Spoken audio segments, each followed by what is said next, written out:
Well, hello everyone, and welcome in to our late night program. Linda James, she burns the midnight oil here on the six screens.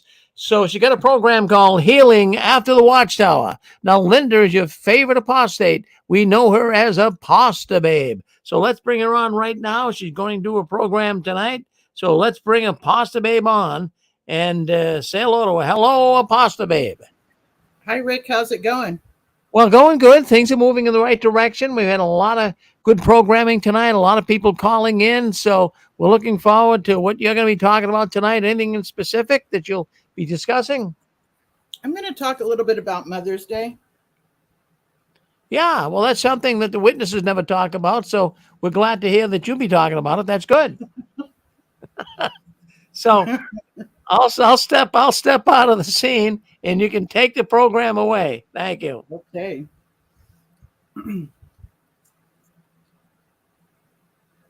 Oh, happy Mother's Day to you, by the way. Donald, is that you? Yes, it is. Hello, lovely. It was good to hear your show. Day. What's that again? It was good to hear your show that you just did. It was very good. Kind of an interesting little debate going on there. Hi, everybody. This is APOSTABABE Linda James, your favorite apostate. And we're talking to Donald, who was on the previous show before this one started. And he was able to fill in for Eric on Red Pill. And he was talking a lot about how much the organization is much like the North Korean regime, because it really is. Okay. I was able to buy his book, and I love it. I absolutely love it. It was very thorough, very, very thorough. This man has done his homework, and you can tell when you read his book.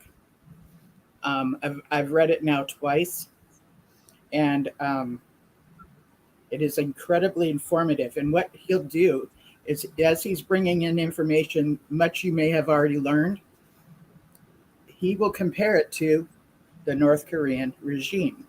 And what's funny is that my previous roommate used to call the organization Jehovah's regime, meaning the same thing, right? She'd call it Jehovah's regime, and it's like, I couldn't argue with that. But that's really what we've came from, is a totalitarian regime. You either get in line with the authority of this organization, or you will be dispensed of. And Pixie came in and spoke of dispensation of salvation.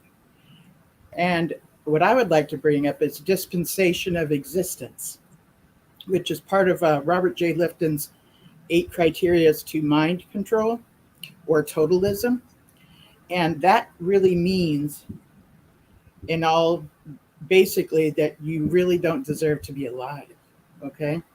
That's what that comes down to. So if you don't fall in line, you are disposed of and cast into outer darkness, aka you do not deserve to be alive. Another show that was happening earlier tonight was talking about suicides. And it was as though people, like, that show could have gone on another 6 hours, okay? So many people know of someone who has committed suicide in this organization. Someone called in, I don't remember their name, but what they mentioned is that they spoke to a psychologist, friend of theirs, or some, maybe not their friend, but the fact, what he was informed is that when you have no hope, you lose hope. That causes great depression. You know, and I can see this because if you are put in a position of being disfellowshipped, there's more to the story than simply the title of being disfellowshipped. I agree with, if you're part of a group and you don't follow the rules, you don't need to be in the group anymore. But what's more, and what most people don't realize, is that you're told things by the elders, such as, I'm handing you over to Satan. And it equals that if you die during this stint or during this time of being disfellowshipped, if Armageddon hits, which is supposed to happen any day now, you won't survive Armageddon, okay? And if you don't survive Armageddon, there's no hope for a resurrection, okay? And some elders will even tell you that Jehovah doesn't hear your prayers when you're at that place of being disfellowshipped. There's so much more that goes on in the minds of a Jehovah's Witness and the other members of the congregation once an elder goes to that platform and says, so-and-so is no longer one of Jehovah's Witnesses. They ignore you or shun you, ostracize you, which only confirms that you do not exist.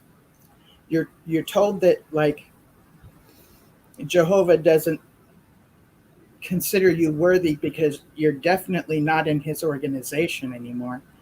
And you know that you're not okay spiritually from what you've been indoctrinated by. You're not okay spiritually unless you get yourself reinstated into this organization. So this is a huge this is a form of spiritual abuse. And it was also talked about that your family is held hostage, meaning, when someone goes to the platform, an elder goes to the platform and says, so-and-so is no longer one of Jehovah's Witnesses, it is code for congregation members. It's time to shun this person. Why? Because he was not repentant when he was dealing with the elders regarding some certain spiritual issue, or, an issue that he either was told on. Okay. Snitching is very common within the North Korean regime. That also happens in the Watchtower. Either somebody reported them or they came to the elders to confess, which is not something that used to be promoted.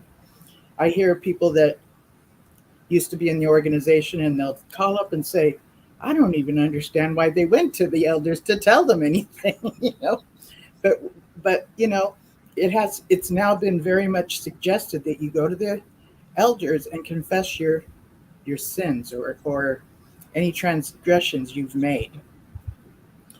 So and the elders are the ones that decide whether you're repentant enough. You might be truly repentant within your heart, but they go by certain criteria that are basically I'm not real clear how they come up with them. For instance, if this is something, if you might be dealing with an issue that you're struggling with over and over and over again, if you came to the elders 3 times with the same issue, they then declare it a practice. You can be just as repentant the 3rd time you found yourself involved in what the organization would label as a gross sin. But by the 3rd time, they declare that you're definitely not repentant. Sometimes it involves... It's amazing that they decide whether they're playing God here. They're taking absolutely God's job. And they've been set into a position of spiritual authority, but it's an artificial spiritual authority. And we were indoctrinated to believe that they had this spiritual authority. So that's part of what made us obey them. I was never disfellowshipped, but when I was 16, I was put on public reproof for about 6 months. And when I was doing my research on my book, one of the things I found was, and this kind of shocks me because I never heard it myself, but that they're known as good-for-nothing slaves. Yes, the members consider themselves good-for-nothing slaves.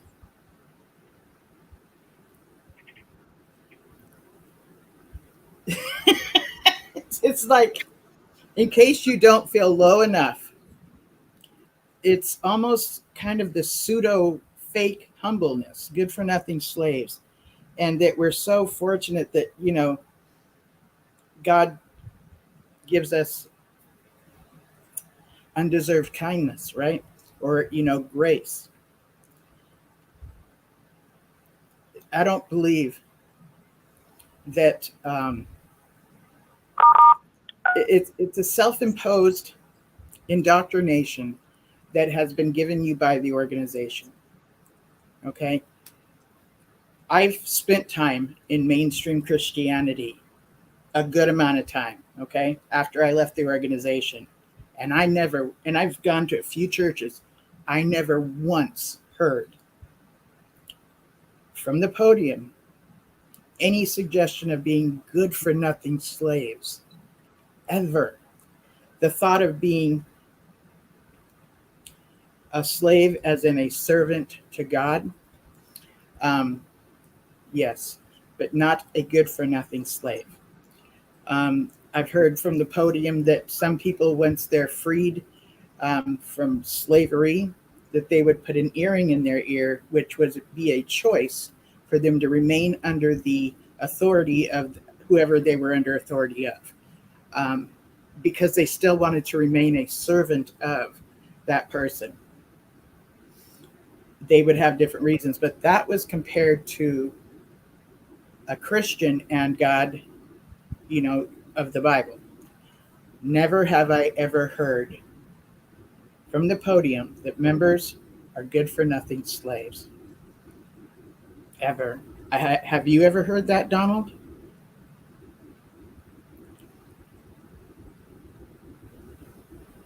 No, I never have. Not from any church podium. I go to a small non-denominational church, and I've never heard any pastor anywhere call somebody that, or whatever. It just don't happen in the church because people aren't called that. I mean, you're called that in the Watchtower because the Watchtower wants you to think that way. That's how they belittle you.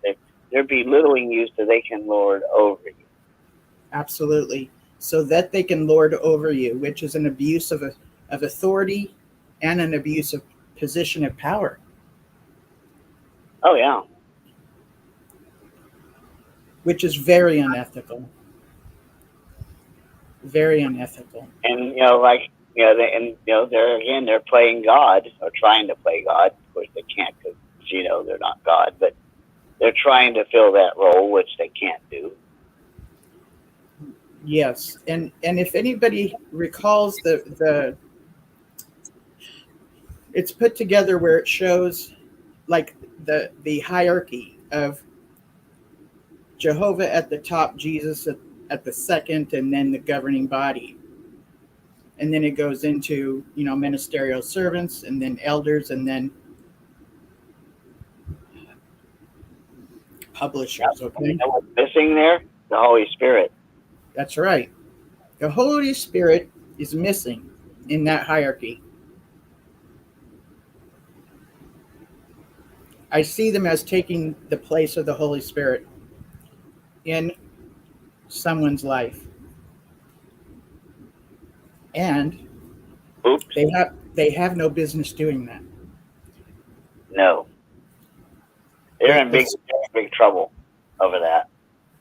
Yes. And whether you think the Holy Spirit is a person or like a force, the fact is that before Jesus ascended, he said that he would send his helper. And the helper would remind you of Scripture, and that he would be with us always until the end of age. If you're a Trinitarian believer, that would make sense. Within the nature of the one God, there are three persons.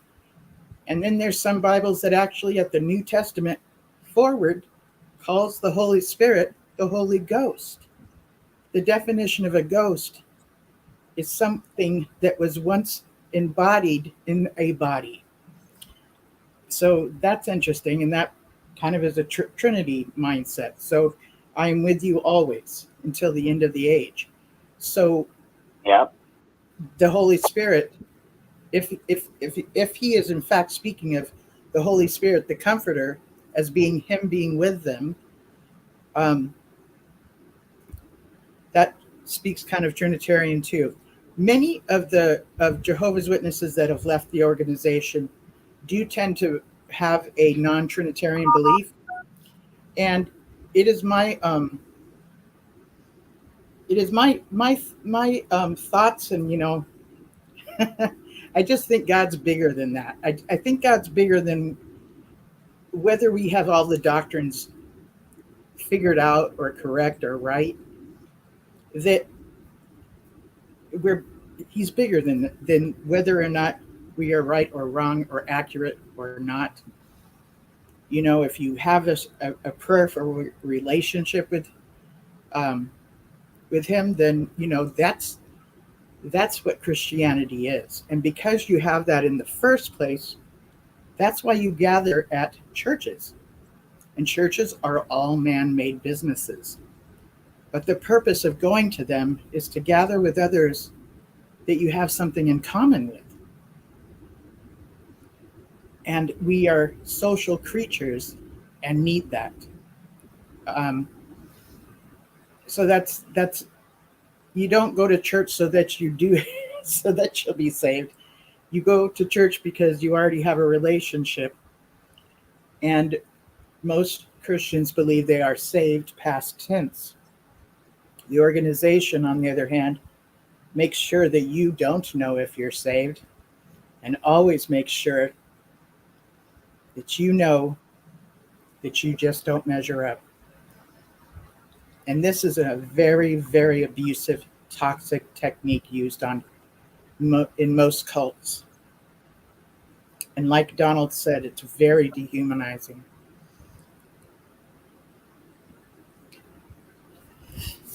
Did you want to add anything else to that, Donald? Yeah, it's like you said, it's terrible because here they are trying to play God. They're belittling people, and on the salvation note, they don't want you to, you can surely bet though that the governing body are saved. Of course they are.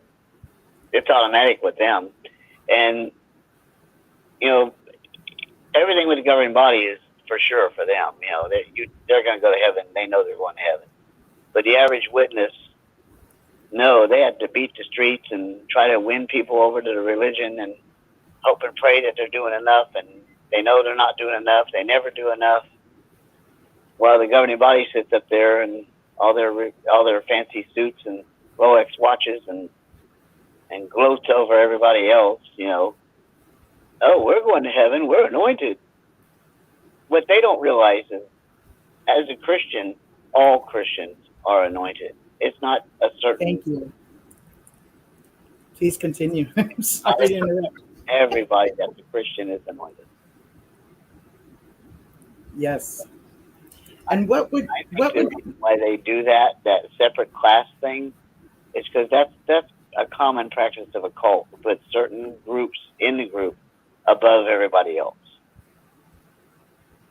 Yeah. As I heard somebody put it, the Watchtower Bible Tract Society is basically a boys' club. Good old boys' club, yes.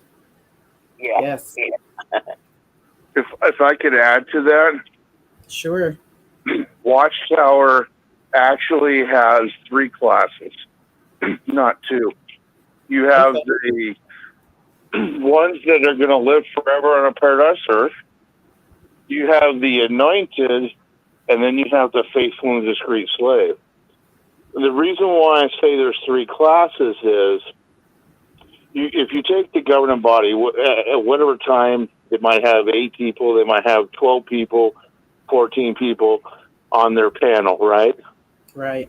The rest of the anointed on the earth, like my dad was professing to be of the anointed before he passed away.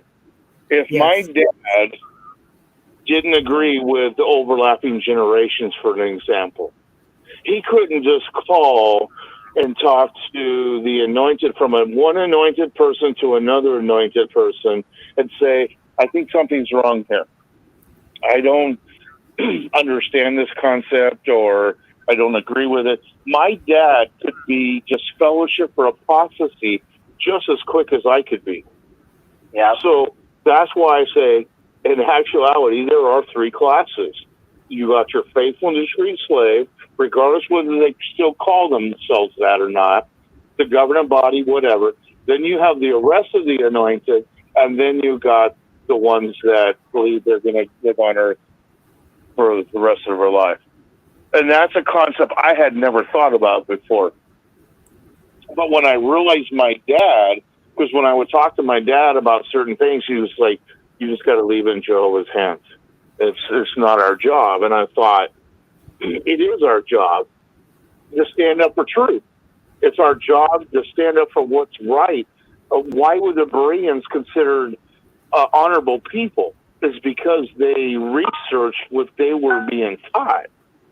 Yes. And they were considered honorable for that. Now, if you or I or Linda went and researched like the Bereans did and challenged the Watchtower, or say we just didn't agree or we didn't understand, we would be throwing ourselves in a very dangerous spot of being questioning the governing body, of not agreeing and possibly being disfellowship or apostasy, with the worst label they could possibly throw on you. It shows you how they use that fear to shut you down. Yes. And others have that fear. So if you even go and talk to your friend that you think you can talk about anything, you're like, I don't understand this Watchtower study. This doesn't sound right.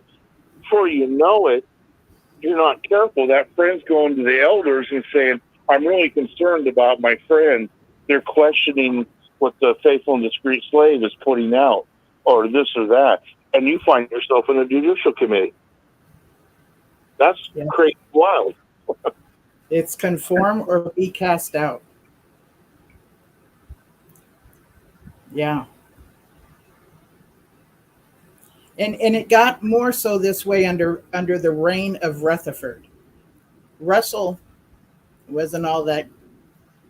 I got some things to say about Russell, but Russell wasn't somebody that wanted to, make a thing to be devoted to an organization, and to be loyal to an organization. He actually kind of taught against that. When Rutherford took over, that's when it became a theocracy. That's when he brought in the two-class system, which at that time, 144,000, all of them were the faithful and discreet slave, aka the Anointed. And instead of hiring cold parters, he said, y'all are here, we can put you to out door to door too. And he just, I think that, I don't know how long he was in prison for sedition. I think maybe 11 months, something like that. I think he was sitting there in prison coming up with how he was going to do things when he got out. And he directly did. He just showed up and took over. And with his knowledge of the law, whether he was doing things correctly or by the law or not, he could simply say, this is legal and this is not, and I have the, entitlement or not. And who's to, who would disagree because they weren't knowledgeable about lawyer stuff. So he came in, he took over, got rid of the people that Russell had in mind as this board of directors, people, which had a couple, I think there was even some women on it. And Rutherford just fired them, dismissed them, and put together his own yes men, and then basically screwed them too, because he has the magic 7th volume, which is not something I believe that Russell started. I believe that it was something that Rutherford started. When Rutherford got in there, he did away with all the holidays, including Mother's Day. Thank you. That's what I hear, is that is one of the very first things he got rid of. one of the very first holidays. And Clearly, he had mother issues. I don't think there's anything written about his view of mothers or what his mother was like. But after a while, we don't hear about his wife nor his son, and he's running around with really hot-looking ladies that are his nutritionist, right? I think they're trying to bury him too. Say that again, please. You look at the difference between Russell. Oh, I'm sorry, brother. Go ahead. I think they're trying to bury Rutherford too. I mean, he's already buried literally, but I mean, bury him as far as the past and their history goes. Oh yeah, because he's the one that was. I agree with you. He's the one that was president when this supposed story of Jesus came and checked out all the organizations on earth and picked the best one, and they picked this one when Rutherford was president. I'm sorry. Well, That's not only that, Linda, correct me if I'm wrong, wasn't it 1925 that Judge Rutherford said that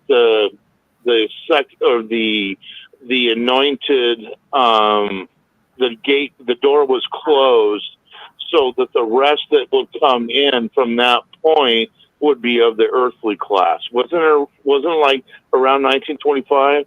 I think it was 35, but I believe he predicted 25 as an expectation of Armageddon starting, and or people like door is my point on the anointed, and then all of a sudden there were still people partaking. Yes, I read something. Actually, recently. There was a publication that I was back when I was doing my research, and I don't remember what publication it was, but he actually said that the door had been sealed, and anybody coming in after, I believe it was 1925, don't quote me on this, but it was somewhere in that date, and the rest that were, sorry, the noise, the rest that would come in would be of the earthly class. And you think about that, that's a huge statement to actually make, and then for it to continue on, the people who are coming in and be of the anointed, that's huge. So who made the statement? Did the Holy Spirit get it wrong? Or did the man just, for whatever reason, come up with it himself? And what was the point? He made it up. Well, yeah, it's obvious, but I'm just putting it out there as, Yeah. that. I don't think Jesus came down and spoke to him, and I don't think that he comes down and speaks to the governing body either. No. Invisible. And I always. Let me interrupt this real quick. Let me interrupt this. It's not a situation where they actually hear the voice of Jesus, nor Jehovah. They've explained it as they open the Bible and they read it, and what comes to mind to them is like what they come up with. It's called the channel of God, and yes, they call it Jehovah's mouthpiece, which implies that there's some voice happening, right, that speaks to the governing body, but it's not really that way. They simply open the Bible, and remember, they're the only ones that can interpret the scriptures, right? They open the Bible, they get these. Alone. Yes. And they've decided that the anointed, they're only ones that are actually, this is a teaching that most witnesses, I never knew this, is that the anointed are the only ones that are considered one of Jehovah's Witnesses. We're kind of like us, if we had the earthly class, we're kind of like the witnesses of that. We're kind of like we assist and help, but we're not actually one of Jehovah's Witnesses. And that's the craziest thing.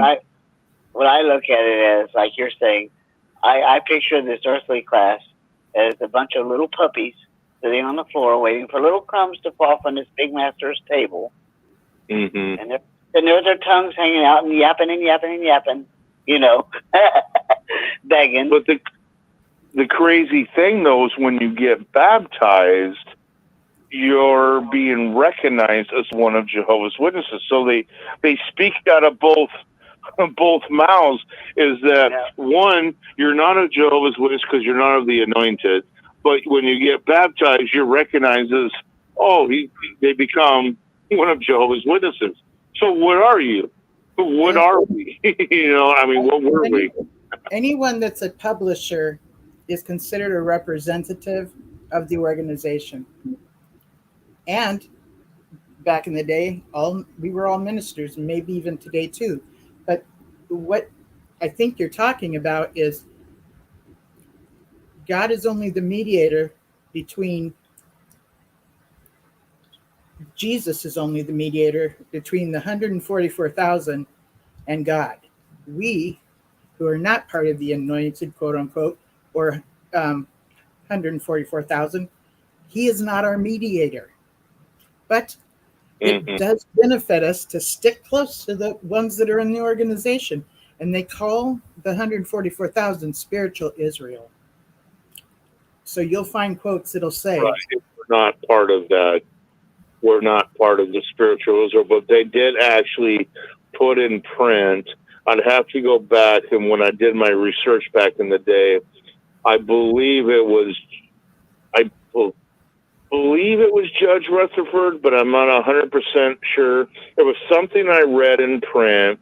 They actually said at one time that if the being one of Jehovah's Witnesses was, if you were of the, I forget how they worded it, but it was basically stated that, sorry for the noise, to be one of Jehovah's Witnesses, it was actually the Anointed. The rest of the party is kind of like a witness. They're observing, they're servant, they participate, but they're not actually a Jehovah's Witness. And when I saw that, I actually took that publication at the time. I showed my parents. They had never seen it before, and they were just like, they didn't know what to do with it. They just kind of thought it was, it doesn't matter. It's where we're at today, you know. That was old light. oh yeah. And I think, I'm not real sure, but I think Donald might even have this in his book. But if Rutherford was here today, he would be an apostate. Matter of fact, if Christ showed up today, he would be an apostate too. It's just according to Watchtower doctrines, you know. So that's how much we change. And by the way, that's a tactic of high controlled, high demand cults, is that they don't keep their doctrines the same, even though the God of the Bible is said to be the same yesterday, today, and forever. Doctrines will change on a regular basis within high control cults. And that's a strategic move to make sure that you are not really ever settled in. You don't get your footage. You know, it keeps you kind of on this eggshells kind of thing. Somebody in the chat for YouTube said there was no new light announcing about Russell being a faithful slave. This is true. I do not believe he called himself the faithful slave. I believe others spoke of him as the faithful slave. He agreed with that, though. There are certain writings that, if you go way back when, he never came out and said it himself, but others called him that. And what he's known to say is he agreed with it. He didn't come out and just say, I'm one of the faithful and discreet slaves, but he surely did not correct them. Yeah, he didn't correct them. But he didn't come out and just say, I'm one of the faithful and discreet slaves, but others presumed or whatever that he was. and he didn't deny it either way. Yes. And I'm like where people say that he was part of the not the Illuminati, what am I thinking? The Masons. He never came out flat out and said, I'm a Freemason. But he agreed with a lot of their stuff. And that's where people get tripped up, is because you're trying to figure, okay, was he a Freemason or was he not? But what you do see him in some of his early literature that I read, he respected them, he acknowledged them, and he called them his brothers. He never, from what I've seen, I could be wrong. Part of being a Mason is being a Christian. So, yeah. But he never came out to what I saw from what I read his earlier books. He never came out directly and said, yes, I'm a Freemason. Now, unless I haven't read, there could be something I haven't read, because that's very well possible. But he did admire them. He did acknowledge them, and he called them his brothers. So he was either fascinated with it. Somebody's chiming in. Yeah. Is that you, Kurt? Is this you, Kurt? Yeah, can you hear me very well? You're good. Tell me what's on your mind. Oh, just listening. I'll always listen to your program. I just haven't talked to you in a while. I didn't want to interrupt Daniel, but I had to. Daniel, how go on with your conversation? It's a good conversation. And I just wanted to say hello to you, and I'm listening, okay? Okay, I heard you that second night I missed. I missed 2 weekends in a row, and I heard you asking about me, asking, can anybody email her and see if she's okay? I heard that, Kurt. Thank you so much. I meant that. And if I had your phone number, which here I go. Don't think, I want APOSTABABE's phone number. No, but if I had your phone number, I would have called and checked on you, brother and sister, okay? Oh, yeah. I know you would. Thank you. I would. So you and Daniel go ahead, and don't leave him, Linda. Don't leave him. Oh. Don't leave him. Don't believe him. He's a big flirt.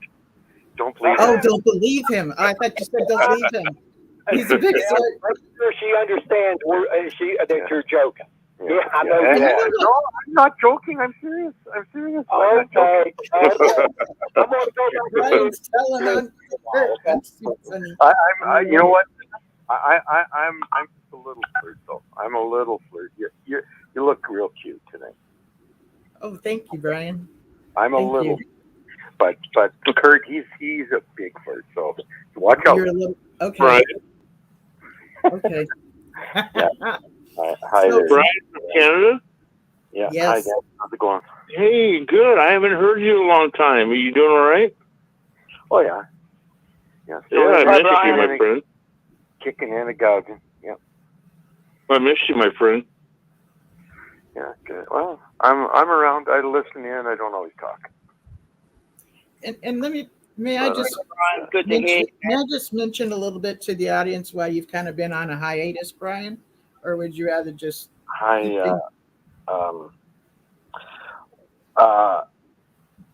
else said hi. Who was that again? I thought sorry. Brad from Australia. Was that Brad? Yeah. Hi, man. Yeah, it's Brad. Oh, hi. Yeah. Hey, how's it going down there on the wrong side of the world? Wrong stars and everything. It's hard to hold the earth when you're all upside down. But I know, it's crazy. It's crazy. You're looking at different set of stars and everything. Like, I mean, reality is completely different down there than up here. Completely different sky to you guys. Completely. Right on. It's green So down the here. stars are on the ground. Instead of looking up, you're looking down, or how does that work? It's just weird down there. You can tell. You can tell by the stuff they say. So they're talking Australia down under. Okay, that's what this conversation Not on is. everything, man. That's all right. Do you have a member card? No, I don't. Yeah. I got a question for you, the guy in Australia. I've always wanted to know this one. Where over here in the United States, the moon comes up and the sun comes up in the east. The moon comes up in the east and sets in the west. It's the same sun. 48. But what about you guys? So, how does that work even if over you there? don't get a discount, you get One coins. at a time. Convert to dollars. So you got $1.10 on yours now. Oh, okay. So you should always get up. I'm confused. What's going on? Sorry, Okay. guys. Just talking to a customer real quick. If everyone Okay. what I was talking about just now. Sorry about that. I forgot to mute myself. Donald was asking. Question that someone had for someone from yeah. Australia. My question was just I know this isn't on topic, but I've just got a curious question. I've never been to Australia, so I wanted to know. Over here in the United States, the sun comes up in the east and sets in the west, okay? And the moon comes up in the east and sets in the west. But over there, how does that? What direction does the sun and the moon come up in and set over there? The same, because they go around. Always rises in the east and then sets in the west. So it's just, okay. So I mean, I know it's kind of the same, but as far as where you're located, I didn't know if it was in a different direction in the east. Like No, it's the same. It's the same, yeah. Because the Earth is a ball. Yeah, of course. It'll always be yeah. east to west. Yeah. But That yeah, was it's the the thing same. about Even when you're standing upside down, it appears the same.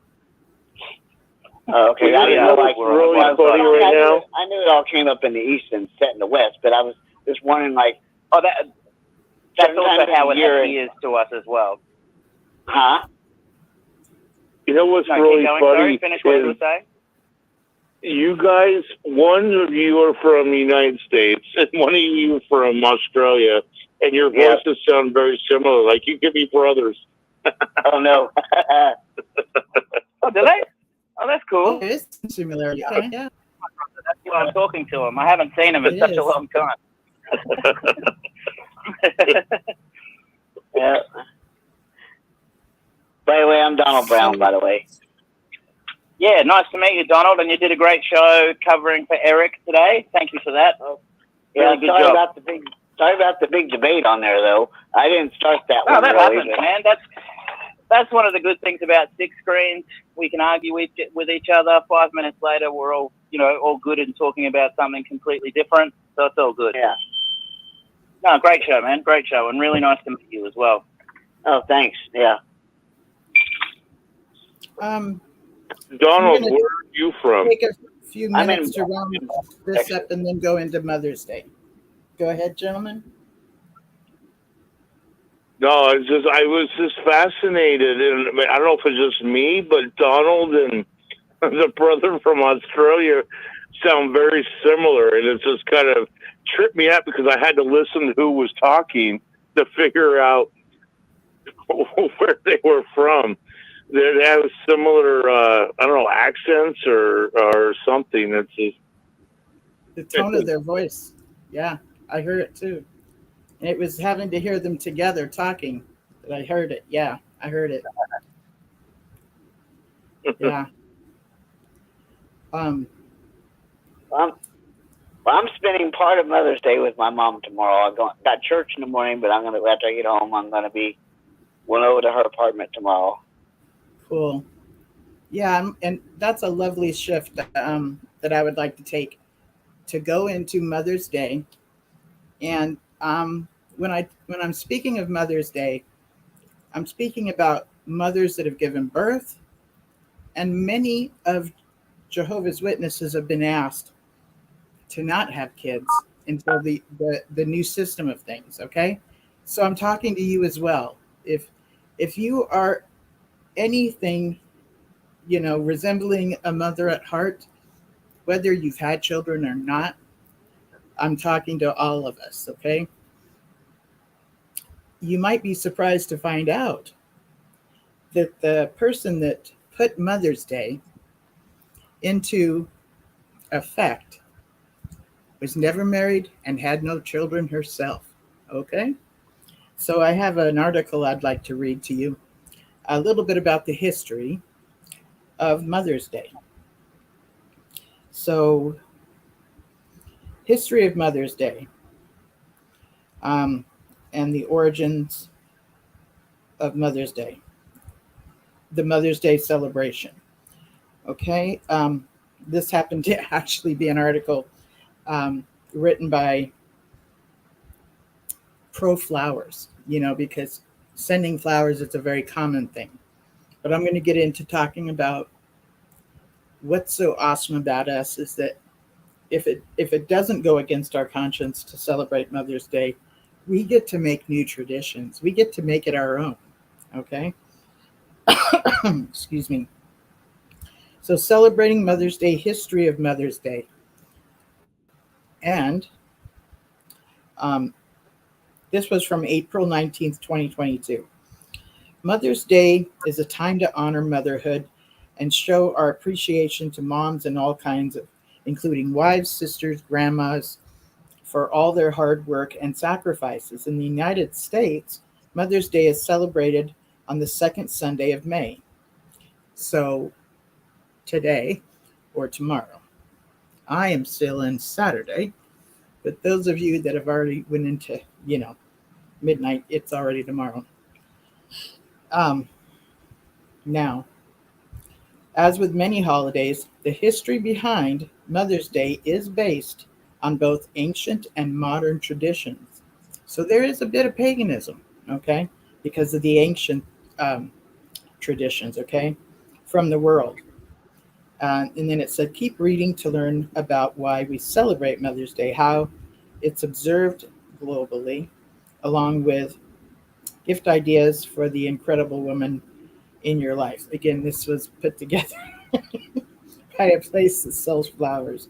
Historically, Mother's Day has always held essential roles in society, from Marie Curie, the first woman to ever win a Nobel Prize, to former Supreme Court Justice Ruth Bader Ginsburg. Moms have changed the world. For this reason, I got lost. Numerous individuals gather to celebrate all forms of motherhood on Mother's Day, and we have a few extraordinary women to thank. Anne Reeves Jarvis. In 1858, Anne Reeves Jarvis, an Appalachian homemaker, established Mother's Work Days during the Civil War in an effort to improve sanitation for soldiers and children. She also helped start a club to teach women how to take care of children. You see, as a mother, she had lost 8 of her 12 children due to poor sanitary conditions. When Civil War broke out in the United States, she asked various members of the clubs she helped organize to pledge that the war wouldn't interfere with their work. They vowed to provide medical care and assistance to those with illness, regardless of which side they were fighting on. She then started Mother's Friendship Day as a day to promote reconciliation between Union and Confederate soldiers. Julia Ward Howe. Around the time Julia Ward Howe, an abolitionist, writer, and suffragette, wrote a Mother's Day proclamation to ask mothers to join her in promoting world peace. In 1873, she campaigned to establish a Mother's Day for peace in order to achieve world peace and resolve the conflicts between human beings. She was greatly inspired by the work of Anne Reeves Jarvis. Now, Anne Jarvis. It wasn't until Anne Jarvis. It wasn't until Anne Reeves Jarvis's daughter, Anna. I meant to say Anna Jarvis. So now I'm speaking of Anne Reeves Jarvis's daughter, who is Anna Jarvis, okay? Came along that Mother's Day became the widely recognized holiday we know and love today. After the death of Anna's mother in 1905, she wanted to create a memorial day to honor mothers who had passed away and acknowledge the sacrifices mothers endured for their children. The first official Mother's Day celebration was held in Grafton, West Virginia, at a local church on May 10, 1908. Thanks to the financial backing of John Winamaker, a Philadelphia business owner, this Mother's Day was an enormous success on this day. Thousands of people also showed up to celebrate Mother's Day, to celebrate the Mother's Day event occurring at one of Winamaker's stores. So if you go to this church today, you can find the International Mother's Day Shrine. Seeing how successful this first Mother's Day was, Anna vowed to make it a national holiday. She tirelessly wrote politicians and newspapers from around the country, asking them to adopt the day and celebrate motherhood. Soon the tradition caught on and spread to 45 other states, and several of them even declared it an official holiday in 1912 and after. Finally, in 1914, former President Woodrow Wilson announced the first national celebration, Mother's Day. Now Mother's Day is celebrated every second Sunday of May. What's the meaning of Mothering Sunday? Okay, it's getting into all these other ones which I didn't want to get into. But I think I'll go there. In the UK and certain parts of Europe, one of the clearest traditions of Mother's Day stems from Mothering Sunday. Originally, it was a religious holiday that was observed on the fourth Sunday of Lent. This day was meant for individuals to find their way back to their mother church. Isn't that interesting? Which was the church nearest to them for a special service. Churchgoers would also take this as an opportunity to reunite with family after being away due to work. Historians have many theories on the Mothering Sunday origins, including the tradition developed from children picking up flowers as they walk to church, or that the holiday name referred to a reading found in the Bible. Mothering Sunday has now shifted into less of a religious holiday and is a day that everyone can celebrate. People in the UK take the time to honor mothers, such as birth mothers, grandmothers, stepmothers, and mothers-in-law. Before the switch happened, people would celebrate with a Seminole cake. Basically, it's a fruit cake, okay? With almond paste and 11 mazapin balls to represent the 11 disciples. Notice that, 11 disciples, not 12, but 11. Isn't that fascinating? Since the tradition changed to a more secular one, children now often give their moms flowers, presents, and homemade cards. People may also invite their mothers out to a nice brunch, lunch, or dinner. Where did the tradition of Mother's Day come from? Although Mother's Day, as we know it, has more recent roots, early Mother's Day celebrations can be tracked back to the festivals held by ancient Greeks and Romans. So there's that pagan origins area, okay? In ancient Greece, people would honor Ra, the wife of Cronus, and the mother of the gods. People from all over Greece would offer Ra food, drinks, and flowers.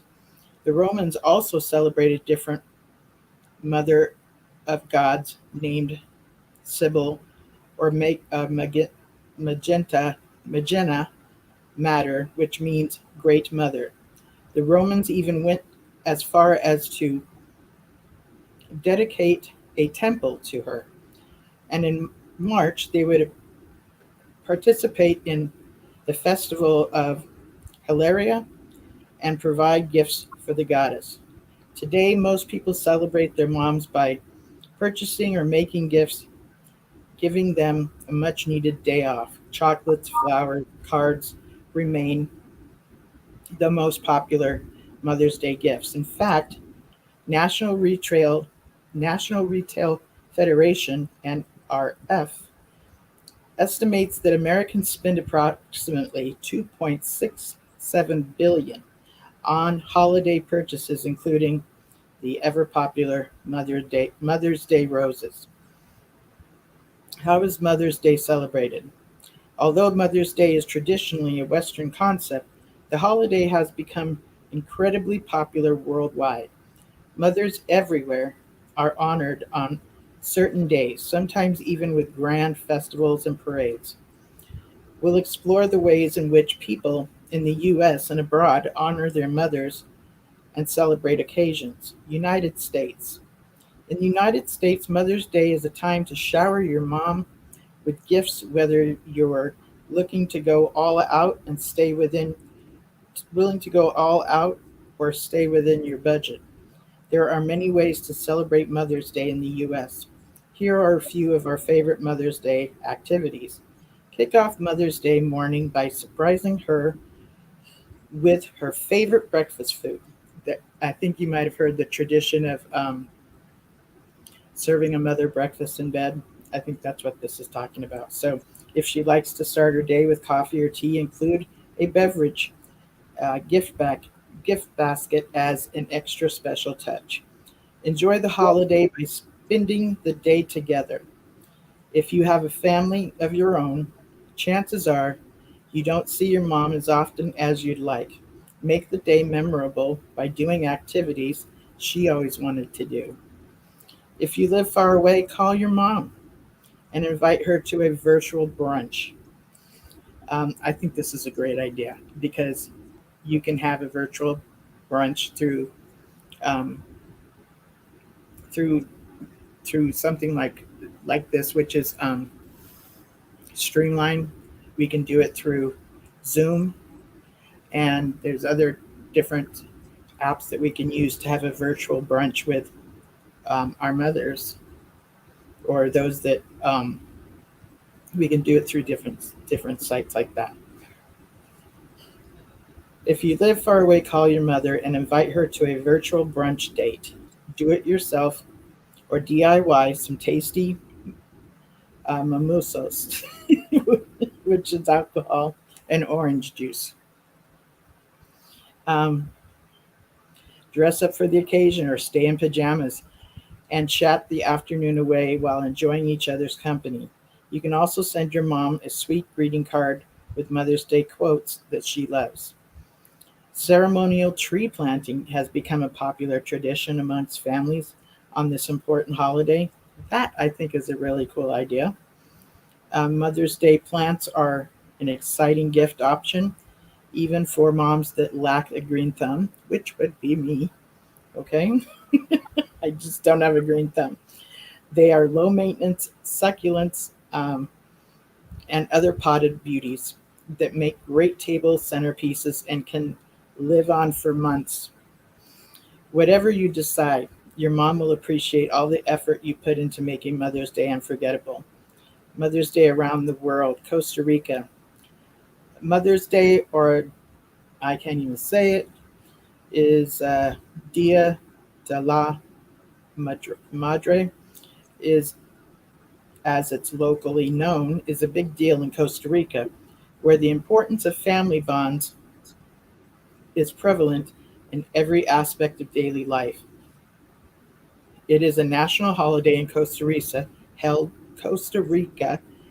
August 15th every year. This date was selected because it coincides with the Catholic feast of the Assumption of the Blessed Virgin Mary. While the majority of Costa Ricans are Catholic, the day is usually spent at home and not at Mass.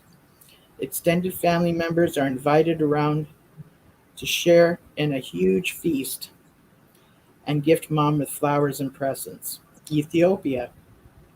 In Ethiopia, Mother's Day is celebrated a bit differently. Once the rainy season is over, families will gather for the I just need to spell it. ANTROSHT. Antro Festival. During the span of 3 days, there will be dancing, singing, and lots of food. It's customary for daughters to supply vegetables and cheese while the sons bring the meat. I like this because each one has different things to bring. That's very cool. In Ireland, Mother's Day is observed on the fourth Sunday during Lent, or 3 weekends before Easter Sunday. Historically, families will start the day by attending a special Mass in honor of Mary, Mother of Christ. The holiday roots in Ireland can be traced back centuries. In medieval times, Irish children from impoverished backgrounds were sent to rich family homes to work as domestic servants. Their work was given a reprieve on the fourth Sunday of Lent, when the children were permitted to return home for some time with their families. Sweden. Swedes celebrate Mother's Day, or Mors Dag, MORSDAG, on the last Sunday of every May. According to tradition, the holiday is characterized by local customs including I got distracted. Something came up, and I just want to get rid of it because it's big and yellow and distracting me. According to tradition, the holiday is characterized by local customs, including stuff is popping up. I'm going to try to ignore it. Custom including morning greetings sung by young children in the house. Families will also host a Swedish flag outside the home and ensure mom has a relaxing moment with good coffee and bread, accompanied by flowers and a small gift. Thailand. Mother's Day in Thailand is observed on August 12th to commemorate the birthday of Queen Sirkit, Sirkit. Festivals for the holiday include parades, gifting jasmine to mothers. Russia. When Russia was still known as the Soviet Union, mothers were honored on March 8th, International Women's Day. In 1998, Mother's Day was officially established as the last Sunday of November. However, many people still celebrate in March. Naples. In Naples, Mother's Day is known as Mata Tirtha Ansi, MATATIRTHA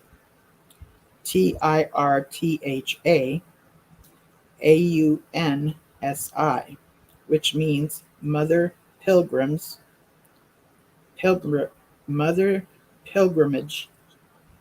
New Moon.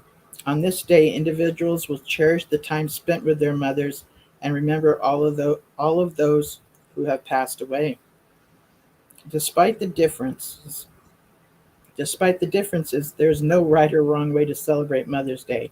No matter where you're from, people gather to celebrate their mothers and motherhood with much love and gratitude. Interested in learning more about the global Mother's Day tradition, check out our Mother's Day traditions around the world. And now that we've covered the origins of Mother's Day celebration, how do you show your gratitude and love towards your mom? It's not easy to express your feelings, especially when actions speak louder than words.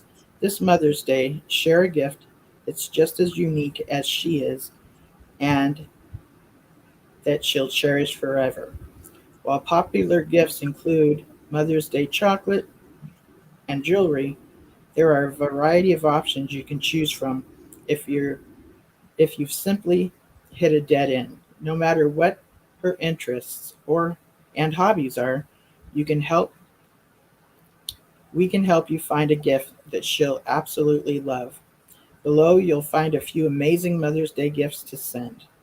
For mothers who need a day to unwind and relax, send her a spa day gift basket with all the essentials she needs to make her do it DIY, do it yourself spa day a success.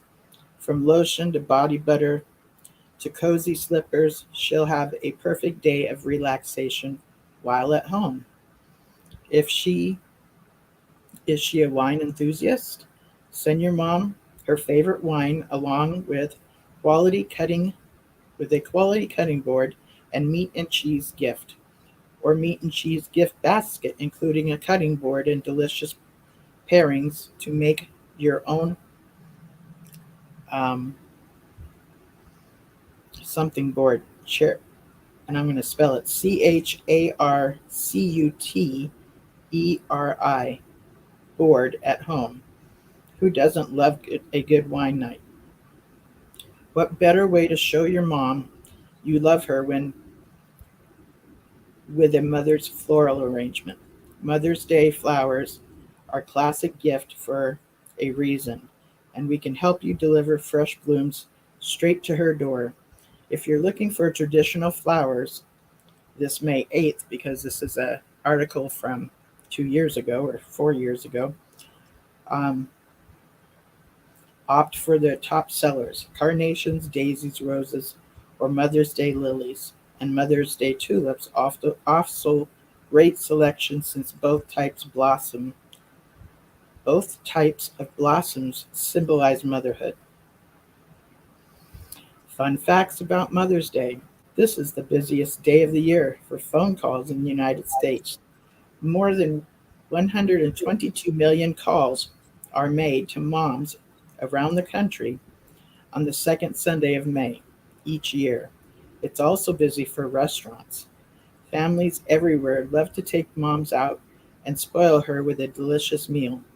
According to recent statistics, some 87 million people make restaurant reservations for Mother's Day. After Christmas and Easter, Mother's Day is the most popular day of church going since it always falls on a Sunday. Mother's Day was declared an official holiday in the U.S. in 1914. Billions of dollars are collectively spent on Mother's Day gifts, mostly on flower arrangements, cards, jewelry, and chocolates. This goes on to talk about all kinds of things to buy, and I don't care to go there. So, you know what? I am going to go there. Forgive me. Send the perfect gift to mom. Finding the right gift to send mom doesn't have to be complicated. If you're struggling to select a gift that'll wow your mom, think about the activities she'll like to pursue in her free time. For instance, does she enjoy tending to her garden in a warm summer day? If so, consider purchasing her gardening tools such as gloves, pruning shears, and a watering can. Or does she love do-it-herself projects and creating things with her bare hands? Consider giving her a sewing machine, embroidery kit, adult coloring book, which happens to be one of my favorite things. I'm all about the adult coloring books. Or a toolbox. As long as the gift comes from the heart, your mom will be sure to love it. This year's Mother's Day is on May 14th, 2023, so remember to mark your calendars and shop all flowers before the date arrives. Last thing you want to do is forget this important holiday. If Mother's Day does seem to sneak up on you, we have extensive assortments of same-day flowers that'll make it just in time for the festivities without your mom ever knowing. Don't worry, it'll be our secret. So it's like you'll want to get flowers from us, and the prices on these are just amazingly expensive, like $65, $73, $84, $82. Like, these are pretty expensive flowers. But if you have the money and you want to do that, that's great. I want to talk about churches usually have a sermon that talks about the Proverbs 31 woman. Now, the Proverbs 31 woman, let me get rid of these little things that popped up. The Proverbs 31 woman never existed, okay? But she is described as what would be the perfect wife. So, I'm a Proverbs 32 woman. See, I wake up late and have my children serve me coffee. There is no Proverbs 32. It's just my idea of a good time. But the Proverbs 31 woman is spoken of as like she rises early, and her children respect and adore her. And her husband's like takes a seat in at the gates, which means he's a person of importance, right? And she makes him proud, right? And that she has servants that work for her. She has a business. She looks at a plot of land and purchases it, which is so different than, remember, the wife of Lot, who became a real estate agent and was considered chasing after wealth. Very different, yes. And so she's somebody that's quite a go-getter, quite an independent woman. She runs her household. She runs a business. She can buy property. She's quite independent and makes her husband proud. So usually on Sundays, women have to listen to this, and it all talks about how they're missing the mark, pretty much. So let's get real. For those of us that are ex-Jehovah's Witnesses, many of us have had mothers that have not been all that good to us, okay? Many of us have had mothers that are very condescending, and it's controlling. A lot of it is based on what the organization does to the parents.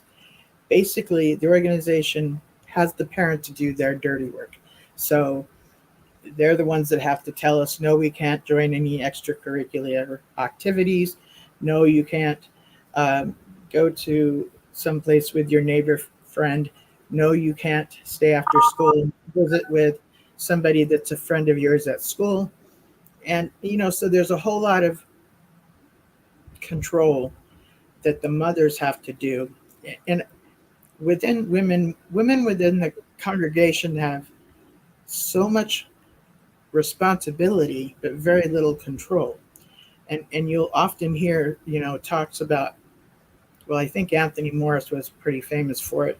Speaking of a mother who allowed her child to go to college, that he had to talk to her child and then came back and told her the news that, well, now he's turned into, an atheist, or he believes in evolution.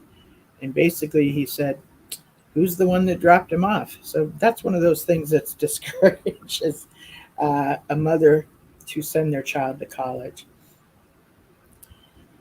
So whether you have your mother in your life or not, whether you want to do something with your mother or not, I want to encourage you.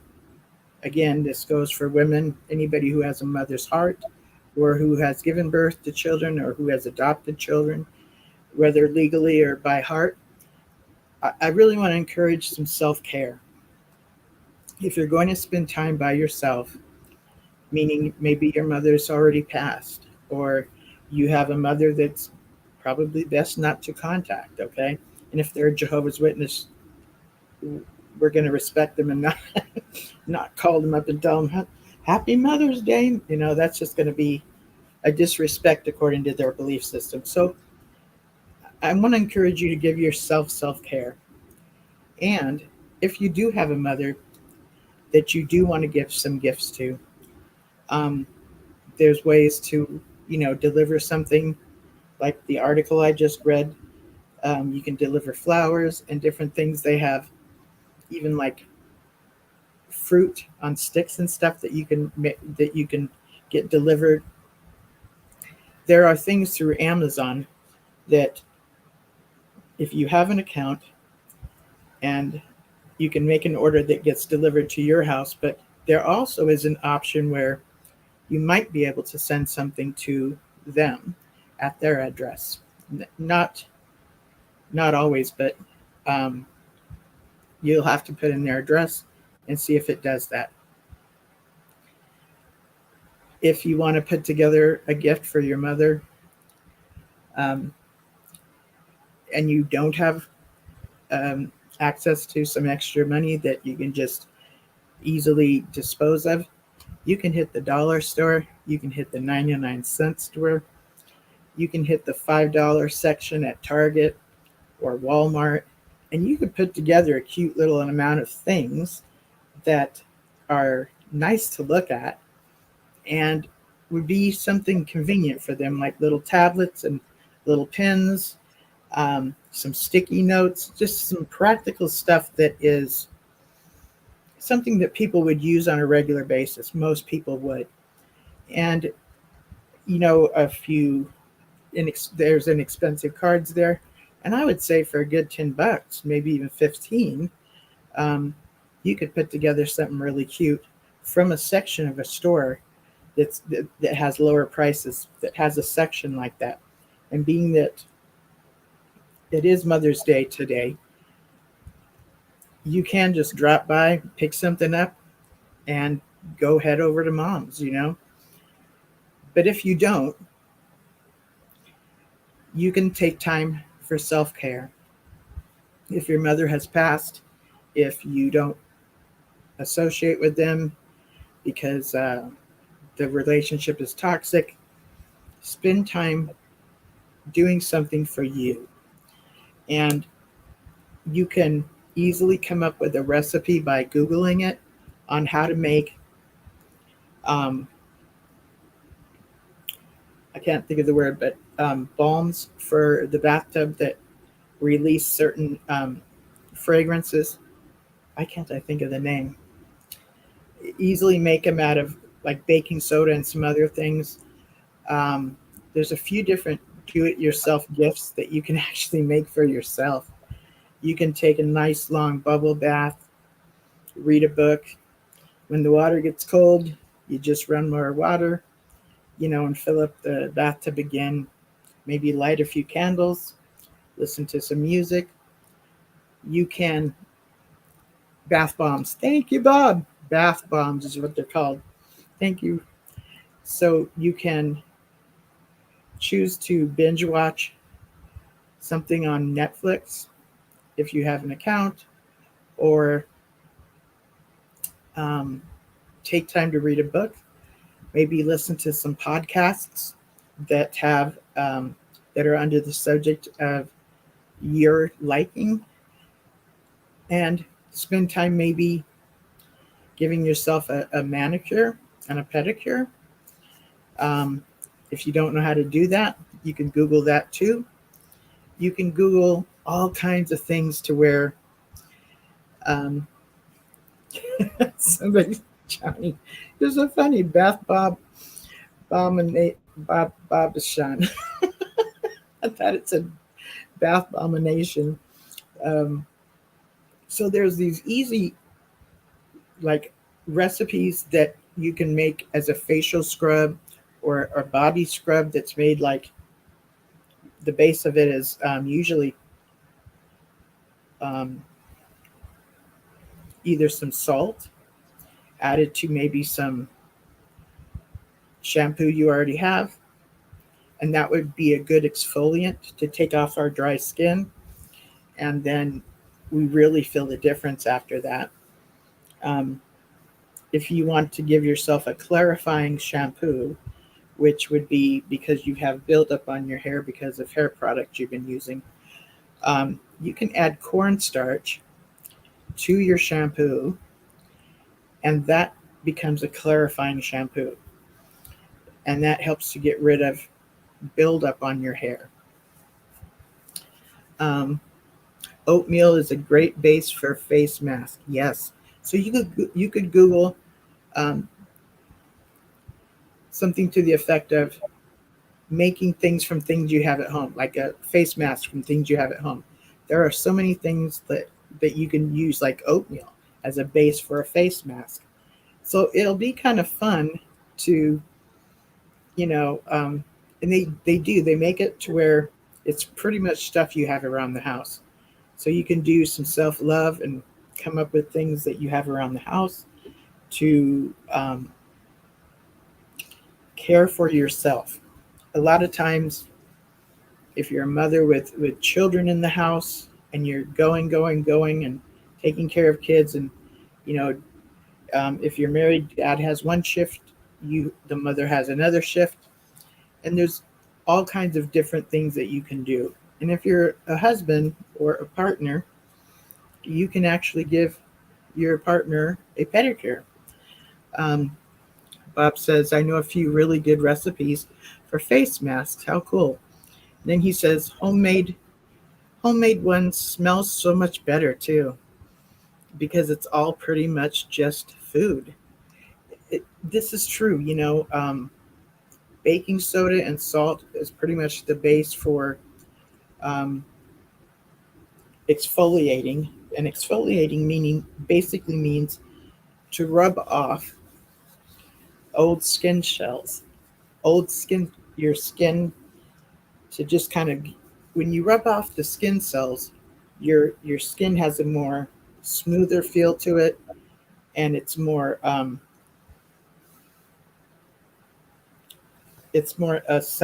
softer and supple. That's the word I was thinking of.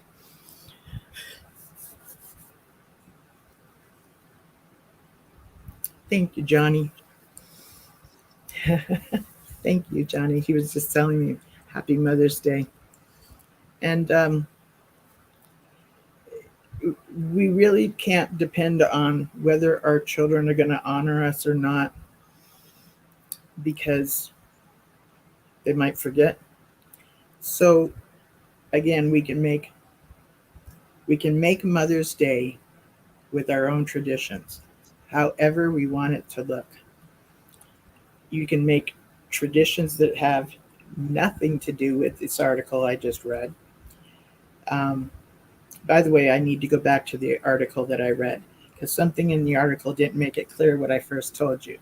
The person that made it famous was neither married nor a mother. Her mother is the one that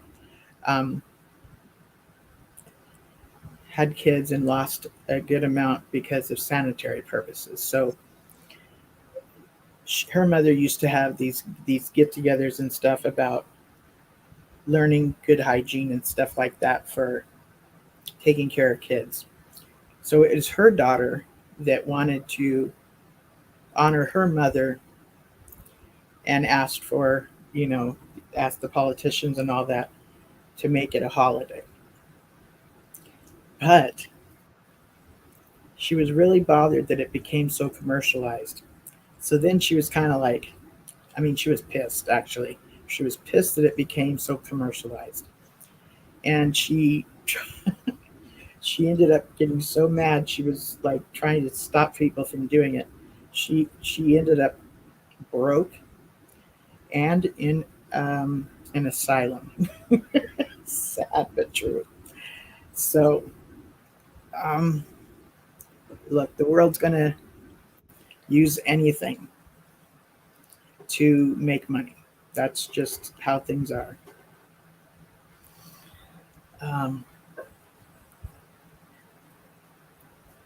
better skin, lovely. Yeah, your skin feels better and feels more lovely. So there's different recipes that are so easy by Google, and many of them you can actually look in the search engine on YouTube, how to make a face mask, and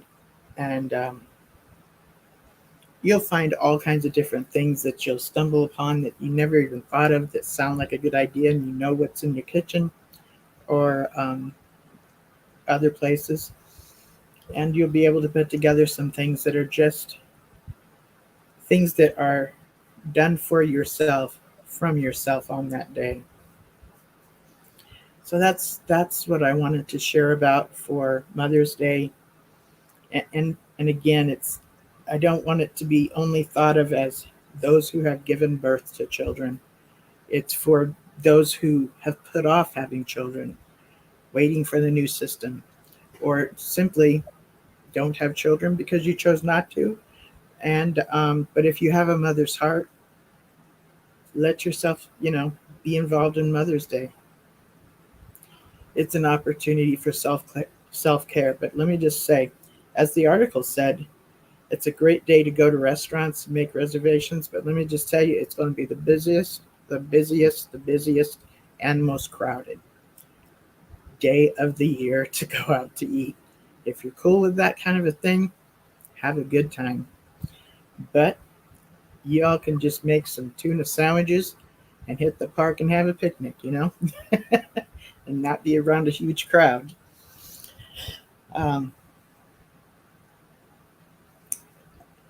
Okay, Johnny's correcting me. No, not better skin, butter skin. Thank you for the correction.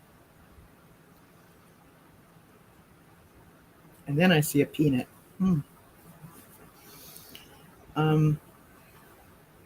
Yeah. You can make. Babe. Hi. Hey, that was a lot of good information about Mother's Day. I listened to all that. Oh, cool. Yeah, I don't have myself any problem with Mother's Day.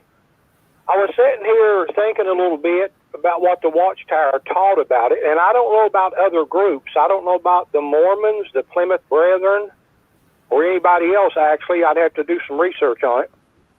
But I remember the Watchtower did trace it back, the modern day Mother's Day celebration, which is so beautiful, but they made a connection, I think you will agree with me, to the pagan.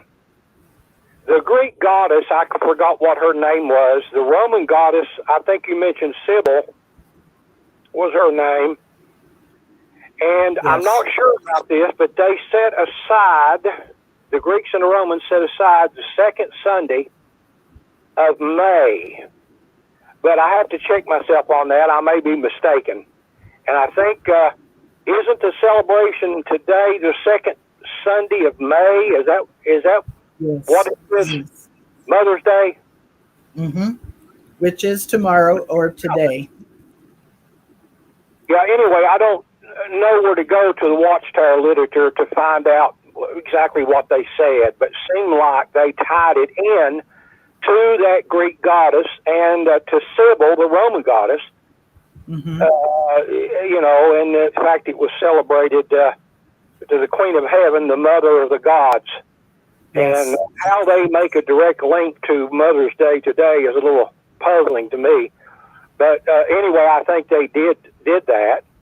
And again, I don't know myself, I don't know, you might know, or somebody out there, whether the Mormons or the Plymouth Brethren, as two examples, whether they celebrate Mother's Day. I'm not sure. Me either. I'm not sure either. Yeah. I think it was, I was saying earlier, Rutherford, I believe that was one of the first holidays he got rid of. And I believe... Oh, yeah, I did not know that. Yeah, thank you for that information. Oh, you're welcome. And again, I'm saying I think so. I don't have anything in front of me, but I think I've read that. And I think he associated it with creature worship. Yeah, no doubt he would. Idolatry, giving your mother a special day. doesn't make any sense to me, but they're very, I don't have to tell you, they're very fundamental, very fundamental. You know, if it's not sanctioned in the scriptures, they think that blood transfusions are sanctioned in the scriptures. We don't agree with that, but they don't either. Yeah, so you know, it's one of those things. If it's not in the scriptures, and if it has any connection to pagan, some ancient pagan thing, you know, except for wedding rings, they use wedding rings, and the wedding ceremony may be pagan in its origins. I'm not sure about that. You know, if you go way back in history to wedding ceremonies, I don't know who had wedding ceremonies first and what they actually did. Right, but, right. You know, and I know they're very, very fundamental. Yes. And sometimes, for my taste, it gets a little bit ridiculous. Oh, I agree. Hey, thanks for listening to me. Go ahead. Sure. And since we're talking about taking a day off for self-care, I want to encourage you all, men and women, to take a day off. You know, if you can begin one day monthly or a few hours weekly, to really start putting it on your calendar, an hour slot or a 2-hour slot. You could write self-love or self-care or just for me, whether that's take a nap or do something that's edifying to you only. You know, you schedule a lot of things into your life that are very important, but I just want to say that you are important too, and you are worthy to be on your calendar. You deserve a spot on your calendar to write yourself on there, because you're just as important, if not more, than all of the other things you've committed yourself to and have put on your calendar. So at this time, I was thinking we can open up the phone. People can call in and give some ideas of things we can do for our loved ones or for self-care for this Mother's Day. If you have any ideas, you can call in and let me know.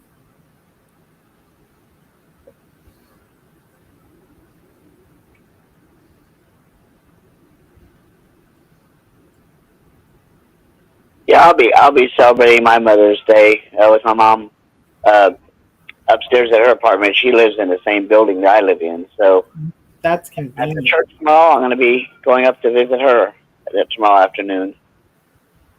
Good.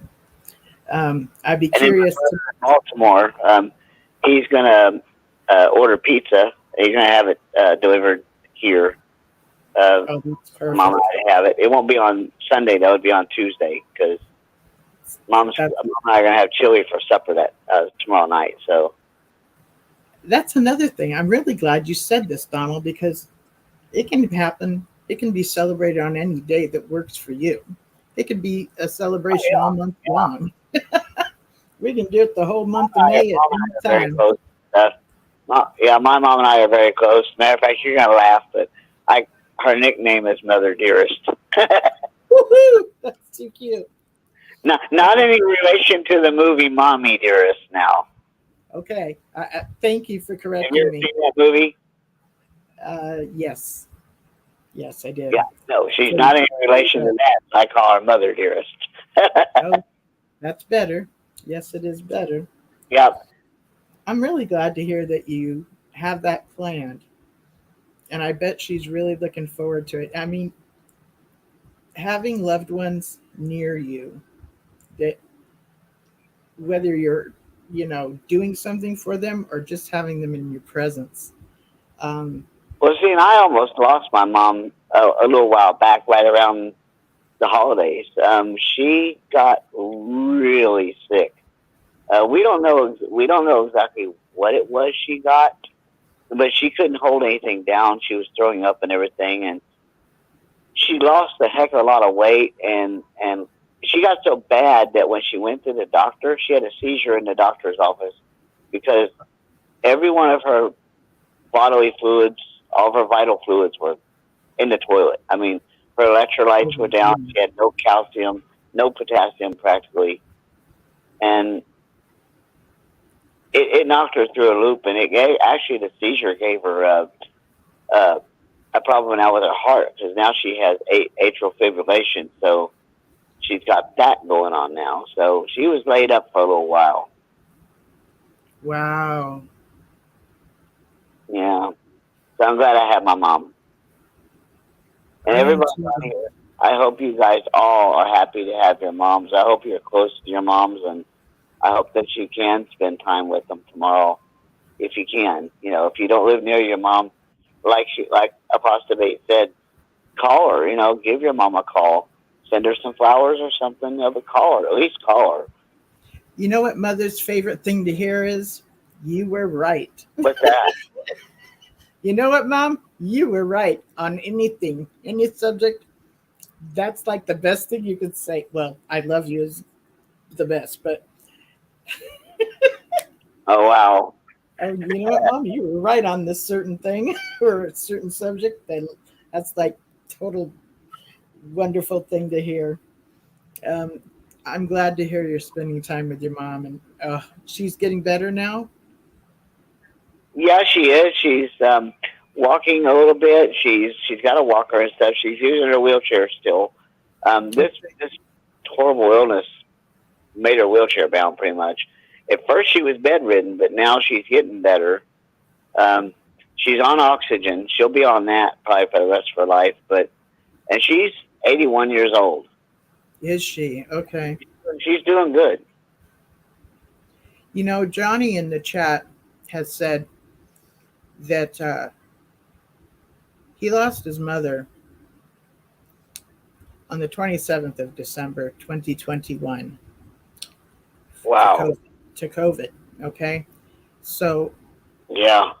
As I was reading this article, there was a certain culture, or maybe one that I haven't shared. There's a certain culture that would honor their mothers that have passed. So traditions and rituals are stuff to do in remembrance of, and it doesn't mean you're worshiping them. But if you do a little something, you love them, you're honoring them, you're recognizing them for something special that they've done. And there's nothing wrong with that. And you're doing it for you. It's not a form of communicating to them by doing a little ritual or a little something that takes time to honor them, because it brings memories to you. It's what it does. Yeah. That's what it does. Watchtower takes that all away from people. You know, they just steal it from people. They say it's a sin and all this stuff. Everything's a sin to them. Everything is bad, you know. Yeah, I do know. I grew up in it. It was really sucky. It was so sucky. Yeah. I could not stand it. It was just, I couldn't make sense of it. I was always confused, and I was always on tactical alert. It's like... And, I've heard stories on another sense I'm doing Mother's Day, it has to do with Christmas, but I've heard stories about Jehovah's Witness kids wishing that they could celebrate Christmas. Oh, yeah. Yeah. Like those kids are torn apart, Nobody could pay me enough to go back to my childhood, ever. I would, no. And most... I'm glad you're still here. I'm glad you're one of those that did not commit suicide and stuff. I'm glad you're still with us. I don't know you very well at all, but hey, I don't have to know you to like you. I mean, you're a human being. You're worth every cent. Thank you, Donald. And I don't believe I've gotten suicidal, but I have had times where I just thought to myself, it would just be easier if I wasn't here. And maybe that was suicidal thoughts. But when you have so much of the indoctrination of the Watchtower, you're boxed in with your options. Like if you think to yourself, if I do this, you don't have it. There's so many options that you're not aware of. So you're so confined and isolated. and there's just more Oh, I know. options than you even know. For instance, I barely found out my own rights within the last 8 years. I didn't know I had rights. I had no idea Wow. I had rights. And I left 40 years ago. Okay. So that, waking up and taking time and one thing at a time, you spend some time on it, you think about it and decide what, how you feel about it. Yeah. I was talking to my mom about my book, and my mom's scared to death that the Watchtower is going to come and sue me or something. I said, Mom, no, that's not going to happen. I said, there's plenty of books out there that people have written about the Watchtowers. And, I told her how bad that organization is. And she kind of knows it because when I studied with them, she swears I got out of it because of the holidays. I said, no, Mom, that wasn't what made me get out. What made me get out was the controlling stuff to deal with, bad association stuff. Absolutely. And you did a bit of a, I don't know what it's called, a preface of a whole bunch of legalese stuff. Hopefully you're covered with that. With you're talking about the stuff from the other sources? No, from your book. Like it starts off with a whole bunch of legalese talk that I think. Copyright stuff. What? You're referring to?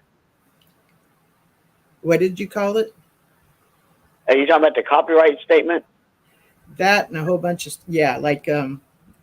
and plus you talk about where you got such information. So most of it is already out there. And the thing that's so awesome about your book is that you've put a lot of stuff from a lot of areas together, and not everybody has a Christian mindset when they leave the organization.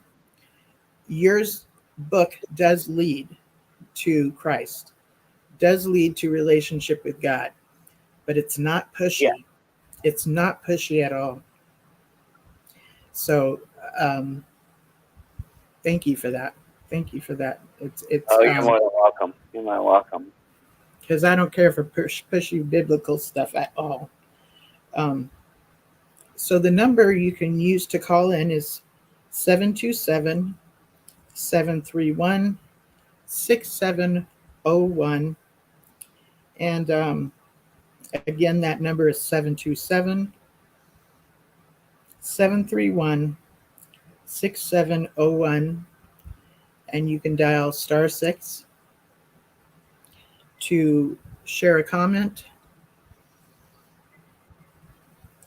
And there's also another thing that can be used, which is called free conference, which is something I really love using. It's called freeconferencecall.com.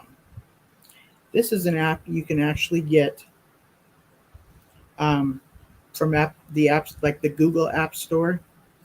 And it's something I use, and I can hear the show. I can even comment on it.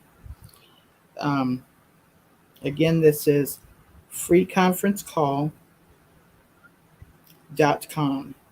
And it shows a little phone that's kind of old school that's blue. And what I mean by old school is it has like this base and then a phone laying over it. It has like a base. With the cord attached, yeah. With the phone laying over it. That's what I mean by kind of old school. So, the old rotary dial phone or something. Exactly. It has that rotary dial look to it. Oh, yeah, I remember those things.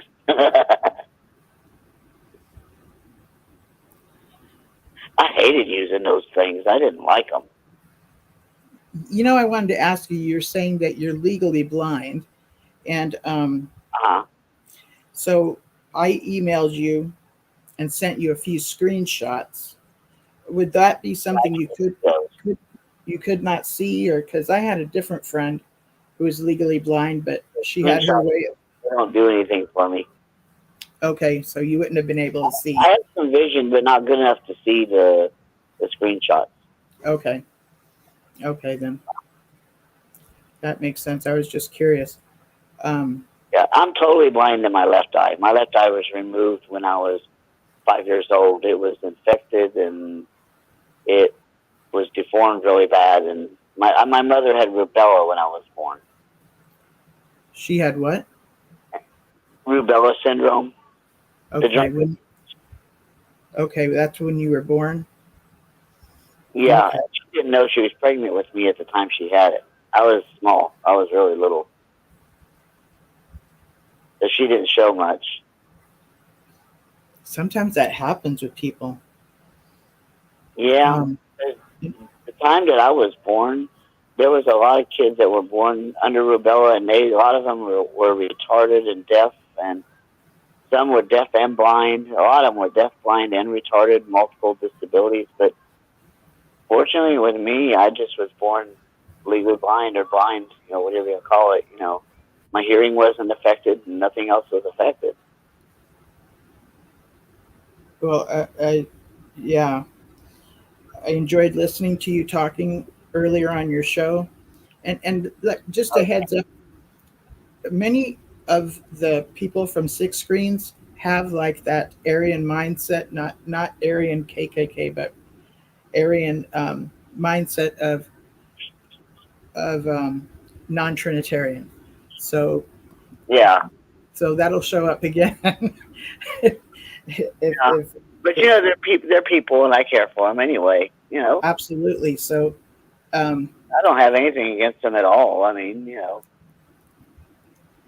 Yeah. So if that happens again, it's just kind of like that's what they think, and that you have your belief and they have their belief, and I just think God is bigger than that. Yeah, God is much bigger than that.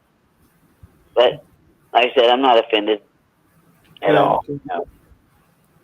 And I heard you kind of explaining, the different ways that would promote Trinity, and maybe someday you can put something together and deliver it. I don't know, but where was I going to go with this? Again, it's I don't usually talk about doctrinal differences or because it falls under freedom of religion, that we all have the right to have our own beliefs, but I'm usually more about the techniques and tactics that an organization will use. And in your book, it does have a bit of apologetics, because you do share the gospel, which is what apologetics does. It makes a stand for the faith, to be able to tell people about the faith, the gospel rather. So when you think about it, Christianity shares the gospel. The organization, their big thing is like the sanctification of Jehovah's name. Like that's a big deal that we're supposed to make sure of. We got to make sure Jehovah looks good. My opinion, and I've shared it many times, is that that God can be responsible for his own reputation. He doesn't need us to do that. Exactly. And it's an unfair burden to put on us. Yeah, we are. It's a very unfair burden to put on us. That'd be like an ant on the ground trying to promote humanity. Yeah, it's hugely an unfair burden. I'm just glad I didn't stay in that organization for long, because that little bit I had was enough. And I think that's another thing that the audience doesn't know about you, is that as you found yourself curious about that organization, you were already a Christian. So you were curious and you checked it out and studied with them a bit, and then chose not to remain in there and return to your Christian belief system. So that was... Curiosity did not kill this cat. Curiosity did not kill this cat. But yeah, so, you know, that's good. Yeah. Well, I said my mom, she thinks I got out of it because of the holidays. Yeah, people that have not been within this culture, your mom's funny.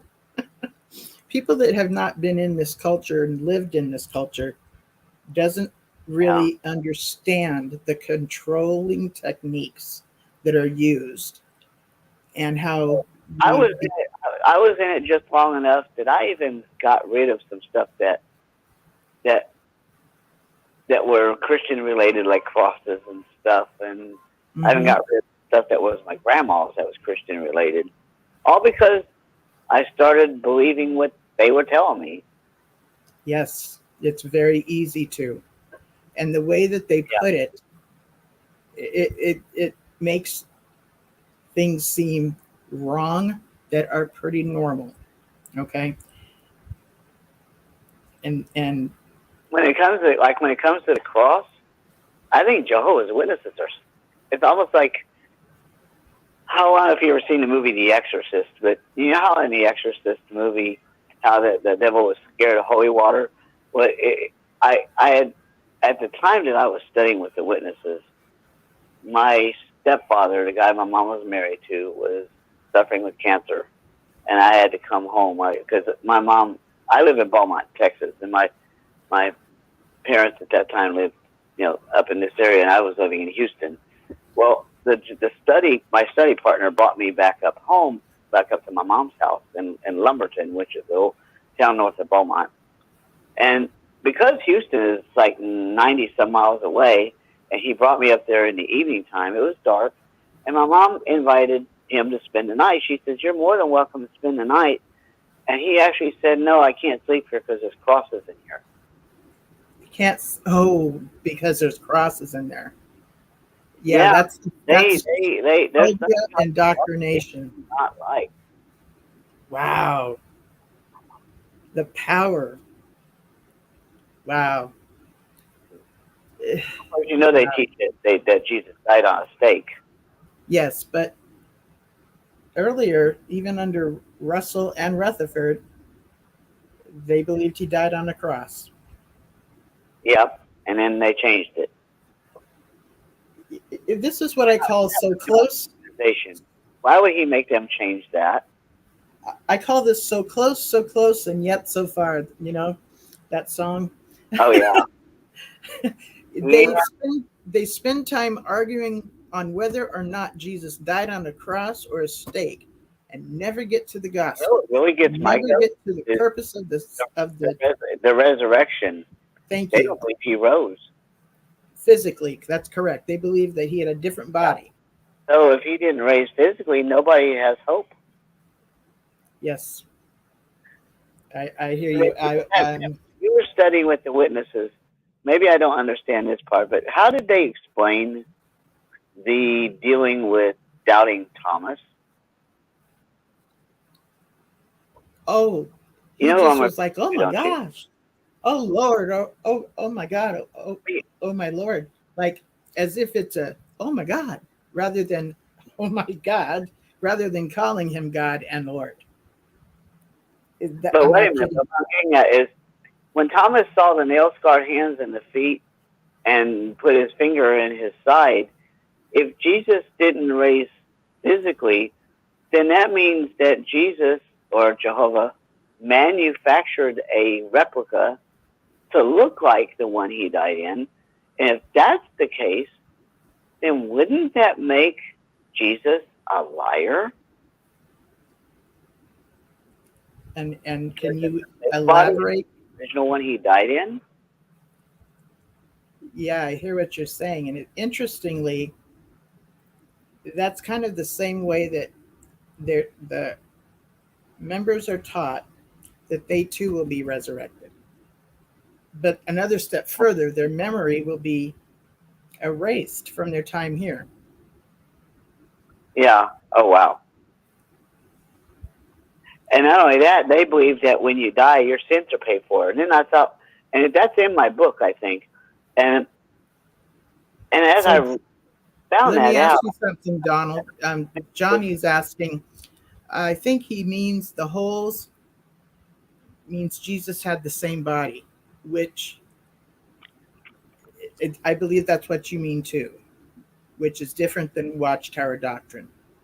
This same body, the temple, it was, he was talking, this temple will tear down. I will raise this temple within 3 days. Within 3 days, I will raise this temple. And they replied, it took 46 years to build this temple, and you're going to raise it in 3 days? Yes. But he was talking about the temple of his body. To answer Don's question, hi, Don, it's Pixie. Oh, hi, Pixie. How are you? I'm doing very well. Thank you for asking. Happy Mother's Day. Oh, thank you. I don't have any children to buy me a card, so I appreciate that so much, Don. Oh, you're more than welcome. To answer the question, my dad loved the story that the Methodists call the Road to Emmaus, and I had to look it up because I never remember the town. But all those miracles after the resurrection is the coolest part of the New Testament. And my dad really enjoyed those stories and would tell them to me when he made me a breakfast. Oh, but I cannot remember in any Kingdom Hall ever discussing that group of stories called the Road to Emmaus that has the breakfast and doubting Thomas and ascending. You know, it's a whole group of stories. Yeah, they don't talk about it, yeah. And they just don't talk about it. And my dad would always tell those stories to me at the breakfast table. Well, and in the witness organization, they claimed that Jesus, after he spiritually rose, that he appeared in different bodies. I'm like, well, they don't hardly even talk about that now at all. They have memorial, and then, you know, they don't talk about Resurrection Sunday or the Road to Emmaus or any of it. It's like they leave it blank. Yeah. And my parents, as I mentioned, I have Charles Taze Russell's autograph in my family Bible. So my parents go back to when they baptized with the Father, Son, and Holy Spirit, and way back when, and they had the cross in the Harp of God book and all like that.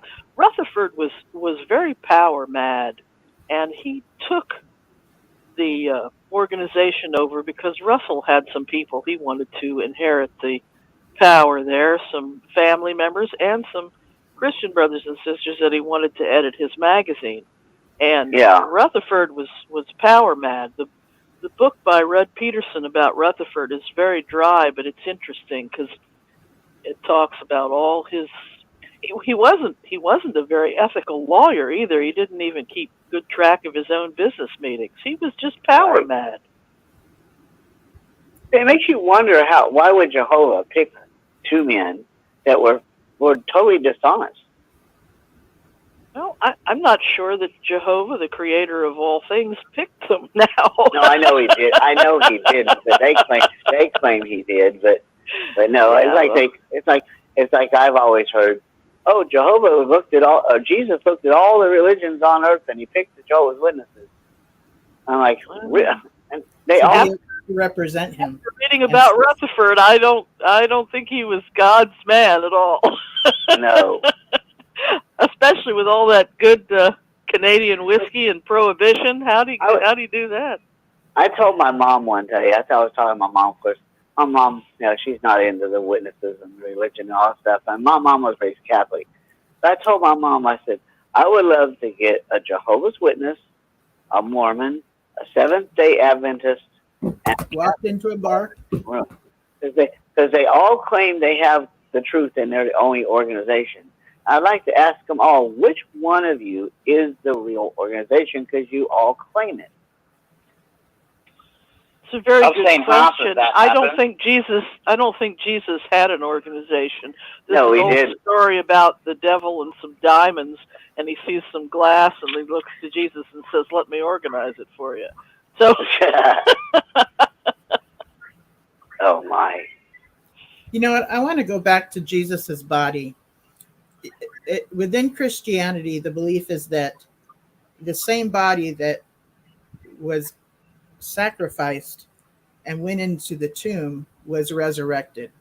And doubting Thomas didn't believe the women when they went running back and said, he's risen and all this stuff. And doubting Thomas says, unless I see the holes from his hands and the hole from the side, because he was stabbed. So I want you to think about this. He spoke plural regarding the holes in his hands. If he was up on a stake, like the organization teaches, then it would be a hole from the nail rather than the nails, which is plural. The nails imply it was a cross. And so there's that. But again, it's a diversion to speak of what he died on rather than the purpose of the death. That's right. Yeah. Did you remember that beautiful cover they had on the Watchtower? It must have been in the 80s, and it had the women at the tomb.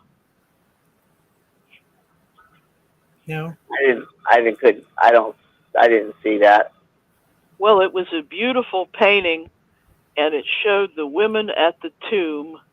And for the Watchtower, it was a very momentous moment for them to have that as a Watchtower cover. Oh, wow.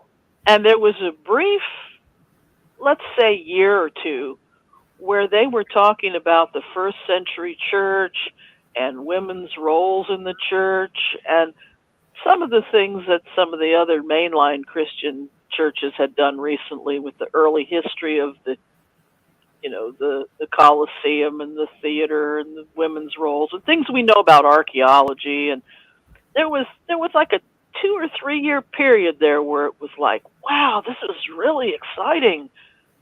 Wow, this is history. And maybe Jesus was really, really real and we've got proof. And then all that just kind of ended. Wow. Huh. Yeah, I believe Jesus raised in the same body he died in. That's the way I was taught. Well, I think he was my Redeemer. I choose to believe that. I realized after being a witness for this lifetime, and my family was in it for 4 generations, that you really can't prove religion. I choose to have the belief that he is my Redeemer. Yeah. And once you get into debating it, it's like, because there's the Greek Orthodox, the Coptic Church, the Ethiopian Bible, the Apocrypha. I mean, there's so many things when you look at Christianity. Yeah.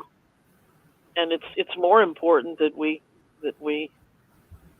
are delighted with the fact that we have a Redeemer and we don't have to sacrifice little animals in temples. Yeah, we don't want to do that no more, and we can do what Jesus commanded us, which is to love one another. We can feed the hungry and clothe and heal people. That's right.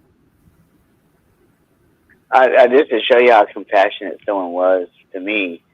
I'm a type 1 diabetic, and I was diagnosed with diabetes around 2000, and I was in Austin, and I had just been put on insulin. And and I don't know how much you know about diabetics, but when you first start taking insulin, your body's not used to it, so you get low blood sugars that aren't really low blood sugars, but because your blood sugar has been so high for so long until you got treated, that when you get what's called a normal blood sugar, it feels really low because you've been having constant high sugars all the time. Well, I was in Austin at the time. I went back up to school in Austin after being diagnosed with diabetes because I had to come back home to Beaumont to see my doctor. And my doctor sent me to a specialist, a diabetic doctor, to be treated because my regular doctor didn't want to treat me and stuff because he didn't feel comfortable doing it. But anyway, I got on insulin and I went back up to Austin, and I was at an outdoor event, and it was hot that day. And extreme heat. If I'm out in it too long or doing too much, it can bring my sugar down. Even now, it drops it real quick. Well, it happened that particular day, and we were getting ready to go down some stairs, some stone stairs, and I started feeling really like weak, like I was gonna pass out. Oh no! I mean, my energy level was like nothing. The only thing I could think of at that moment was I grabbed the lady's hand that was in front of me. I didn't know her from Adam. It shocked her. It shocked her. She turned around, and she wasn't mad at me or nothing. But when she saw my face, she knew there was something wrong. Because she said, "You look bad." She said, "You're totally pale." And I told her, I said, "I think my sugar is dropping, and I got to do something about it." So she helped me. But if I didn't grab onto her hand, I would have fallen down those steps. Oh my! Yeah. Well, I'm glad I don't have diabetes. That must be a challenge for you. It is. I'm used to it. A friend of mine, he told me that rather than have a Tootsie Pop, it would be best to have little bags of the M&M peanuts. That's what one of the EMTs told me. Well, they also have glucose tablets that you can get, and I do buy those sometimes, and they're chewable. They look like an overgrown pill, like the old flat pills, but they're big, huge things. You chew them, and they come in different flavors, and they're glucose, and you chew them when you have a low blood sugar. You take about 3 of those, and it raises your sugar back up. They're not medicine; anybody can eat them, but but the purpose of them is to raise your blood sugar rate. Yeah, I get those sometimes. I do eat M&Ms. I love M&Ms. The M&Ms with the peanuts are supposed to keep the blood sugar steady after you get it back up there. Oh, okay. I didn't think about that. I like the plain ones, but I like peanut ones too. But I get the plain ones. Yeah, I love chocolate. I do too. That's one of the things I'm not allergic to. Chocolate is a good thing. Oh yeah. Yep, chocolate ice cream, chocolate gelato. You know, they didn't really have chocolate until about the 16th century. Yeah. Have you ever had sorbet? Have you ever had that? Oh, yes. Oh, yes. I love that stuff. And with sorbet, I love the wild berry sorbet. I love that stuff. Mm-hmm. Good stuff. Ooh, yum. Type 1 diabetes is more rare than type 2 diabetes. And from what I understand... Well, when I got it as an adult, but type 1 is usually found in kids. Yes. But there is a version of it called adult onset type 1 diabetes. Is that right? That particular type of diabetes is usually caused by some sort of traumatic thing that must have happened in your body at some point, and it sparks it off. But diabetes does run in my family because there was my Aunt Janet on my dad's side of the family. Of course, she's dead now, but she had diabetes. And my dad passed away in 2013, so. And my dad passed away with lung cancer. He was involved in Vietnam. He got involved with that Agent Orange and all that stuff. Oh, yes. Yeah. Oh, my dad loved the Army. He really loved it. Oh, my goodness. Somebody made a comment in the chat that they are very allergic to chocolate. I don't think I've ever heard anybody say this. Oh yeah, it might be an allergy. It's the one that I don't have. Because my list of foods is getting shorter and shorter all the time. Oh, no. Now, I love hot and spicy. The hotter, the better. I do, too. I like spicy. I like chocolate. I like coffee.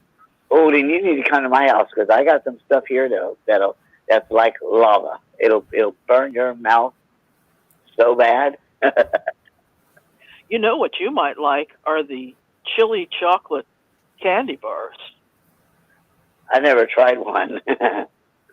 You can put a little bit of cayenne pepper with chocolate. Yeah. Have you ever had ghost peppers? No. Are they super hot? Those and Trinidad scorpion peppers are the hottest peppers on earth. I am such a weta. You guys would like my jambalaya rice that I do. I take jambalaya rice, and you put a pinch of cayenne. You take you already pre-cooked your chicken and your pork, and then once that's cooked, you stir that in with your rice. Throw some cayenne, a little bit of garlic. It is, oh my God! You learned this from somebody else. It's an African dish, but it is to die for. I mean, my God, I'll make a big pot of that, and you can eat it over several days. And as it sets in the refrigerator and marinates even more, oh my God, it's a spicy. I like the idea that you've got the chicken and pork together. I like that idea. Oh, with the jambalaya rice. Yeah, down here in Beaumont's not too far from Louisiana, so we have a lot of Cajun influence here. So jambalaya is one of the big things we have here. That and etouffee and boudin and all that stuff is down here. And yeah, that's a dish I can cook a big enough for, and you can eat it over 3 or 4 days. And I noticed when you put it in the fridge, and the longer that it marinates with all that together, because then I'll go and I'll stir it up and then, leave it in. And oh my gosh, it's like each day it almost tastes better than the first day. It's yeah. A girl I was with at the time taught me that recipe, and oh my God, I love spicy things anyway, but that was good. I always tell people if I could eat lava, I probably would. Oh, speaking of, the reason we've got such crazy weather here, we had 2 volcanoes in a day last week.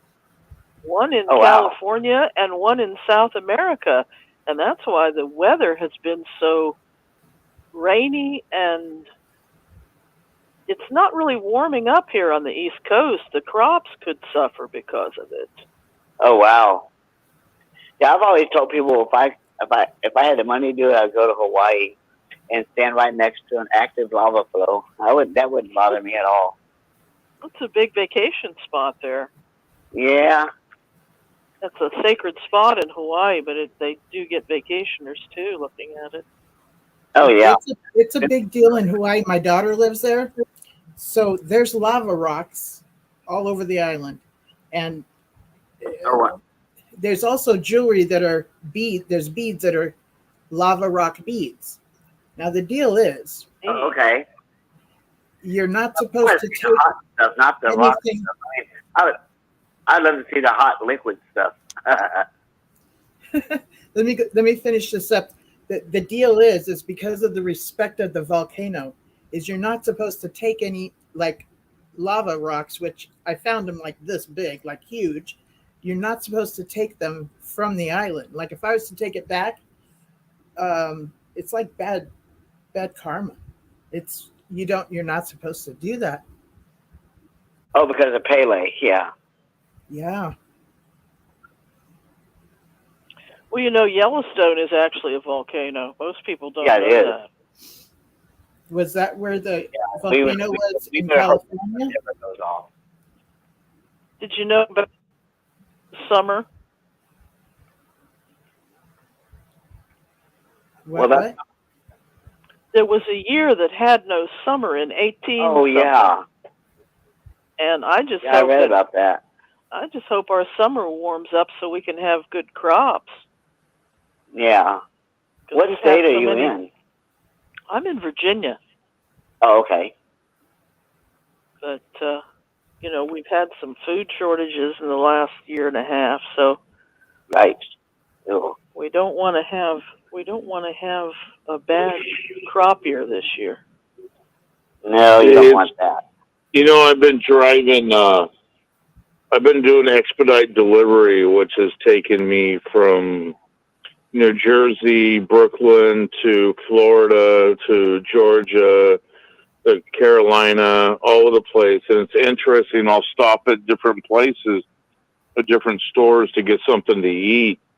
And it's amazing to me that the prices of food is atrocious. It's just like, you know, how crazy expensive it is. Because I thought about getting me a little mini propane cooker that I could put outside my box truck, say at night, say I'm outside of a hotel or whatever, and I could cook me a steak or cook a, you know, hamburger or whatever. And just the price of stuff is crazy. You probably do as well in a diner as you would getting it at the grocery store now. It's almost getting like that, yeah.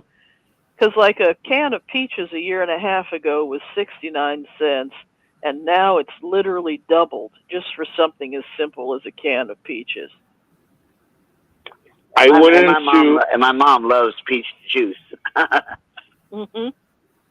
I went into a grocery store. I think it was called Krogan's or something like that. Kroger, Kroger, and it was a dozen eggs. It was $6. Ouch! Well, eggs went up to 8. This week, eggs were back down to $2.50. Oh wow! But the meat prices never have come down. Yeah, I love the pork chops were good, but all the fish prices and your beef prices they're going up and up. Yeah, because I like to eat because somebody told me, like, with your regular beef, there's feces in there. And depends on what the cut of beef is. Yeah, so I went to eating, I like the taste of it. I went to eating bison.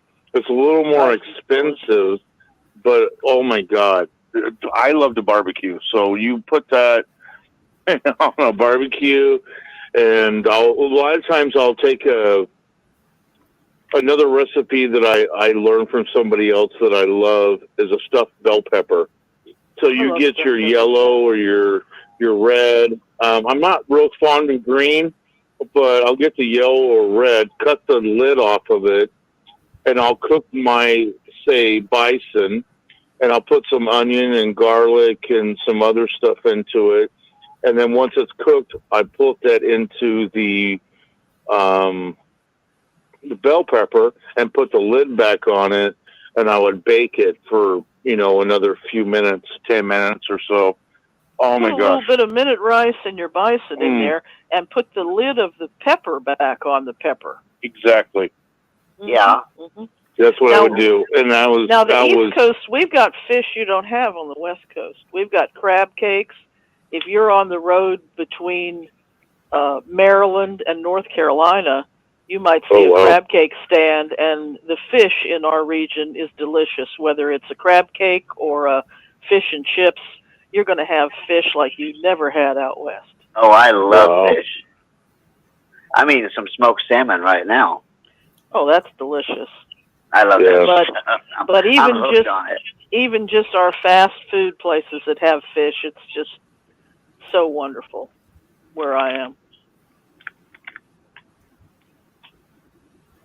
The one thing that I saw when I got into, I'm trying to think where I was at. I think it was towards Miami. It was towards Florida. It might even been South Carolina too. Is that he had peanuts in the shell that was soaked in almost like I don't know how they do it, but I've never seen peanuts advertised this way before. And they grow them here. It's a crop. Yeah. It was like delicious. A thing I'd never seen before, you know, being on this side of the United States. And we have the best watermelon in the world. We have very good cantaloupe, very good peaches. I'm not a very big fan of watermelon, though. Have you had a Virginia watermelon that's world famous? Nope. Are you crazy? Watermelon is amazing. Hello, Brad from Australia. I miss you.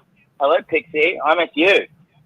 Well, just send me a note on my page. I can't do Messenger yet, but I went to your alias there and tried to send you a message, and I'm your only friend there. Did you? Yeah. Yeah, you're my only friend. Yeah, if you're a friend of mine, you're my only one. Yeah. That's okay. I really looked at that type, that third personality type. I don't think that I'm perfectionistic and avoidant, but I just pretended for a couple days to try to understand. That's a good way of trying to understand it, I think. Yeah, seeing how well it fits you. Yeah. In saying that, watermelon is amazing. Is this other guy crazy? Watermelon, you know what watermelon is great for? It cleanses out your lymphatic system completely. Oh, that's interesting. Watermelon does a job on bringing your, believe it or not, the health benefits from watermelon is crazy. Well, if you're on the East Coast, if you're on the East Coast and you see a farmer with a truck and he's got a fresh watermelon, get yourself one because they're wonderful. Yeah. Well, you think of your lymphatic system. If you can flush that out, you're doing good. I have a question for the US because I don't know the answer to it and I can't be bothered Googling it. But there's a fruit in New Zealand that they call a feijoa. And I was wondering if they exist in America. No, but I have a refrigerator with lots of kiwi fruits in it, and I can't wait to have them this week. And the first time I saw kiwi was only 20 years ago, and I was just amazed. So we don't have all the fruits you have. Well, kiwi fruits are actually Chinese. But feijoas I've only seen grown in New Zealand or in Australia in the very coldest parts. But there's very cold parts of America too, so I was wondering if maybe you guys grew them over there, but apparently not. They're the most amazing fruit I've ever tasted in my life. You make me want to visit. What do they look like? They kind of look like a small avocado. Okay. And you eat them kind of like a kiwi fruit, as in you cut them in half and then you scoop out the inside. But the smell of them has this chemical in it that's similar to like the lotus plant. You know how when in ancient stuff, when people smell the lotus plant, they get intoxicated? It's the same chemical in a feijoa fruit that gives that intoxicating feeling. And it is incredible. Do you have kumquats?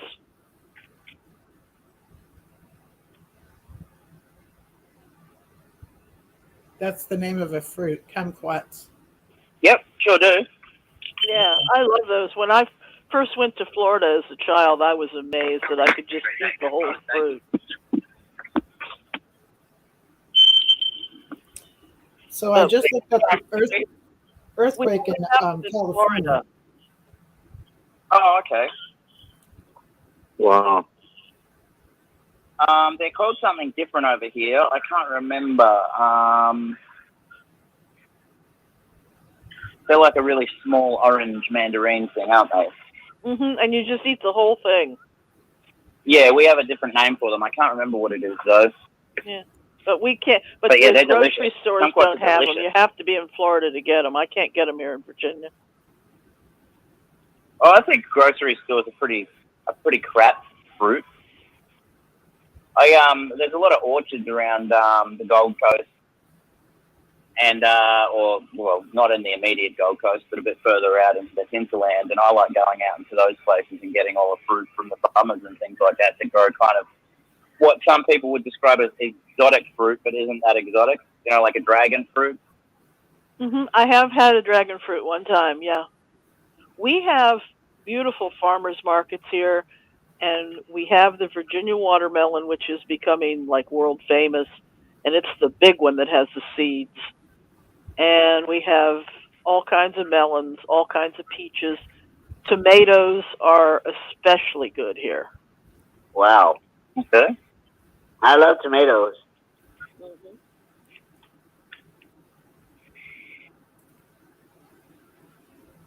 Tomatoes are a wonderful thing. Virginia watermelon looks like the inside is more pink than red. That'd be correct? And they're huge. They're huge. I mean, if you were going to have a party, one watermelon, you could get 20 slices out of it. Now, I think it's neat that we have the new hybrids that are small, you know, and I can carry it easily home, and it serves 2 people. But the taste isn't the same as that huge watermelon. Uh-huh. And I find those littler ones don't stay fresh for as long. The inside goes a bit mushy too quickly in those little ones. Mm-hmm. Mm-hmm. I love watermelon. Good. I could talk about watermelon all night, to be honest. So this show is now only about watermelon, just so everybody knows. That's right. And we have blue honeydew melon. We have orange cantaloupe. And recently I saw a yellow Persian melon that was delicious. We call cantaloupes rock melon over here. Okay. Rock melon. It's like an orange honeydew. Yeah, that's an American favorite. That's pretty much in every store. I'm a big fan of cantaloupe as well. It's delicious. I like fruit. Actually, I like all fruit, to be honest. And then recently I got some cotton candy grapes. I think they're from California. Yeah, good. I never had this cotton candy grape before. It was the best grape. Now, why do they call it that? Because it tastes just like cotton candy. Oh, it does? It's a new grape. Yeah. Oh, I wanted to come up with a chocolate one.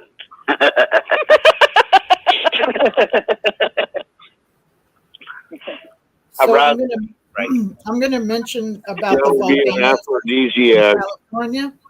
I'm going to mention about the earthquakes in California and volcano stuff.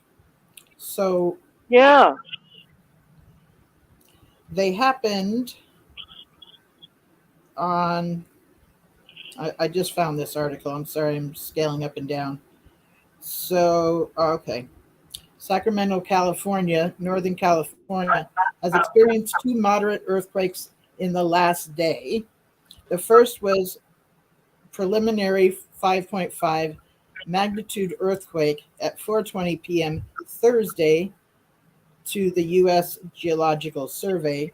About 11 hours later, a preliminary 5.2 magnitude aftershock struck in Chico. And somewhere on here it confirmed the date. Where was this? I was reading it.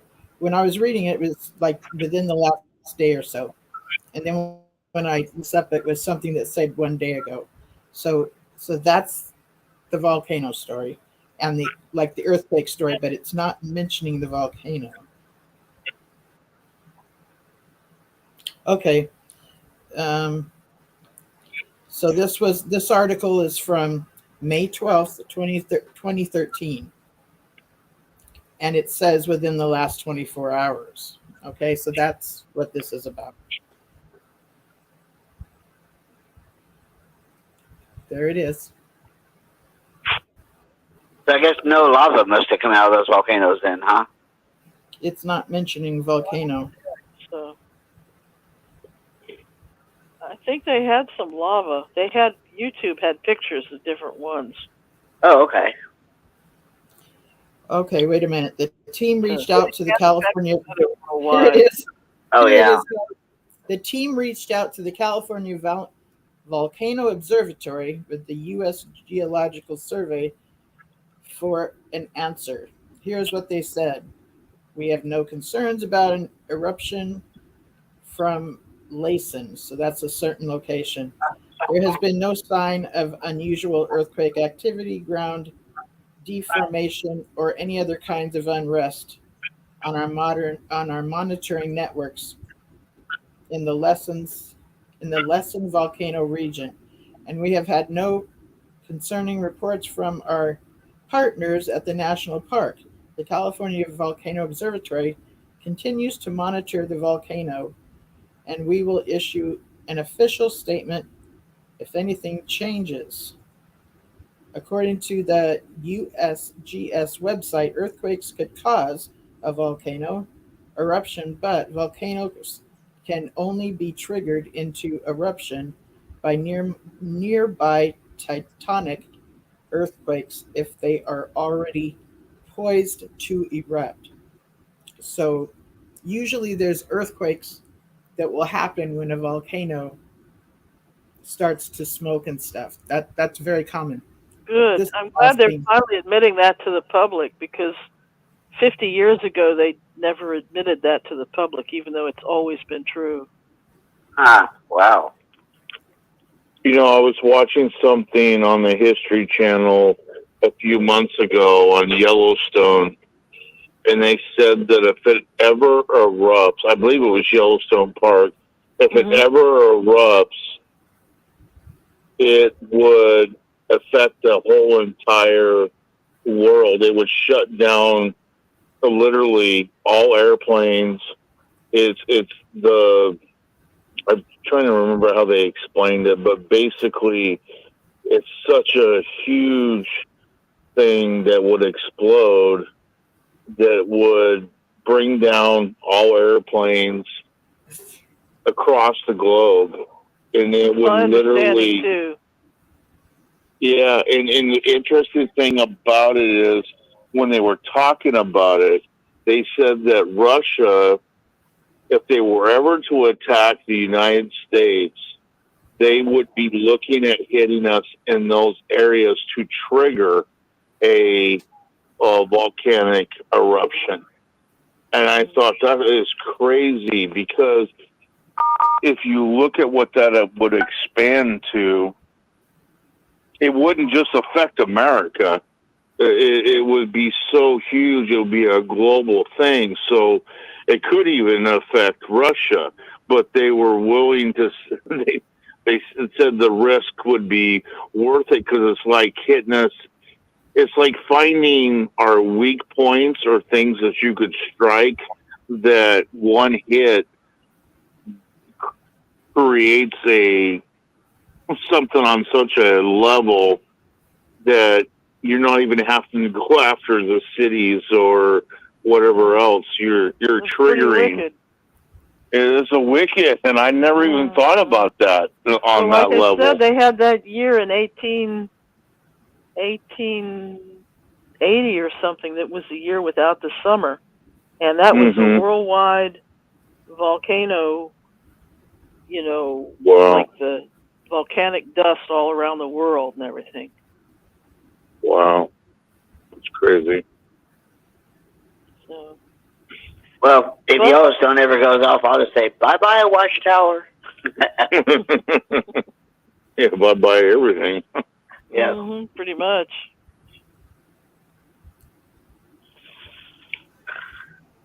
I'll say no, then I'll say, "There's your Armageddon."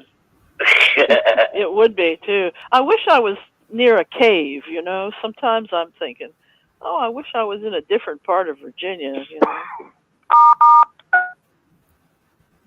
know. Yeah, I think, not to be a doomsdayer, but I think what's coming in America, we're going to have to start thinking much differently.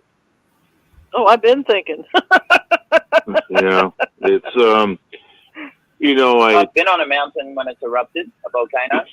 Oh, no. I was skiing on it at the time. Wow. And I was in New Zealand when the last volcano eruption happened on White Island as well, which was pretty spectacular. I bet. But it's very similar to being in an earthquake. When I was on the mountain skiing, it was like the earth moved, say, 3 feet to the left and then 3 feet to the right.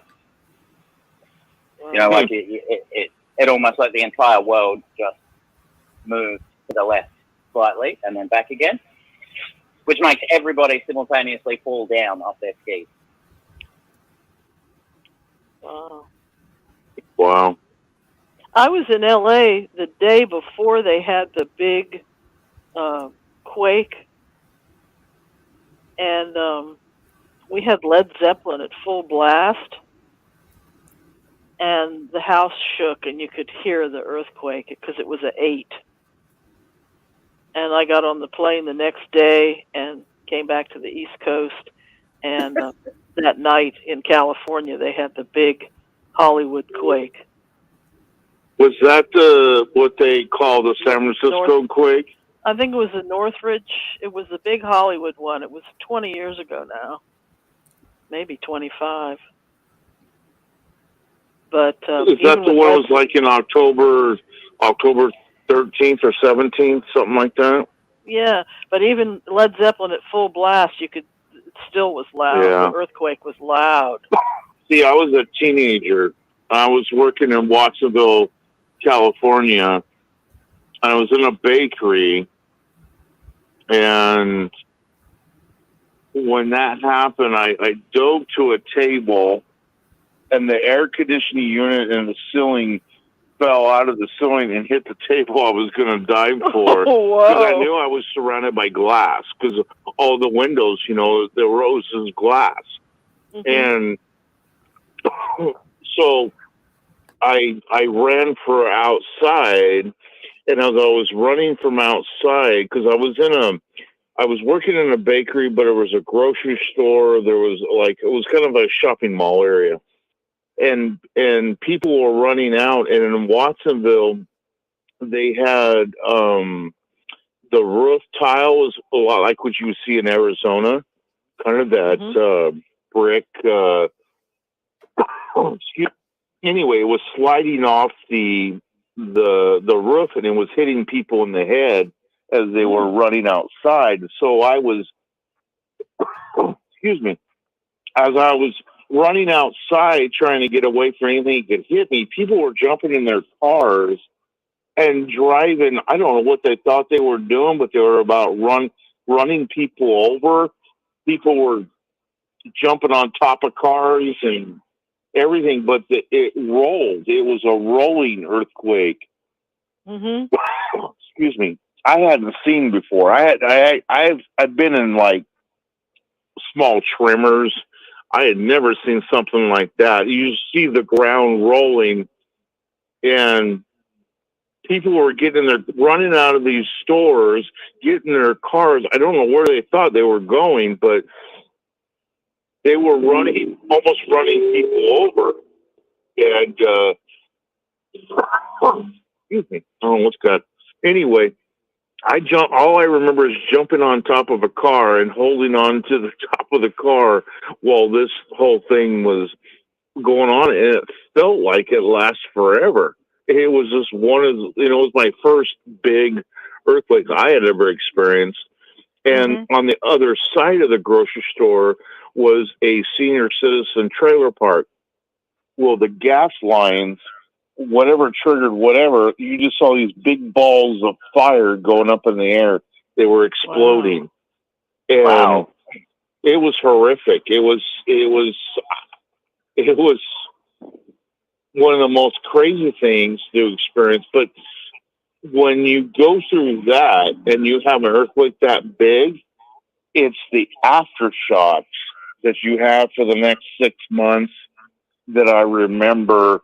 That obviously they gradually get less and less intensive, but those first few hours of the aftershocks when I actually got back home were horrific, and they were just as causing damage and stuff like that. As months passed, I remember it got less and less intensive, but those first, I would say the first 6 weeks after, the aftershocks you had were just intense. You just get to sleep. And for whatever reason, I could never pinpoint this. Why do the most intensive ones come at night when you just, you don't have anything going on? You finally get relaxed. You're sleeping downstairs. You're away from anything that could fall on you. Sleeping on the floor in the living room is what I remember. And then bam, right as you got to sleep, it could be midnight or whatever, and you would have a nasty aftershock. And so Daniel, what When did this happen, and what state was it in? What's that? When did this earthquake that you're talking about happen, and what state? I thought it was in the. I thought it was. It was considered the, which always annoyed me because it was considered they called the San Francisco quake. So it was in the 90s. Was it in the beginning of the 90s, somewhere in there? Well, was that the one in '89 where they had the baseball game? Yeah. Yeah, that was the '89 quake. Yeah, that was a 7.1, 7.2, something like that. Yeah, that was big, when that freeway collapsed and stuff. Yeah, that's where. Yeah, even in like people were parked in those garages with the cement above you, and you could park up above, and people got crushed in that. I remember one of the news things I've never forgotten. I don't know why. A police officer was driving his motorcycle, and there was an aftershock. And I think this was early morning where it was still dark. He didn't see where the freeway had collapsed, and he rode right off, and didn't even know that, there was no road there. And I don't know if he died or I don't know if he survived, but I remember that being on the news. He didn't see the road was gone, and I think he died. I think, if I remember correctly, but it's just that was the craziest experience I've ever experienced, where you're dealing with the aftershocks. This was a 6.9 earthquake. Okay, 6.9. I felt it in LA County. From LA County.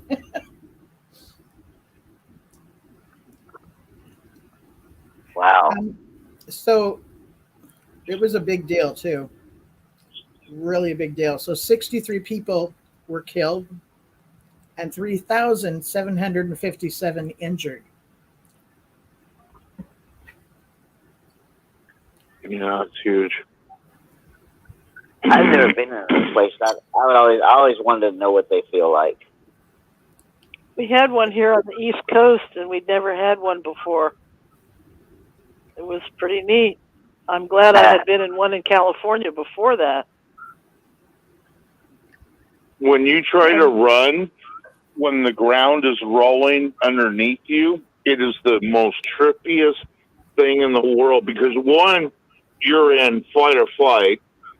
You're trying to figure out what the hell just happened, because I think you kind of acknowledge it's an earthquake, but if you've never been in one, it's even trippier than that. And then you try to run, you're falling down more than you're moving anywhere, because the ground is rolling underneath you. I don't even explain it. How to when you say rolling, it's like picture. Live in. My floorboards rolled with the quake, but they were not harmed. My floor came back to normal, and that was just luck. Wow.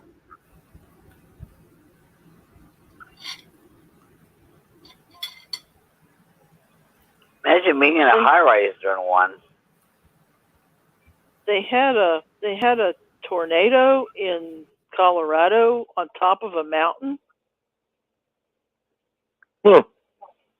And as far as I know, nobody'd ever heard of that before. Wow. I don't think I've ever heard of that before. That's crazy. Weird weather, huh? And in the picture, the snow looks like a punk rock haircut. The snow is sitting straight up on the mountaintop.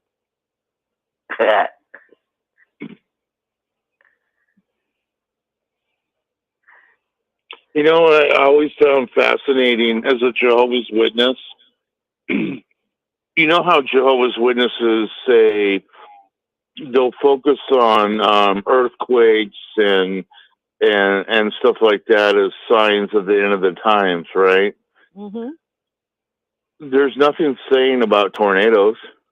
There's nothing said about hurricanes.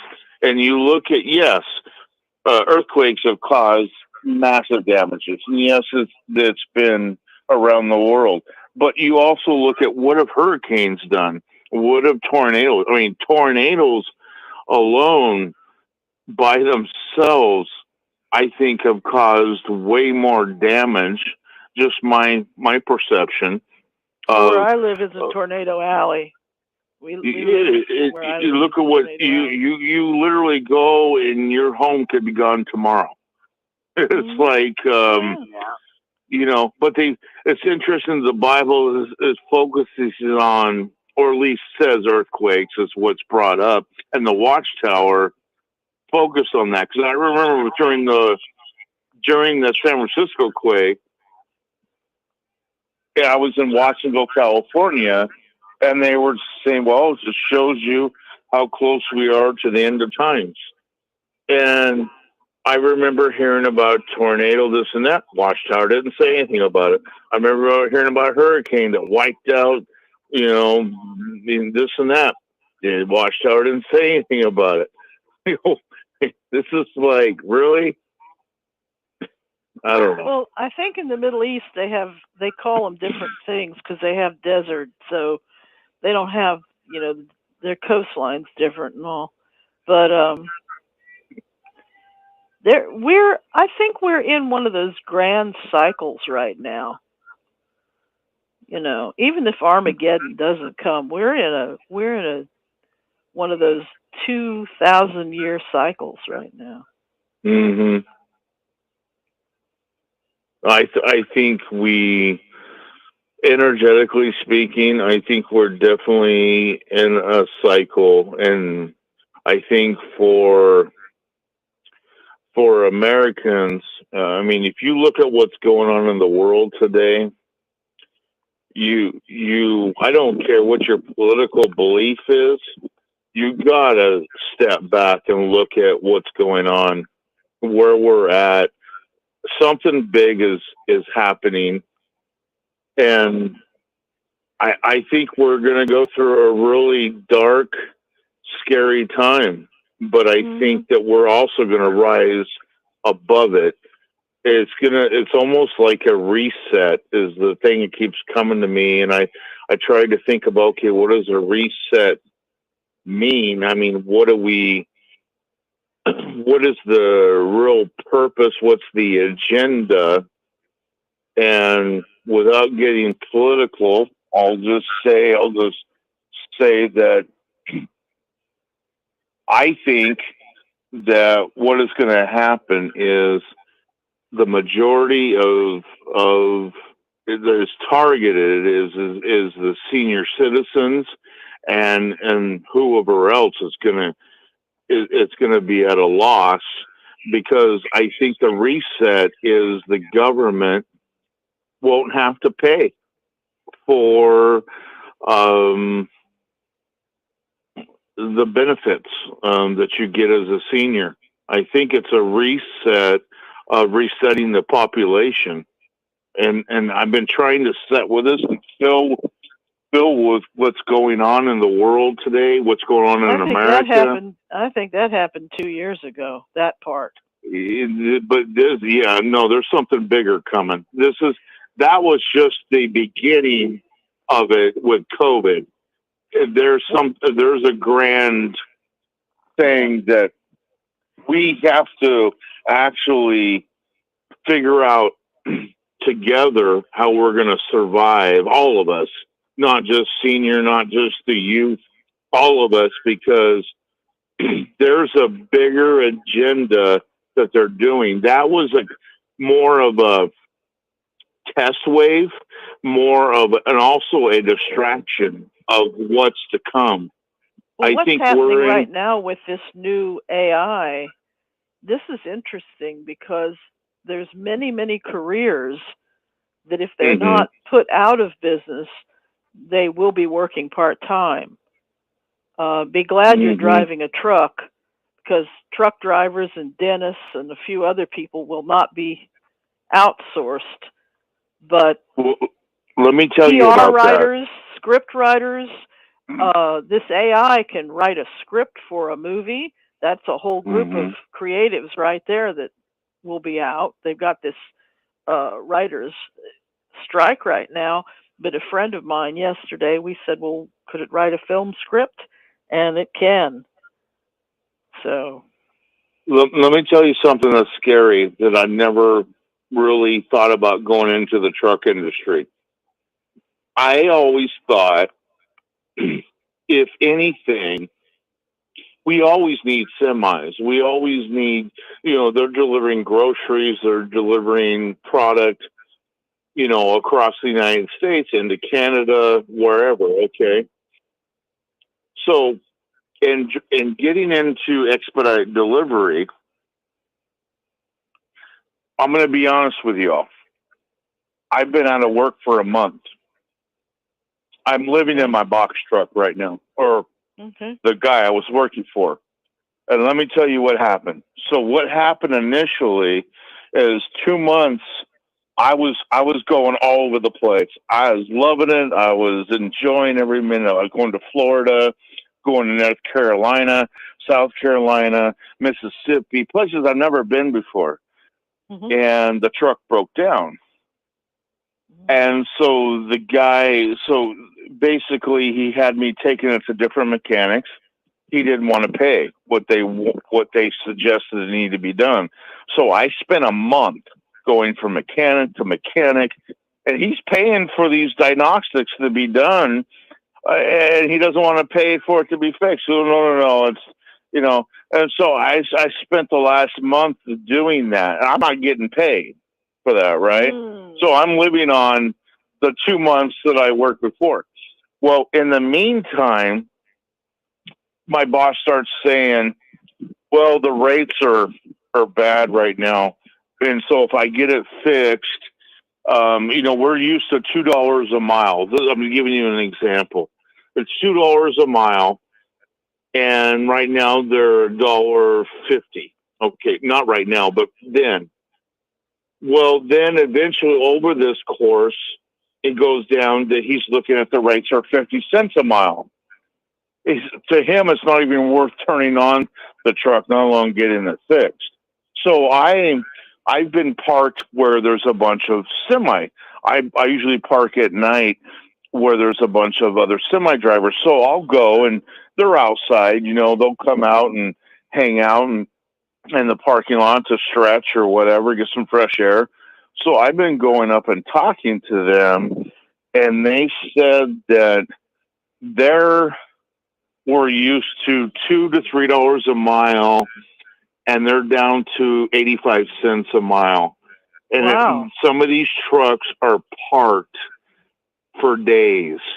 They said that right now, you talk to different truck drivers, they're so frustrated, they don't even know what to do. And I was talking to this one truck driver, and he said, there's something going on in America right now that's to cripple us. Because you take out the truck industry that supplies to the grocery stores, and you cripple them, then what happens? Not only the stores not getting, that's why you're seeing certain stores don't have the normal supply. They don't have, they're short on stuff. It's because either the truckers aren't going there or they're way behind. And I was in a Walmart parking lot. I'm in New Jersey right now. That's where I've been for the last month. In a Walmart parking lot in Linden, I think it's called Linden, New Jersey. And there are, in a Walmart parking lot, and the backside, I've been with about 10 different semis parked next to me, and they have not moved. Wow. And they said that the rate is so bad right now for their loads that turning on their semi for gas, it's not even, they don't know what to do. They're trying to figure out whether to sell or hold out, thinking that it's going to get better. But they said that if you look at, this is what some of the semi-drivers have told me, you got to look at the bigger picture. China is buying up the farmlands in America. China is buying up so much stuff that they are going to own. Not only we in debt to them on other levels, but they're buying up American property and they're buying farmlands. And not only that, they're turning those farmlands into something else. They're not producing, the farm, the wheat or the whatever they'd be growing, corn or whatnot. And on top of that, he says, the guy I was talking to, he says, we've been watching this. A lot of us truckers, we talk together and we see what's going on. He goes, you take out the trucking industry, you wipe out America. That's because true. who delivers all the stuff to the stores? True. That's true. And they're fearful, and they said that they're blaming the government, America. What the ones I've talked to said it is a sabotage. It's almost like they don't know who to blame exactly, but it's a sabotage because you take out the trucking industry, you have nobody delivering food, you have nobody delivering whatever other products. Goods, right? You collapse. And everything that is there is going to be so expensive that the average Joe isn't going to be able to afford it. Right. And also, are they just delivering to Walmart? See, I see where maybe some of the smaller, these guys are delivering to like Safeways, Walmart's. These guys are delivering to the ones that I have seen personally are delivering to big places, not your mom and pa's stores. Not to say there's not anybody that is delivering the small stores, but a lot of these guys, of the small businesses are gone. No, these guys are like your Krogan's, your Safeways, your Fred Meyer's, your Costco's, your Walmart's, and all of that. And they're all parked in a Walmart parking lot because some Walmarts allow the truckers to park there, Sure. And it's like I've been going around and talking to them because my boss is saying this and that. I'm like, no, it couldn't have dropped that much in this short of time. And the truckers are saying, well, yeah, and think of what gas miles we get compared to your box truck.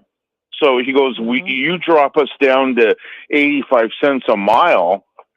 We start up our truck. We're already burning fuel. So they're waiting for a better load and whatever. So it's going to be I wouldn't be surprised if truckers go on some type of massive strike or something in the next few weeks because how bad it is talking to them. Right. When you look at it, especially if they're an owner and they're paying their insurance, they're paying their whatever they have to pay, their truck payment, and you're not moving, you're just sitting there. That's flipping huge. And that's going to affect our see, I didn't see this coming, this part of it. I thought, well, this is the best job to have because we need people moving product to city, right? Or groceries, whatever. I didn't see this part of it. And when they're saying this, I'm like, holy shit, this is a bigger agenda than I thought. You wipe out the trucking industry, you wipe out America because who's delivering what to what? Right. It's whoever's behind this is huge. This would be like picking up goods from, let's say, New York and then going down the East Coast? Yeah, that's what I was doing. Right. You know, and I was picking up from Brooklyn, going to Miami. I picked up in Michigan and went to South Carolina. You know, and now the rates went from, when I started, they were $2 a rate or a mile, and I was told that was huge because the truckers were they weren't even getting that at that time when I first started. And now it's 50 cents a mile. If you're lucky, you get 85 cents. That's, and the truckers are not even, and I get better gas mileage even in this old box truck than the truckers do, you know. I'm not pulling a 55-foot trailer, you know. And, but it's crazy right now. It's just, I just wasn't expecting this, you know. So I've been in this truck for a month now. I had a guy an ex-coworker from the hospital, when I used to work at the hospital, called me, and he was just like, "Damn, Daniel." He goes, "No, you're going to have a good weekend." And I was like, "What do you mean?" He goes, "I'm putting you up in a hotel." So he put me up in a hotel for a couple of days, and I've been showering outside with a gallon jug of water and wait until late at night and park my truck with some bushes or try to have some privacy and taking a shower that way. And the last couple nights, last night and tonight, I had a hotel, and my God, yesterday I crashed. The bed was so incredibly soft. I just laid in that and I just crashed, you know, and I got up, I took a shower, and I was like, but like what we take advantage of sometimes or not realize how grateful you are to have a shower every day. It's good if you're camping and you finally get there, isn't it? Yeah, it was beautiful. So, well, thanks for figuring out where I'm going to go from here. Yeah, but it's good to know that that's what's happening. Yeah. No, I really, really, truly believe, you know, you go back a year ago when I was saying about China and Russia, and people thought I was just being a doomsday, whatever. I have felt this. I've seen it coming. I don't know why. I can't tell you why I can see these things, but I look at everything. I look at all the factors. We need to be to encourage each other, and we need to be prepared. And I know the Watchtower has already talked about having a go bag and whatever, and I hate to sound like the Watchtower, but the government tells you too. Everybody's telling you. Red Cross tells you. That's the Red Cross material.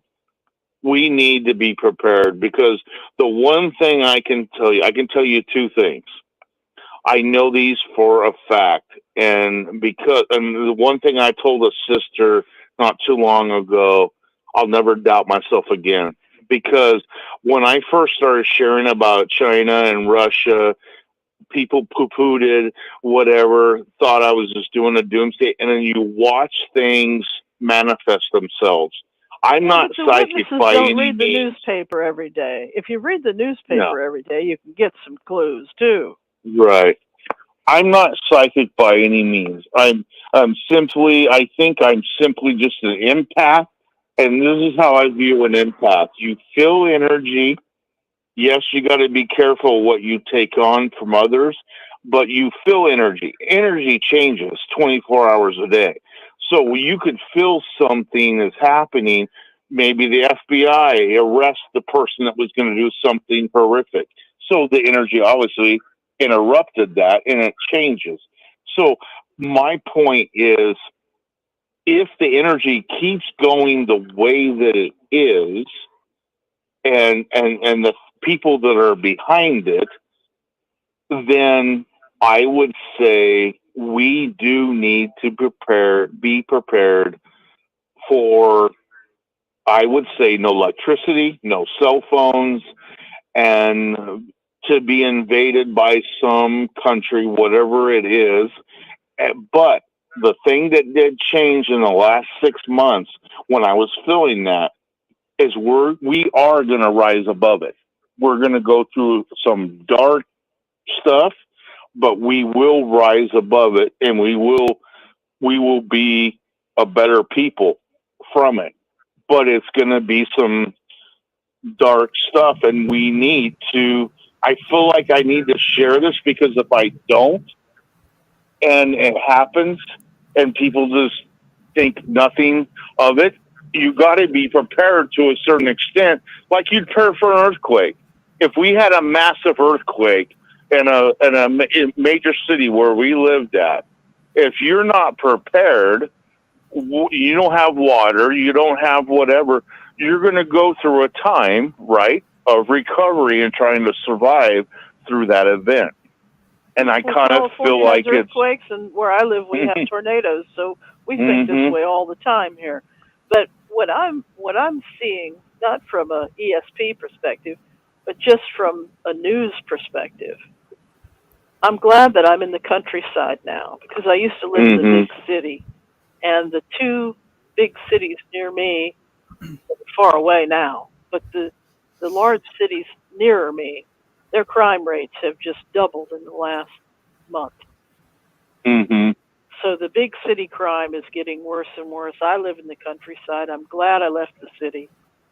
Yeah. No, I agree with you 100%. I would rather be out. Selfish, and even some of the stores in the big city, they had a news report where they're putting, like the drugstores, they're putting glass, on the shelves, like. Huh.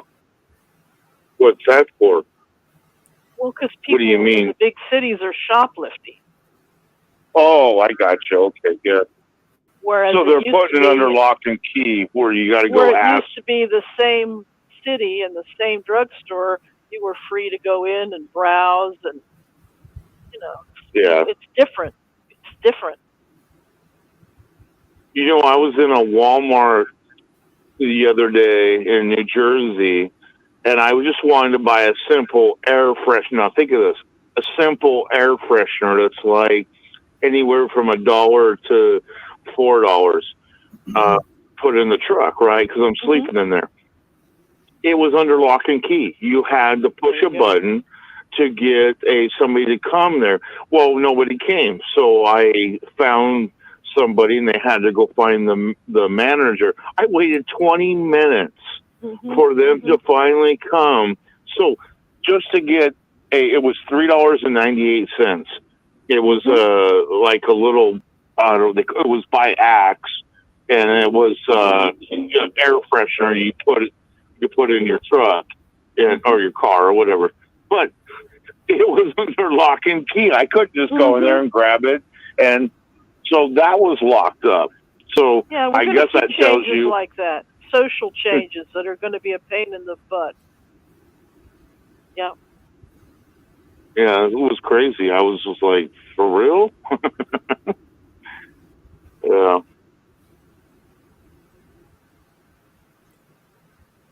Well, we just got to be prepared. We just got to be prepared, and and things can change at the same time. I don't want to. I'm not trying to make anybody freak out or feel depressed or whatever. It's energy constantly changes. It's kind of like with when we went in and took out Bin Laden. He could have done more, but in whatever he had planned, and then we went in with the Navy SEAL or whoever it was that took him out, and it say that shifted that energy. So energy is constantly moving, and that's what I feel from day to day. I sense things, I feel things. It's not something that I can shut off. It's something that's constantly, You know, and it'll be very random sometimes, you know, where I'll fill this, I'll fill that, and I'll set with it and see if it's imminent or if it's something that's just in the works, you know. And I've learned to flow with it, but I've learned to realize it shifts continuously because you don't know the other parts that are going. The small towns have people are warmer and nicer, but even in the last 5 years here, it's not as friendly and all as it was. Even the small towns, Mm-hmm. even with low crime. Well, you have to look at too in the last 2 years, amount of people that have been crossing over the borders. You got the amount of people that have died in the last 2 years too. People are traumatized from what we've all gone through globally, and they're not addressing it. Yeah, there's so much that's not being addressed because you have Al Qaeda, you have terrorists, and then you got innocent people that are just fleeing from. They're trying to get a better life for their family, and I get that part of it. But the problem is, what concerns me is, I saw a big city news report the other day about what's happening at the border, and people are moving into the city areas now, the big cities. Concerns me that, you know, measles was mentioned. Mm-hmm. I'm concerned for things like, you know, does someone have tuberculosis or measles or something coming in? How many people, let me ask you this. You watch the news, so you might already be able to answer this, but how many people do you think has crossed over in the last 2 years? I have no idea. I really had not. I mean, you can't pay attention to every story. So I'm looking at this 2 days 6 million. ago saying. I was just going to say 4 million, but yeah, okay. Roughly 6 million. Roughly 6 million have crossed over. And in those people, there are a whole line of mixture of people, and it's putting us, you know, even if you say all those people were great, you know, they were good people. They were just trying to get out of a bad condition and give a better life to their family. That still creates a problem. But when you look at, there's terrorists, you got Al Qaeda, you got all kinds of stuff going on in this. I wasn't looking at politics. I was looking at public health. Mm-hmm. But see, you got to look at, like I was talking before about the trucking industry, okay? And you look at what's going on the borders. There is an agenda going on here for China to come in and buy our farms and take away from the farmland. So we're not producing. Every farm that's taken away is wheat, is corn, is whatever they were growing. Every farmland that's taken away and China is buying and doing their own thing. See, that's why I know for a fact, this is where it made sense to me, is I know World War III is coming, but it's not the World War III that we as a Jehovah's Witness said would never happen. We're thinking nuclear. The World War III that's coming, China's already here. They're in our state. They're buying our stuff. So you think they want their stuff destroyed? They want the real estate. So no. Yes, we're going to have a World War III. That's imminent. That's coming. But it's not nuclear. They want the real estate. They want to take over America. They don't want to destroy it, because then If you go nuking it, you couldn't do anything with it. And so that's where I think people have not thought about, is they think, oh, there'll never be a nuclear or, a World War III because God wouldn't allow it, because that would be, they nuke us, we nuke them, and then, they took God out of the equation a long time ago. Yeah. It's I think that's where people are messing the picture, because when you think that, then you think we're not going to be attacked. And here's the thing, with China making a partnership with Russia, now people think that, because Russia is in war with Ukraine and Russia is tapped out, basically they're losing the battle. Here's the thing. I think this whole thing there is a bigger picture here. This whole thing is a distraction. Because somebody said the other day on a podcast I was listening to, could Russia attack us? And so I'm thinking to myself, well, if Russia's losing all their troops, basically, I don't know how many thousands of Russians have died already, and they're trying to get assistance from China for more, ammunition, whatever. And it just hit me. China is playing a chess game right now. And a chess game, I learned how to play chess a few years ago, and I'll be completely honest with you. I didn't feel I was smart enough to play a chess game. I didn't think I thought I could play checkers, but I thought chess is for like geniuses or whatever. And somebody taught me how to play chess, and the first day they taught me how to play chess, I beat them. And because I started to realize chess, you're just thinking 5-6 moves ahead. You're not thinking of a particular move. And once I learned how to play the game of chess, it opened me up to realize life is like a chess game. And when you look at China is playing a chess game right now. So do you know any old Vietnam vets? What's that? You know any old Vietnam veterans? Oh, my dad was, but he's passed away. In Vietnam, they didn't play chess. They played Go. They played Go? It's a game called Go. Look it up. Oh. I'll have to look it up. What's the difference between chess and Go? You just go?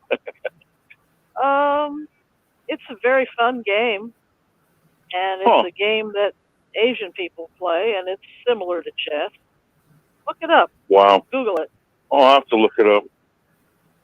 But I think that's what China's doing, is playing Go, or... I wanted to say that you're on a good point, sir, that about chess in China. Think about one thing with their partnership with Disney. Now, Disney is doing horrible in the stocks. Their stock has plummeted because of all the woke agenda that they have. And at the end of all of their, I'm a Star Wars fan, but the content has gone down woke, and I don't like it as much. But if you look at any new Disney or newish Disney film or series or whatever it may be from Disney, at the end of the credits, it's in Japanese, or it's Chinese, excuse me. It's in Chinese, and you don't know what they're saying, but people have translated it, and it's basically a shout out to China from Disney, and thanks for this and thanks for that. Now, come to find out, a lot of the agenda that we have here in our country, it doesn't go to China. They don't want the woke agenda. They don't want feminized men. They want strong men. And basically, if you keep feminizing our American men here, we're going to have a bunch of sissies that can't fight, and that is a hell of a chess move. That's a hell of a move. It's almost like a Cold War tactic. It's almost like they are definitely doing very shady, why things to infiltrate our country, and what's good for our country isn't good for theirs. And why is that?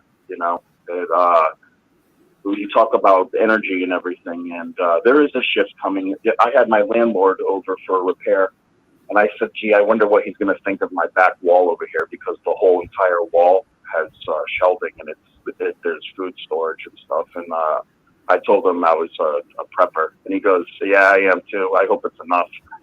He's ex-military, and he thinks something's coming too, you know. And so he didn't even bat an eyelash at. I mean, it's all neatly organized, but it still looks like a mess, even though it's up on things. He's like, oh no, don't even worry about it. I do the same thing. But you'd have to have your head in the sand to think that nothing is going to happen. See, that's where do you feel like that is that it's like we're being distracted by the left hand, but the right hand is over here doing all kinds of stuff, changing laws to doing. I had to actually sit down and just go, oh my God. It's kind of like there is so much going on in front of our eyes, but we're distracted by the media. We're over here on this when while you're over here on this, all this other crap is going on. And I think Taiwan is a distraction. I think that the Ukraine war, even though it's big, I'm not saying it's not happening, but China is watching to see when the time is right. And this is one thing I feel confident right now because of where the energy's at. Before Biden leaves office, we are going to be attacked. It's imminent. And I have seen other podcasts that I don't know these people, and they're saying the same thing. We're at a weak spot right now, and they're watching us, and they're just looking for the time to strike. And I don't want to alarm anybody or make people think I'm an idiot, but it's like I also don't want you guys to be caught off guard, because if we just sit here and think, oh, no, that would never happen. We're Americans, we're this and we're that. I tell you what, China's not thinking that. They're not intimidated by our president right now, and they are just looking for the perfect time. And if we're caught off guard, what are you going to do? On top of being cut off guard, if the power goes out tomorrow? No cell phone, no nothing.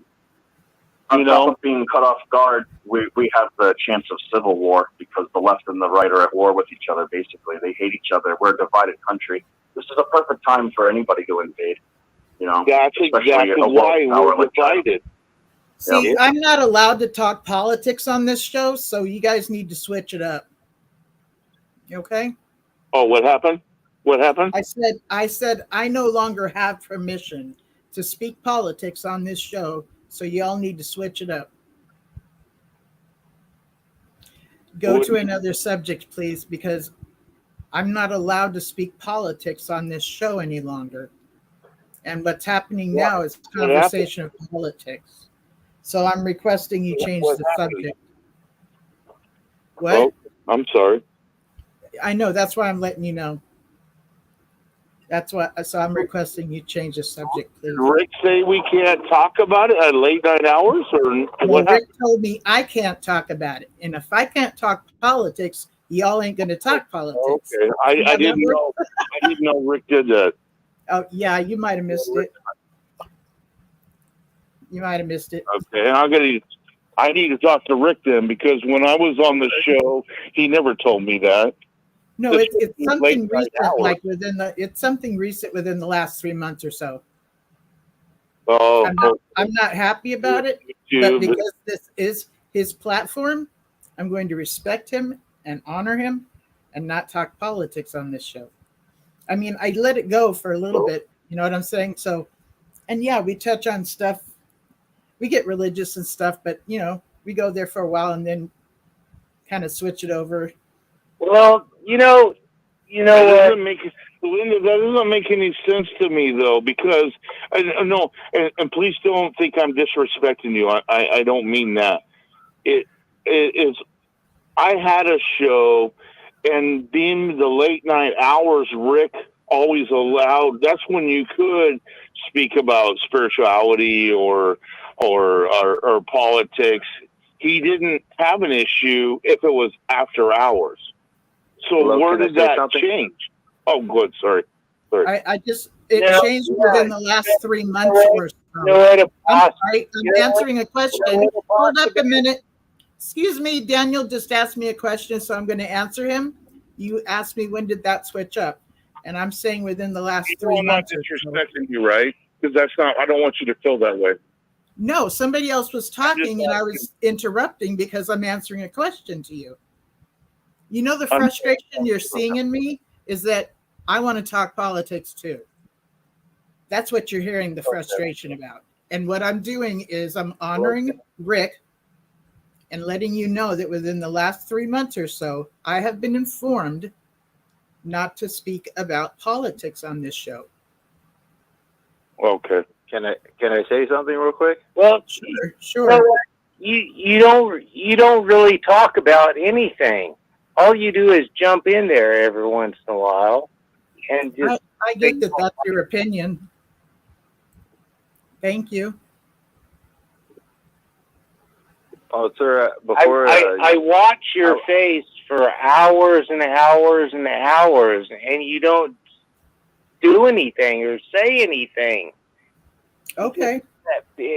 People talk, but then every once in a while you just jump in there and say you don't like it.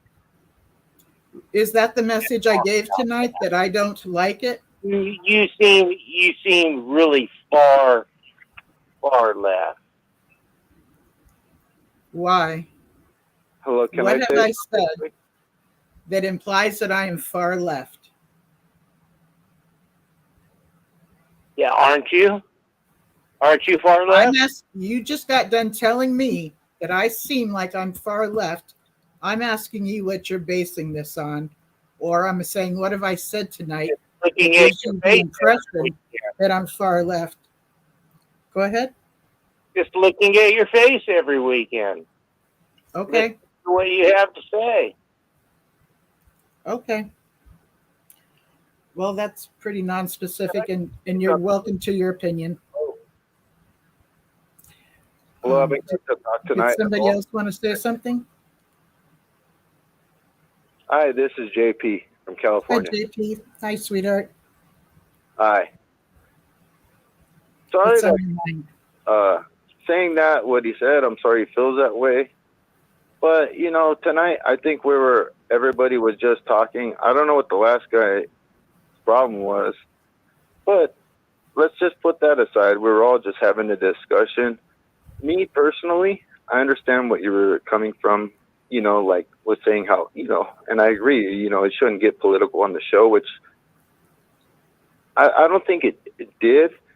I mean, there's no parties mentioned. There's no political people that were running for, you know, any kind of thing coming up in the future.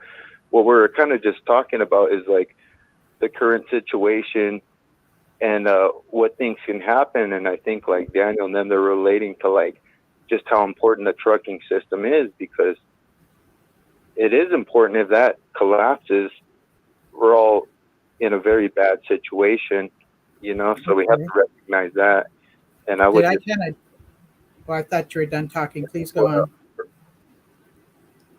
Huh? I thought you were done talking, and please, I started to interrupt you. I'm sorry. Please go on. No, it's okay. But I was just saying that we should all, you know, prepare for things, because we don't know what's going to happen. But yes, this whole system that we are, you know, have been born into is completely relied. You know, the trucking system is so important, from everything from our food. It's not just about our food, but even our fuel. Our fuel gets delivered, our medication, literally everything that happens in this country is reliant upon that. So we have to all be prepared and just not rely on the system. But, you know, I think things are going to happen in this country. And, you know, we could say it's a political thing or not. We just talking more, like I say, like preparedness, you know? And I agree with you. I think it's really smart to be prepared. And I might have jumped the gun. I might have just, I felt the shift happen from talking about the trucking situation. I thought it went into politics because I was hearing stuff that sounded like politics that was, just kind of slid into that. So that's when I jumped in. So maybe I jumped the gun. And where you're coming from, because a lot of things, and that's the thing that's quite like that makes it a lot more difficult, is sometimes we talk about, just because we're talking about what might happen to us in our lives, we're like conditioned to think that like the system wants to turn us against each other to not discuss tonight what we're discussing, like preparation, like how we can protect ourselves against, like, if there is a complete collapse of the trucking system of the United States, like what will we do? And don't get me wrong, I'm all too fine talking about the trucking industry. I'm sorry, I'm talking over you. I'm all too fine talking in the trucking industry, but then I heard it go towards, before Biden's presidential end, and then woke, and then it just got political there. And let me just say here, and we're getting out. Then that's getting out into things that we shouldn't be probably discussing here, because those are, it's too argumentative things, and we're here to get along, not talk about politics. But I was talking like how Daniel was talking, like with the trucking thing, because I do know and talk to him regularly, and he is in that industry, so he does know, and he's talking to these truckers like that are right there on the front lines with them, and what he's doing is he's giving us like what he's telling us is something we're not going to hear on the news till it's too late. And I agree. Doesn't typically report, and interview the truckers to see how they're doing in life and see if they're getting enough sleep, because they could care less. And one other thing I did want to point out too is it's interesting how people always point things out, like with chess, like everything's a chess game. And I'm actually a chess player. I'm a tournament chess player. I've had a lot of experience with tournaments and other things. And I don't think it's quite like that. And I'm going to just give you the quick rundown, like on chess, in just a minute or so. Sure. It's not all about, I could see 10 moves ahead and that, because if chess were just that easy, it would be a very boring game. But what makes chess so rich and beautiful is that it's not just, I can see, 2-3 moves ahead.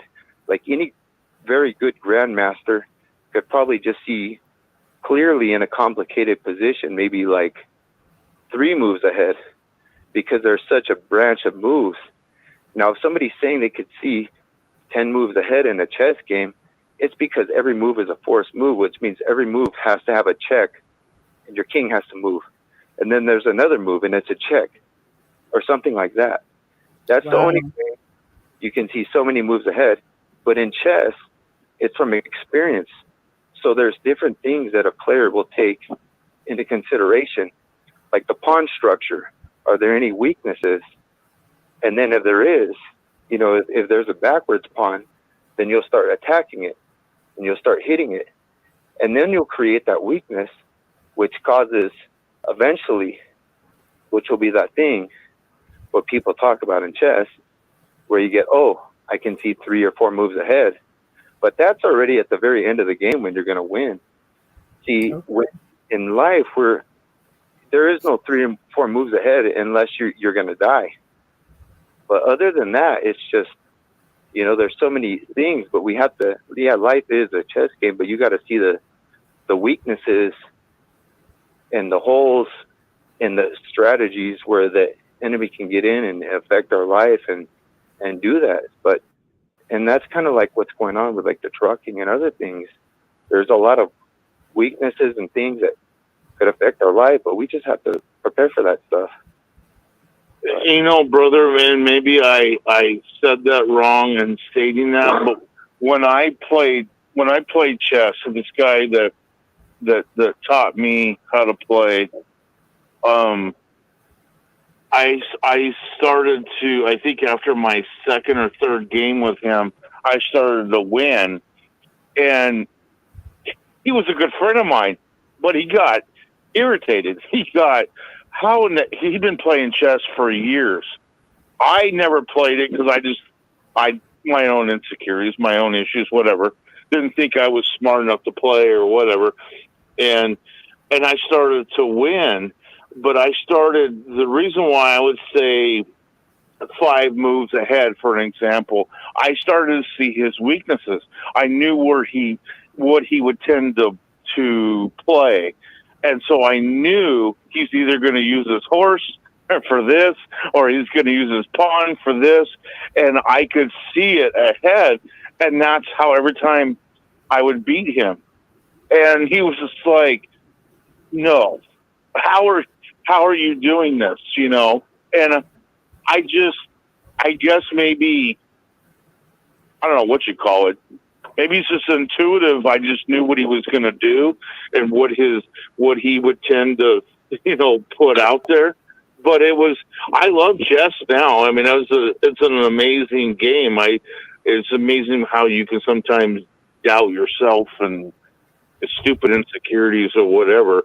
But, chess is a beautiful game. And I just realized that when you look at the game of chess and how people strategize in life, like different governments and stuff, and I apologize to you, APOSTABABE.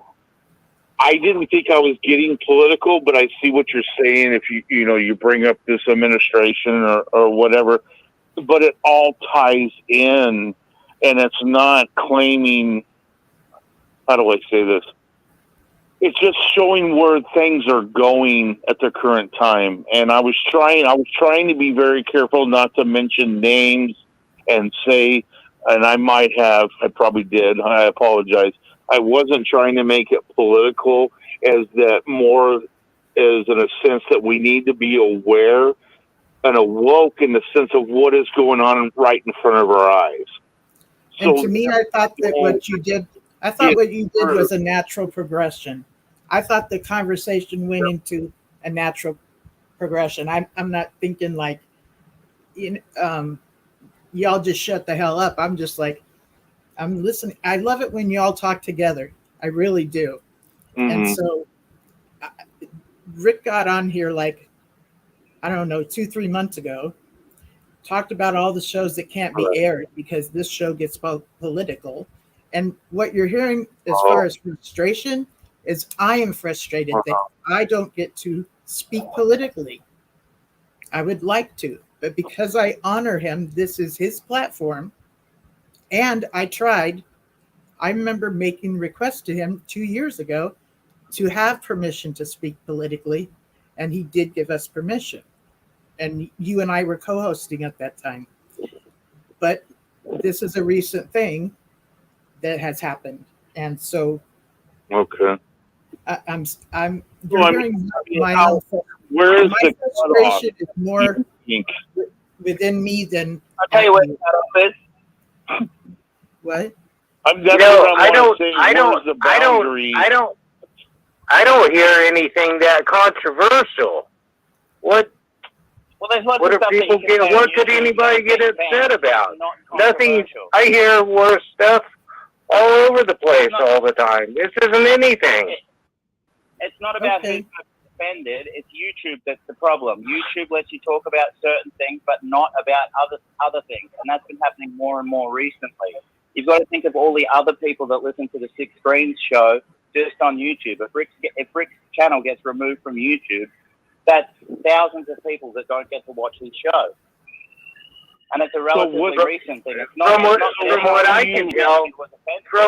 what I can tell is you can't figure out what the rules are. Well, you can't. Well, I don't think there was any problem the whole night with the conversation. It was actually the night's been going really good, I think, guys. But what I think is just Linda just wanted to be a little careful because she didn't want it to get to that because she already knows just how things can get really quick. All right, APOSTABABE, direct the conversation. What is it you want to talk about? Well, she's going to tell you what to talk about. and then you'll answer. Guys, so this is I never told you that I'm going to pull rank and tell you what to talk about. I asked you to switch it up real quick. Which meant you guys get to choose. With Linda before, this used to be our show, so I understand where she's coming from. Only thing I'm asking is, what do I need to be careful if, say we have a conversation like this? I believe. What do I need to be careful not to say? Just don't drop too many F-bombs, and you'll be okay. Yeah. Okay. Biden is probably the issue. Oh.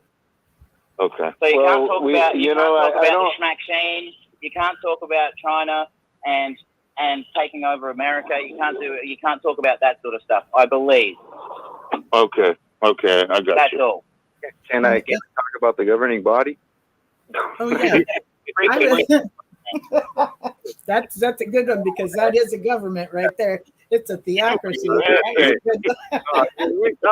let's think, I think whether it's China or Biden or whatever, we should just be able to have a normal conversation and at least say what's on top of our mind without offending somebody, because these are important issues that we're going through, and we're living through this right now. This is a part of history that we're living through in our lives.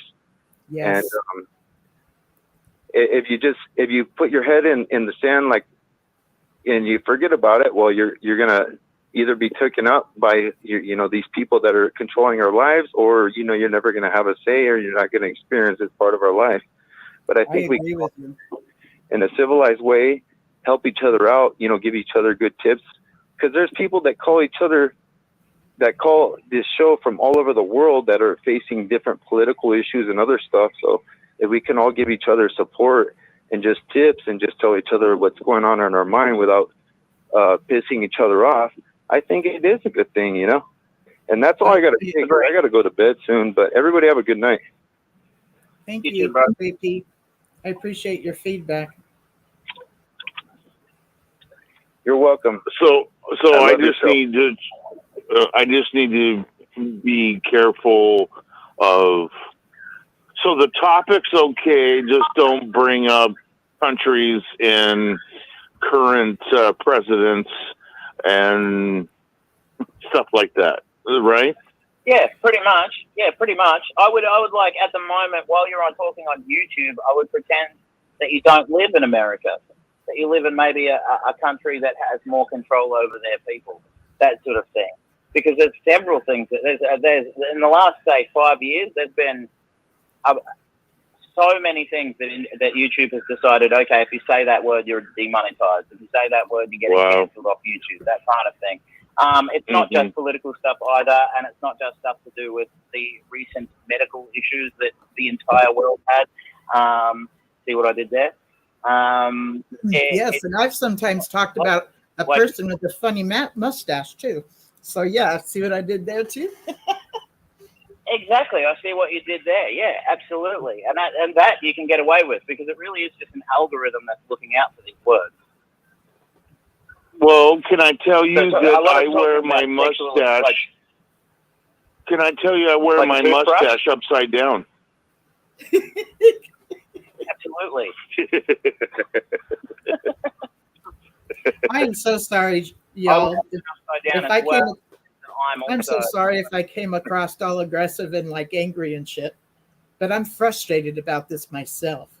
I'm frustrated. Yeah, I'm sorry, Linda. It was taken away from me. Chris, I didn't mean to. It was taken away from me. I have to let y'all know. Yeah, yes, and it is a very frustrating issue, and it's frustrating for everybody that's making stuff on YouTube. It's not Rick's personal beliefs, or it's not Linda's personal. Right, exactly. No, and Linda, I love you, baby. I appreciate you, and so I don't want to make you feel any certain kind of way. So please forgive me. I wasn't trying to do that. You didn't know. You hadn't heard anything. So. What's that? You hadn't heard anything yet. One of the reasons. Sorry. Trust me, I have things I'd like to say, but this is not my channel. And Rick got on one night and was like, some of your videos don't get posted because they're taken down. That's what he told me. So these shows, I would hate for them, we got 3 hours or 2 hours of stuff that's okay, but because of maybe 15 minutes here or a few sentences there, that it gets taken down. Because that's what he told me. And I'm attempting to respect what Rick has told me not to do. And this is his platform. So I just thought I'd let y'all know that I'm not allowed to do that anymore. So therefore y'all aren't allowed to do that anymore. And I hate to even say it, but again, I'm doing this out of respect for Rick and what he has told me, as requested for me not to do. Well, look at Twitter. Look what happened with certain people and different platforms. People were removed, and they were just simply stating what they felt. And so the censorship is, I mean, I get where Rick's coming from. It's because, he's wanting everybody to be able to hear the shows on different platforms, but it's not even Rick. It's YouTube. It's whoever is monitoring, or the algorithms or whatever, they're picking up on certain words, and then you can't post a video. And you could be on there for, like you're saying, Linda, you could have a 2-3 hour show, and because somebody said something, the whole show doesn't get put on there. You know, it's just really a messed up time we're in for that. What happened to our freedom of speech? Freedom of speech. Is freedom of speech allowed? We talk about that one night. I've been looking into that. Avoid that subject. I'm sorry, what? What's that, Linda? Let's not get into freedom of speech. I think that can be very dangerous. Oh. It is dangerous. Thank you, Miss Grace. If Miss Grace says this could be dangerous, I'm listening. Because you are a woman of wisdom. You are. You really are. And I appreciate you very much. Yeah. How are you, Linda? I'm frustrated, and I'm beginning to calm down, because earlier when I was making the announcement, I was really frustrated. And I am sad that I was frustrated, because I felt like I was bitching out the callers, when in actuality, it was me that was just frustrated. So I'm starting to calm down, and a few people have said a few things, and it's better. Thank you. Okay, well, it's better to be calm. I have been sleeping. I was sleeping too much now again, so I haven't been awake so long. That's why I haven't been... Actually, I enjoy the shows more when I can listen to them, because usually when I'm here, maybe I only slept 3 hours, and I can't really grasp what's going on. I'm half awake, half asleep, and then I go back and listen to the shows, and that's... I just love doing that. That's... my God. That's what I enjoy the most, listening to your shows afterwards. Thank you for saying that. I've been hearing this from many people, that they'll go back and listen to it. And to be honest, I go back and listen to it, because sometimes a caller will call in about a few things that's I'm not quite processing it. It's not quite making sense, and I'll go back and listen to it again. And the second or third time I hear them say whatever it is, I catch it and I understand it, But at the moment of the show, sometimes I just it's a little over my head, you know.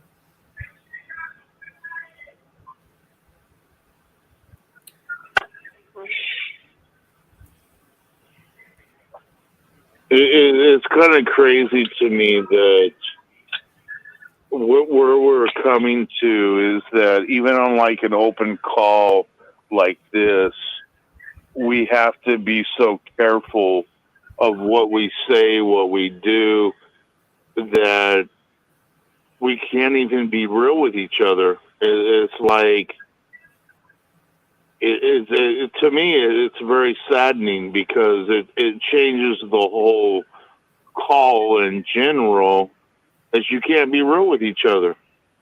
You know, you already got to be careful. You're not trying to offend anybody on the call, but you have something monitoring the call so you can put it on YouTube or put it on different platforms.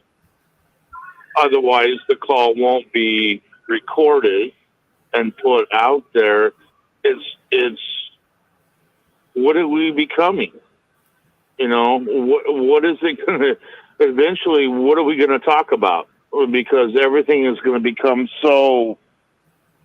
You see the direction this is going is scary, because you get down to it, you can offend somebody any shape, way, and form, just not even meaning to offend anybody, but just sharing something could offend somebody. Yes. The way this is going, we're not going to be able to talk about anything. We're going to be so almost paranoid to even. It's like being back in the Watchtower. This is what it reminds me. Thank you for saying that, because I agree with you. We should have somebody directing the show. It bothers me, and I understand where Linda's coming from. I understand where he wants everything to be recorded. I hear more controversial things on the news. This isn't anything. I don't know what they're saying they can't say. By YouTube. There's nothing controversial going on here. YouTube. What? There's nothing controversial going on here. What's everybody all getting all upset about? We can't talk about what? What is it we can't talk about? Why are you yelling? Are you yelling at me? I'm not yelling. It just seems so silly to me what you guys are yelling. And this woman isn't directing the show. No, she's been told by Rick, because of this stuff being broadcasted on YouTube, and for it to be a full effect where somebody could actually go back and listen to it, if we're not careful what we think about. Good grief. Oh my goodness. Really? They're going to go back and look at something somebody might have said a couple weeks ago? I'm not saying I agree with it. I'm not saying I agree with it. I'm saying that's what Rick is telling her.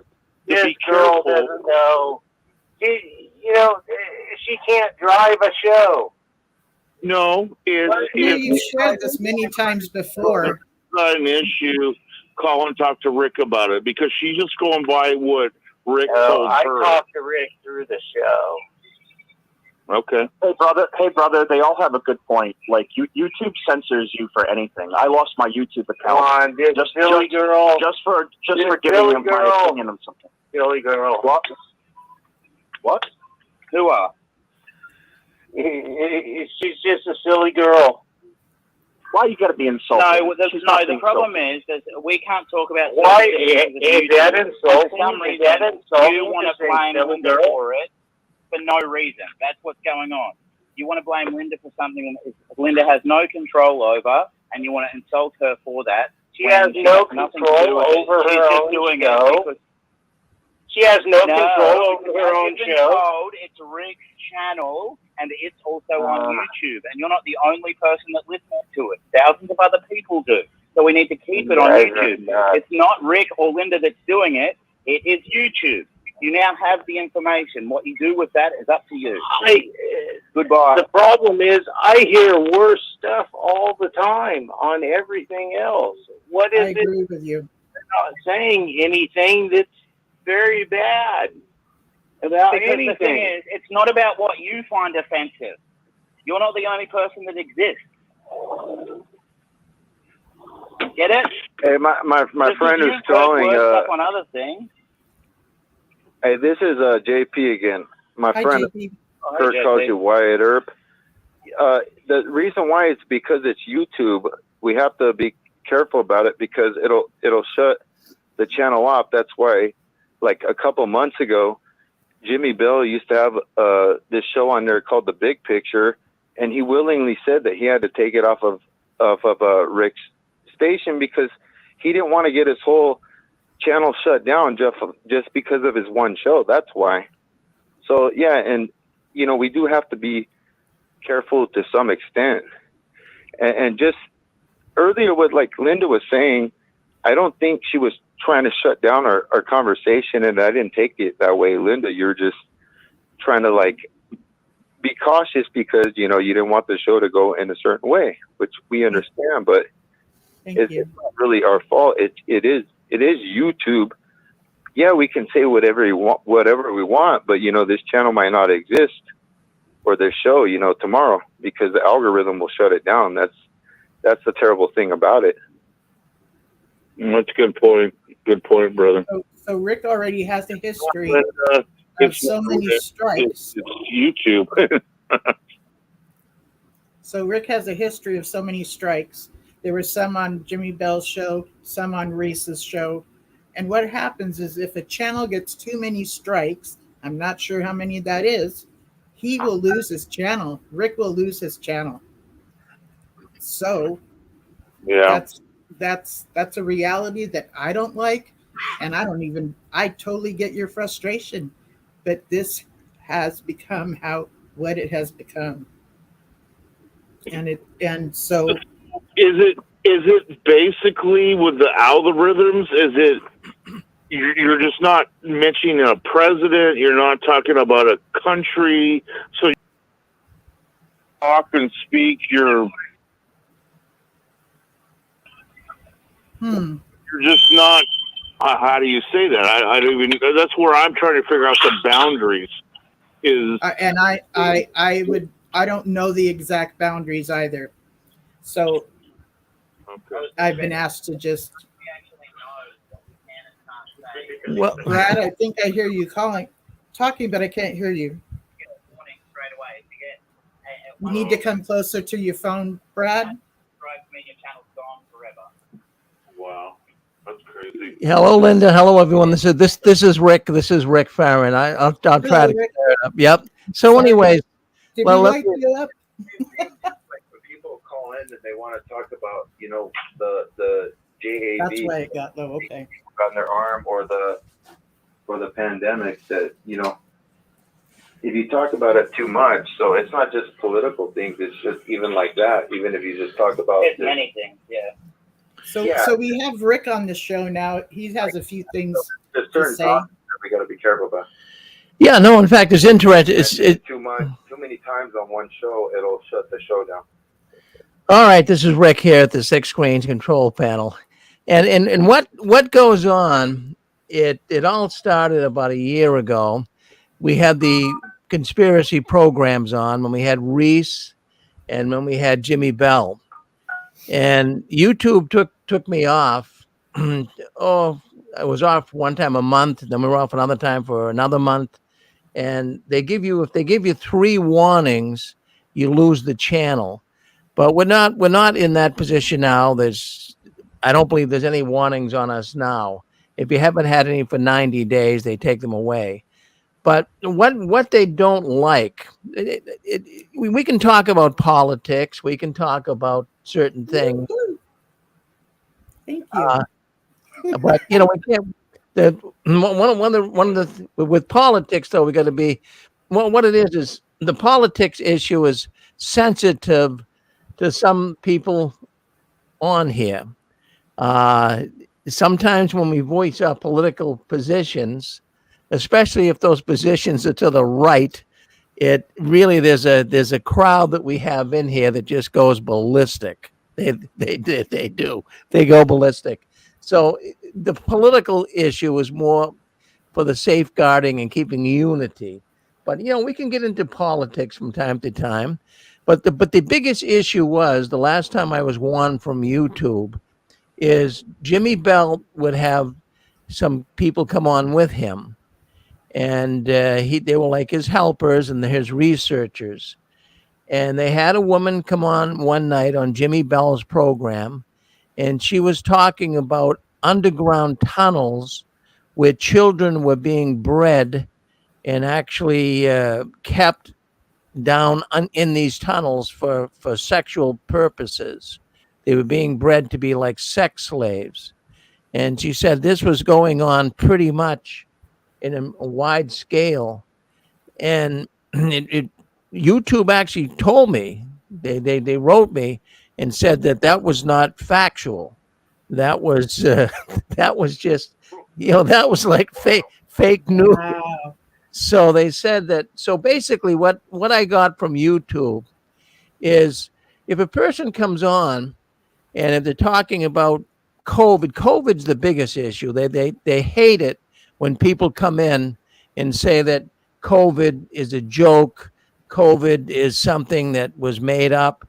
If anything like that is said, that really gets their attention. Their algorithms pick up right on that like big time.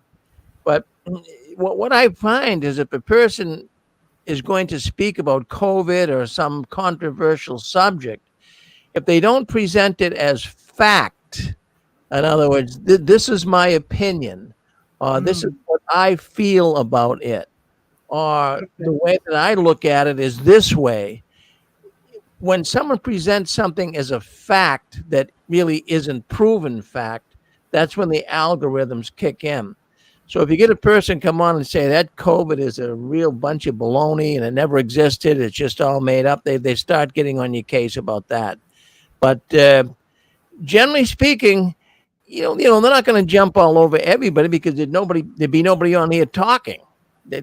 Because it would just how could you stop everything? But it's just things that are. Some of these conspiracy programs, I do agree. And, we've had them on here. We've had a number of different programs. I'm not in sync with everything that people say either, but they say it. And, I'm put in a position sometimes. I'll have people write me. You wouldn't believe the amount of people that write me here at the 6 Screens and say, take this person off. Take that person off. We don't want him on here. Get him off. Don't let him come on anymore. I get that all the time. And I have to say to myself, for goodness sakes. And I'll tell you, one of the most picked on people on this whole network, and has been for years, is Larry John Wayne. I mean, he gets, I get more comments on taking Larry John Wayne off, and he knows it too, so I'm not really speaking against him or anything. I get people writing me, don't let him come on, keep him off. It's crazy, So, Rick, if I may ask you, if let's say I'm in a conversation on the call and I'm being respectful, but politics kind of slightly come into it, as long as I'm being respectful and not attacking anybody and not judging anybody, is that okay? Yeah, that's okay. And okay with Linda, being Linda's show. Right. Well, that's what I was. That's what I was going to say, and I wanted to say that too. That I thank her for being, she was kind of being considerate there as well, and she's put in a position too. But that's her show, and she's the captain of her ship, so to speak. And the only thing I want to say is, they're not in here now that I can see, but during the time my program is on at night, and the others up until about midnight, we do have we have a different platforms here that we have these programs go off on. We have one called the Six Screens Video Suite. And it's kind of like our own little private network. Anybody can go in there. And there's usually about anywhere from 20 to 40 to 50 people in there. It's in there. We have some really liberal, and I'm not going to pick on liberals either. I try to stay somewhat neutral. But boy, I'll tell you, if anyone says anything about the administration right now or anything that you talk about the border, you talk about some of the things that are going on in the country, it really irritates them. It really does. And they'll come on and they'll get all uptight about it. And they won't admit that, there's problems in this country right now. I'm not trying to get them to side in with being a Trumpster or even being a right-wing fanatic or anything. But geez, you just have to mention anything. You mention that how bad inflation is, and they don't really acknowledge it. They think there's nothing wrong in what's going on in this country right now. But I mean, everybody can see there is something wrong. No, they do see what's wrong, and they just have a more liberal. Yeah. And a lot of times when they call in those from the suite, they feel compelled to make a comment on somebody else's comment or a reply to what somebody else has said. So, there's that. And they're good people. They're not my enemies or anything. And I try to, speak with them, and I respect their position. But it's really, there really is. In fact, I have to tell you something. I'm 74 years old. And of course, being a witness, we never got involved in politics. Yeah. And I see, politics comes up now. And even the Jehovah's Witnesses, believe it or not, right now, they're actually even discussing politics. And they're leaning in certain directions, I find, as of late. So, they never did this before, and we never had a chance to talk politics. But, it's in our face. We are faced with issues today that we've never been faced with before. And we're hearing things that we've never heard before. And whether there's some conspiracy behind all of this, some, reset, as some of the people on here have talked about, it's hard to know. It's really hard to know. I know Reese, he's been on numerous times. In fact, even many years ago, he was on with us, and he said similar things back then, but, it's never really came to fruition. Someday it will. Someday the reset will come into play, but I don't know if it's going to happen tomorrow, Yeah. Could I ask a question? Oh, go ahead. Could I ask a question? Does it seem like they're picking on you or something like that? I don't understand. I see all kinds of terrible stuff on YouTube all the time, and why anybody's trying to pick on you, I don't understand. Well, I'll tell you what happens. You're not talking about anything controversial. No, but I'll tell or anything, or promoting any sort of agenda or anything. No, but what I don't understand. Well, I'll help you understand it. I'll help you understand it. Okay. This is a very controversial network. It's a niche, small little network, and you can get flagged. I understand that. Well, let me finish. So what happens is, who do you think's flagging us? They're flagging their witnesses, Jehovah's Witnesses.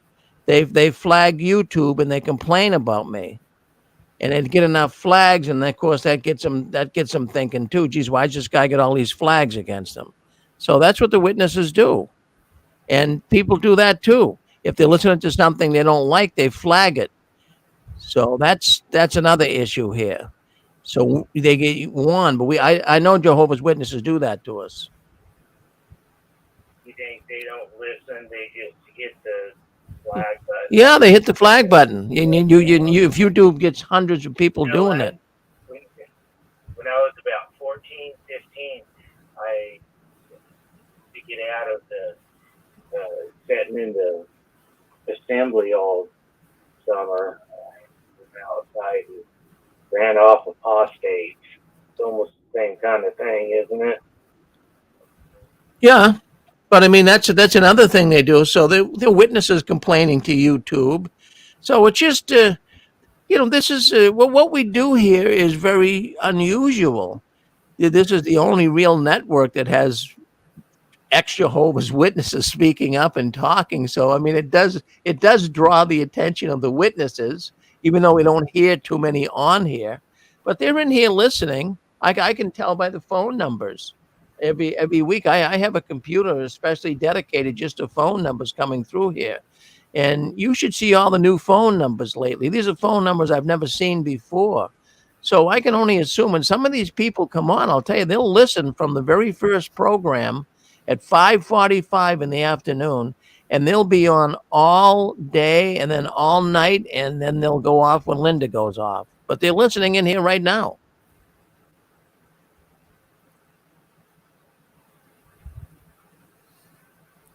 Well, I'll try to be more careful what I say.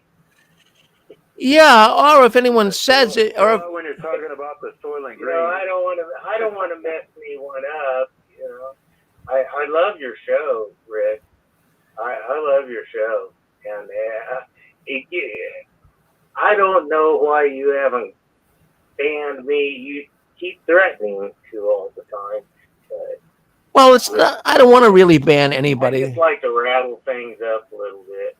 Yeah, I mean, sometimes I'll tell you what. So some of the programs we have had that had the most people listening in, and I'll tell you what one of them was. We had a guy come on. His name was Jerky Boy, Apostate Jerky Boy. And this guy was as rude as could be. They'd come on, him and his team, or whoever these people were, they'd come on using all of this terrible language. I mean, language that was so filthy. I've never heard some of this stuff before. It was terrible. And I'll tell you, when that guy used to come on, and at least that's who he assumed he was, and I'm just about 100% sure it was that Apostate Jerky Boy, our ratings went up. I mean, you couldn't believe the amount of people coming in listening. I don't know if people were calling each other to listen, but the more controversial shows for some reason seem to bring people in.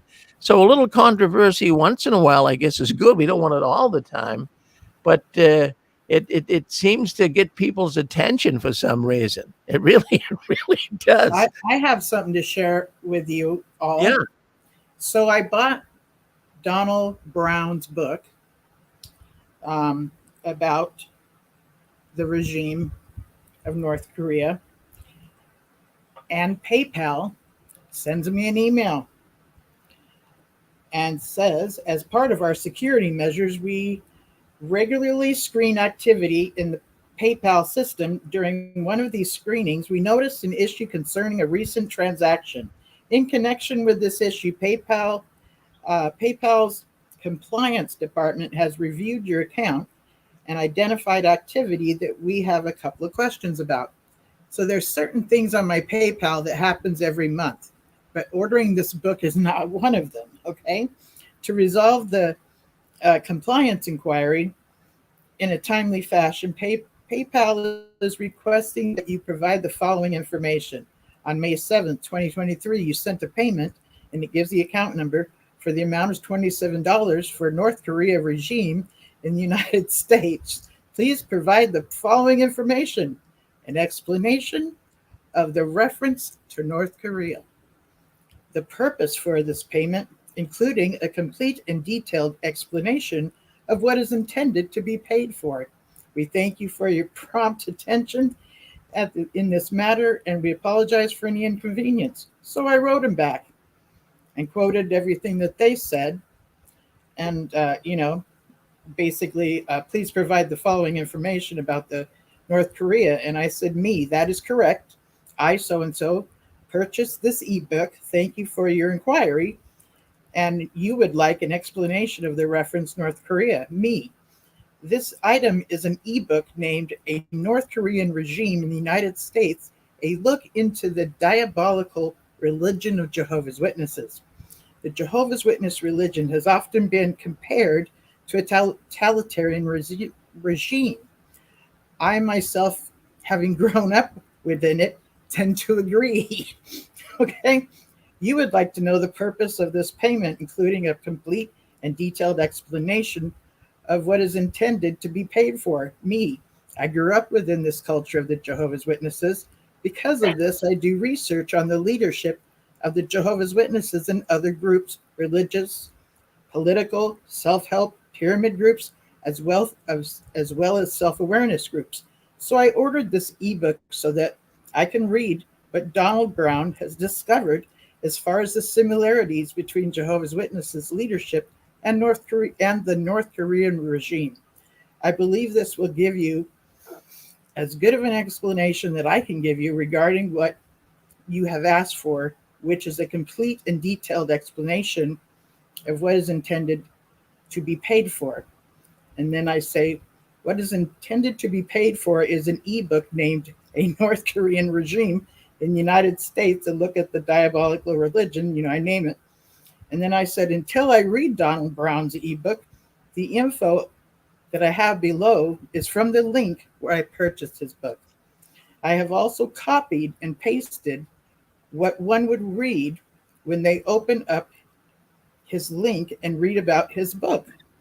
One is able to buy this ebook within the link, which is at the bottom of the page. So I gave them his link and I copied his description and sent that to them too. So I got questioned by PayPal, what is this? And it did sound alarming to them, So this stuff is happening. So they had my payment to him pending. What are you talking about? You're just going off on a rant. She's not going off on a rant. She's telling you that somebody was monitoring what she was purchasing. And that's scary. That is scary to me because I get what's going on. I've heard about PayPal and I heard what they're doing. They are leaning far, far, far to the left. And what this is about the most technical thing I do. I'm all into cash and gold and guns. I'm not into the banking system at all. Is that what you guys are talking about? Go ahead. Go ahead, APOSTABABE. Yeah. So I ordered Daniel Brown's book, and because there's a term in that, the label of it, the way I paid for it was through PayPal, which is how I have things set up when I buy things over the internet, through PayPal, which is attached to my income. Are you into cryptocurrencies? Not at all. This is not cryptocurrency. All that kind of stuff? No, because the term North Korea was part of the label of the book. That's where you went wrong. As soon as you type Korea into your computer, you're on the list. So it was something very different than what I usually order, and it said North Korea. That guy, he has a pretty good book. I read it, but he really messed up when he put that Korea in his title. He just screwed up his whole book, man. Oh, I don't know about that. I'm just saying that I got questioned because I was buying this book. PayPal questioned me, and I answered them, gave them all the answers. Yeah, put Korea in the title of your book. Yeah. Someone gave you some bad advice there. Well, the reason why he was using, because I questioned him on that too. And he has his program. He was on your program here tonight. Yeah, it's a wonderful book, but there's two issues here. And Linda, you got me thinking that this of all the things I've heard on all the programs here tonight, this got my antenna up. I'm telling you. I mean, no, it did. I mean, we've had that got my antenna up because That's what I here for, Rick. Get your antenna up. Well, I'll tell you what. It's spooky. Well, what happened there to Linda? And she had to write back. They would have canceled her account if she didn't. Now, there's two ways I can look at this. On one hand, Korea is a very totalitarian state, as we know. It's North Korea. North Korea. I'm sorry. Right. It's North Korea. We know it's a very totalitarian state. And I mean, they are really the people in that country are under control. It's I mean, for years, Marxism, for example, all of these different leaders, Hitler, Mussolini, all of these people with these regimes have tried to control the people. And there's many people in this country right now that feel that our country is going toward Marxism. And they're trying to bring about some type of Marxism in this country. And if you lean too far to the left, that's what happens after a while. It becomes too socialistic, and it becomes communist. It becomes like Nazism. So the point that would be made here with Linda having to write that to PayPal is, they don't want to bring North Korea under the microscope. Now, that's one way you could look at it. Now, this is just my opinion. Or you could say, well, wait a minute. Maybe it could come from the other side of the spectrum. Maybe it could come from the far right. Maybe they're saying, look, we don't want to discuss this. We don't want to discuss North Korea. These people basically are our enemies, So I don't know. There's so many, this is what creates conspiracy theory. You don't know where people are coming from, Yeah. If you look at what is happening, and I'm not going to go political, I'll just say, to play it safe, in the last 2 years, our world has, the United States of America has almost become foreign.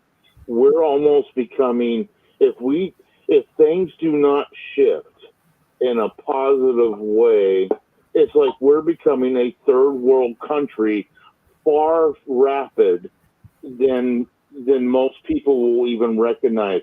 There are so many things that are happening right in front of our eyes, but we're not paying attention for whatever reason. And it's scary because I've not seen a shift like this in my lifetime, where America goes from one extreme to a completely different direction, but where it's not positive. It's actually, it scares the hell out of me. It really does, because I'm 51 years old. I'm thinking, do I need to get the hell out of here and go somewhere else? Because but then I got my daughter here. I got, my son here, and it's like, it is scary. If we could be honest and open with each other, it is scary where the United States right now is going. Save yourself. Kids don't care what you do. They may only want. That's my daughter. That's my son. You gotta always. That's your blood. How much do you love your dad? My dad passed away, but I loved the hell out of him. He was a man. He was a real man. But I'm just saying, we got to really be honest with each other and put politics to the side and figure stuff out, because it is literally going sideways right in front of our eyes. We all have to be open and honest with each other. In 2 years, look at where we're at. That's where we have to break it down and be real with each other. Love each other. Don't argue with each other and be mad at each other for what side you're on. It's where we're at. How do we get out of this? Because I'm telling you, this is, whether you guys see it or not, this is a scary situation we're in right now. Very scary. You look at over 6 million people have crossed our borders in the last 2 years. What type of people have come. Now, you got probably beautiful people that have come over in our borders. They're trying to get out of their scary life and find some. But in that, there's some very bad people. And you got to look at the whole agenda. You got to look at everything that's going on. And that's what I would encourage all of us to get along. Don't attack each other. Oh, you're on this side, you're on that side. Forget the sides. We got to realize what's going on right now, because it's going to affect us all, regardless what side you're on. You know, could I tell you something I'm thinking about all that? You know, it must be really terrible what they're running from to have to go this way. And it just must be awful and terrible what they're doing. It's a war there. Why doesn't America go just take Mexico and just give them? You're looking at their I don't mean like in a military way or anything like that. But why don't they just incorporate them into America? And all of a sudden Canada is there too. You know, why can't the whole continent get along? You know, what's up with why is there a wall? Why is there a border? Why is there, you know, I know it all came from the Rio Grande River. You know, the thing that you got to look at is I'm not for people just running over America. You know, but come on. And Rick made something very clear to me also. If I could just finish this, Rick was saying that to make statements such as "in my opinion" or "this is my," you know, in my belief. So when you make it a personal thing and that's how you present it, that's more of a better way rather than talking as though something is fact. Then the things get fact checked. Okay. And Rick gets something that says that's not accurate, you know. What are you specifically? What are you saying exactly? Not accurate. So, in my opinion, I can start off something speaking politically. It was what Rick said. If I started off with, in my opinion, I see this as da da da da da da da da da. So it's the presentation is what he's saying. Because tonight I don't think we were arguing. I'm confused. What the hell are you talking about? You know what? I really don't appreciate the way you talk to me. It's very disrespectful. It's dishonoring, and it really hurts me. I haven't heard you before. Well, it is. I'm going to jump in here and say it too. It is disrespectful. You know, first of all, we can't use a name for you. You know, Linda comes on, gives you her name. We all know it's Linda James.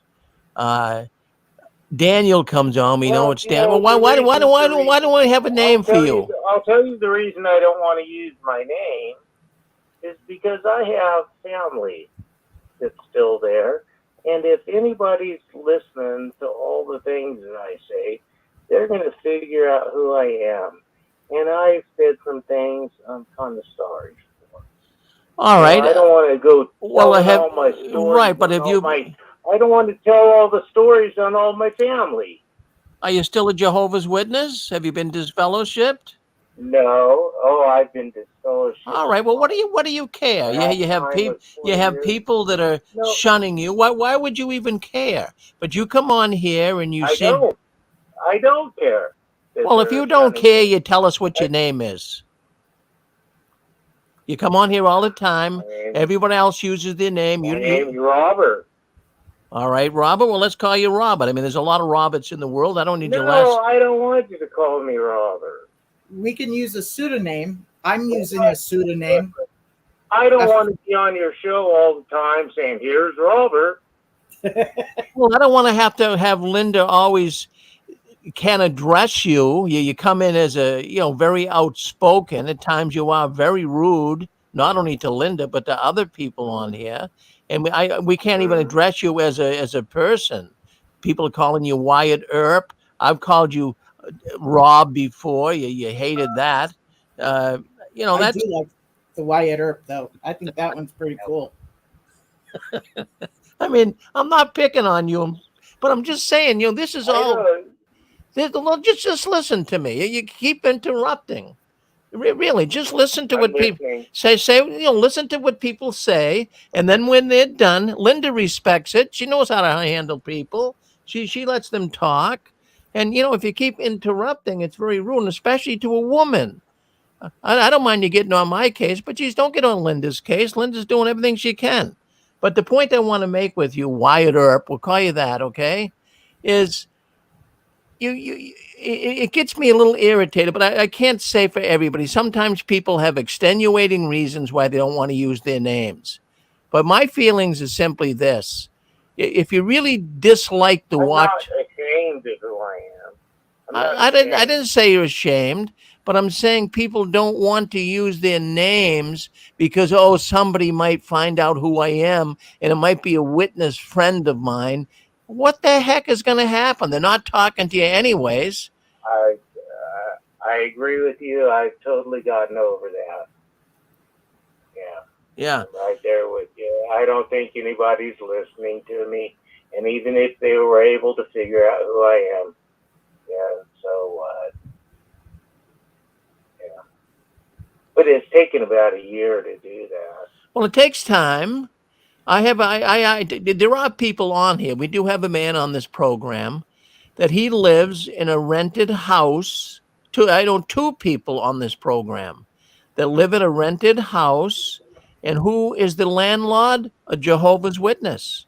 So obviously, if they came out and gave who they were, and somehow the landlord found out they were an apostate program, so to speak, geez, they could lose their home. So, I respect that. I do. I can understand that.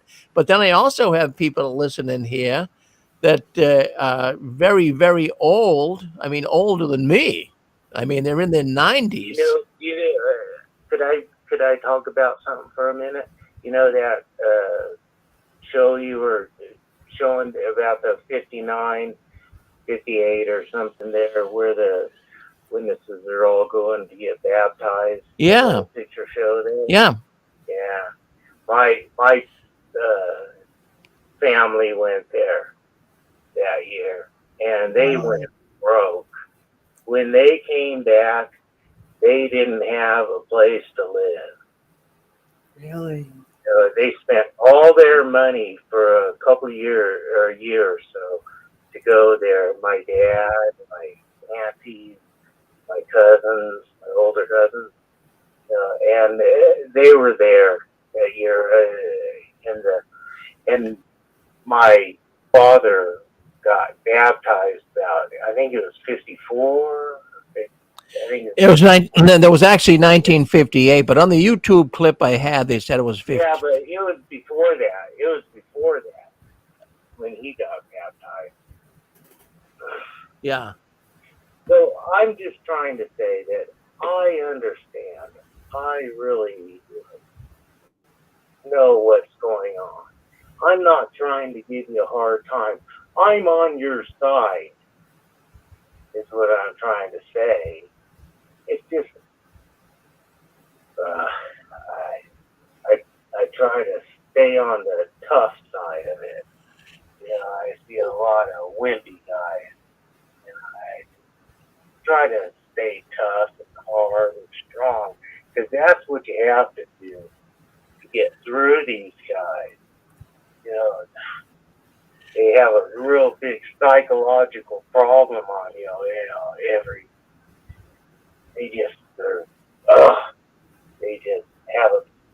They tear you up and down all the time. Brother, I would say to you is I get staying the tough, but you know what? Sometimes you got to let love in. You got to realize that regardless of what we've been through, and we've been screwed over and taken advantage of, manipulated, you got to let the love in somewhere, because you look on this show tonight. All love has ever done. Let me say this, brother. there is a lot of love here. There's a lot of love. There's a lot of hurt. There's a lot of anger with people. There's a lot of sadness. There's a lot of depression. But we gotta, at some point in our life, let the love back in. And what Rick provides this show, there are so many people out here with so many different, going through so many different emotions and feelings and whatnot. We gotta, sorry for the noise. We gotta love each other. We gotta trust each other. We gotta get back to a place that we allow that healing, because if we don't allow love back into our heart, we won't heal, my friend.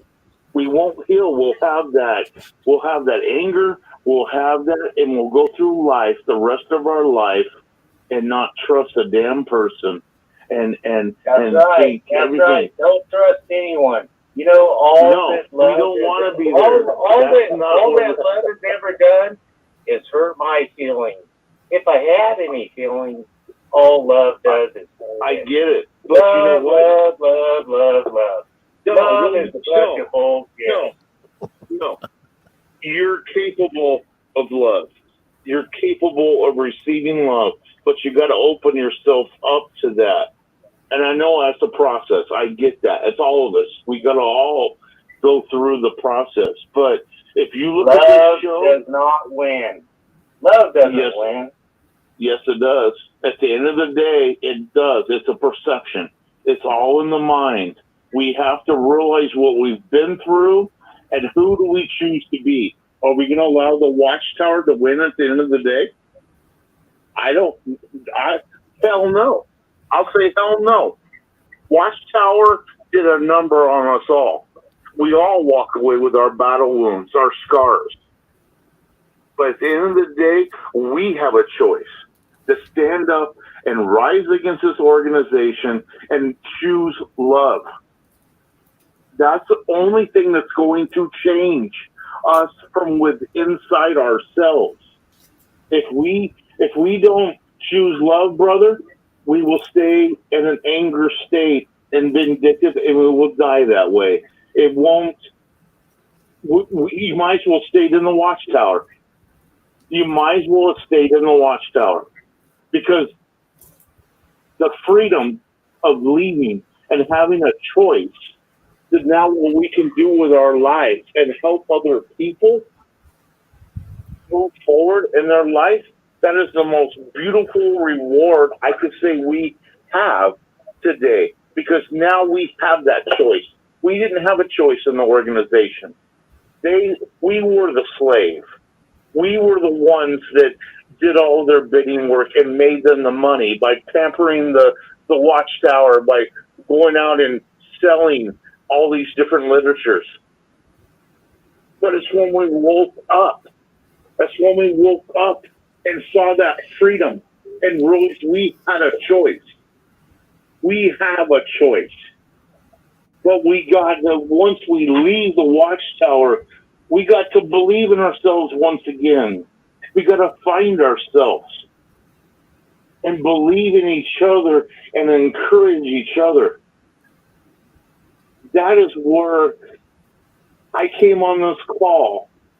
It saved my life. I realized I wasn't alone. I wasn't stupid. I wasn't crazy. There was other people out there that were like-minded, and that's where you grow, and that's where you heal. That's the beautiful thing about a call like this. Beautiful. But we have to allow ourselves to heal, my friend. I know inside you, you want to love. You want to let it out, but you don't want to be screwed over again. You don't want to be taken advantage of. There's no love. Oh, there's brother, there's love. You're living in a fantasy world, man. I'm not living no fantasy world, brother. There's love. If you have to be love, all you have is feelings that are going to get hurt. Brother, I love you. Are you going to hurt me? I love you. I love you. I think you're a beautiful person. Love you too, Dan. I love you, brother. I know I might sound crazy, stupid, whatever, but I'm telling you, that's how I feel. That's how I have come out of the Watchtower with my own wounds. I'm not perfect. Well, Daniel, this is Rick. I just want to say something, Daniel. Daniel, I want to say something. No, I appreciate what you said there to Wyatt Earp. But let me just say, in fact, there's one thing of what you were just saying in your narrative that I picked up. You used one word, and the duck came down, so to speak. The word was freedom. See, the word you're free, Dan. You're free, Daniel. You even though you've got some issues still with your family, with your daughter, and that it's hurtful, but you're free. I don't think Wyatt Earp is free. I don't think he's flapping his wings. He seems to. I want him to feel the love that your show brings, Linda's show brings, all the shows on this call bring is to bring us back into that place of love where you feel safe, where you feel you can express yourself. That's what the beauty of your show is all about. Freedom. Expressing. I wanted to say something to Rick before you keep going on and on and on. Oh, I'm sorry. I think, Rick, you got that totally opposite wrong. I'm all about freedom. Well, I don't. For another, the first question I would. I say the things I want to say, and I try to not be rude all the time. But come on, sometimes some of these guys, you got to call them out, don't you think? Well, the thing is, if a person's free, not this guy. I'm not talking about you. Man. Well, no, but no, I'm sometimes over the week, or the last year or so. Well, I'm saying to you, Wyatt Earp, that I don't think you're free. You're not flapping your wings. You don't think I'm free? No. Free from what? I don't think you're free from the bondage of the Watchtower. If you were, you'd be cutting the change. You'd be saying, hey, listen, I've had enough of these people. I don't care what my family thinks of me. I want the world to know these people are bums. My name is such and such. I'm from wherever. And that's when you're free. But you're still there. They still have control over you. They still have control. You're still in charge. I understand what you're saying. I don't think it would do anyone any good for, what do you want, my name and social security number, phone number? I mean, what are you saying? Well, I'm saying that... I'll take the phone number. I don't get it. What do you want to do? Check up on me? No, I don't want to do anything. No, we're not going to do... We're not going to do... We're not going to do a background check. Go ahead. Hey, Wyatt, the reason why you're not free. Somebody argue with me. What am I saying that's wrong? What do you want to know? Do you want me to be real with you or not? Who are you? Yeah, go ahead.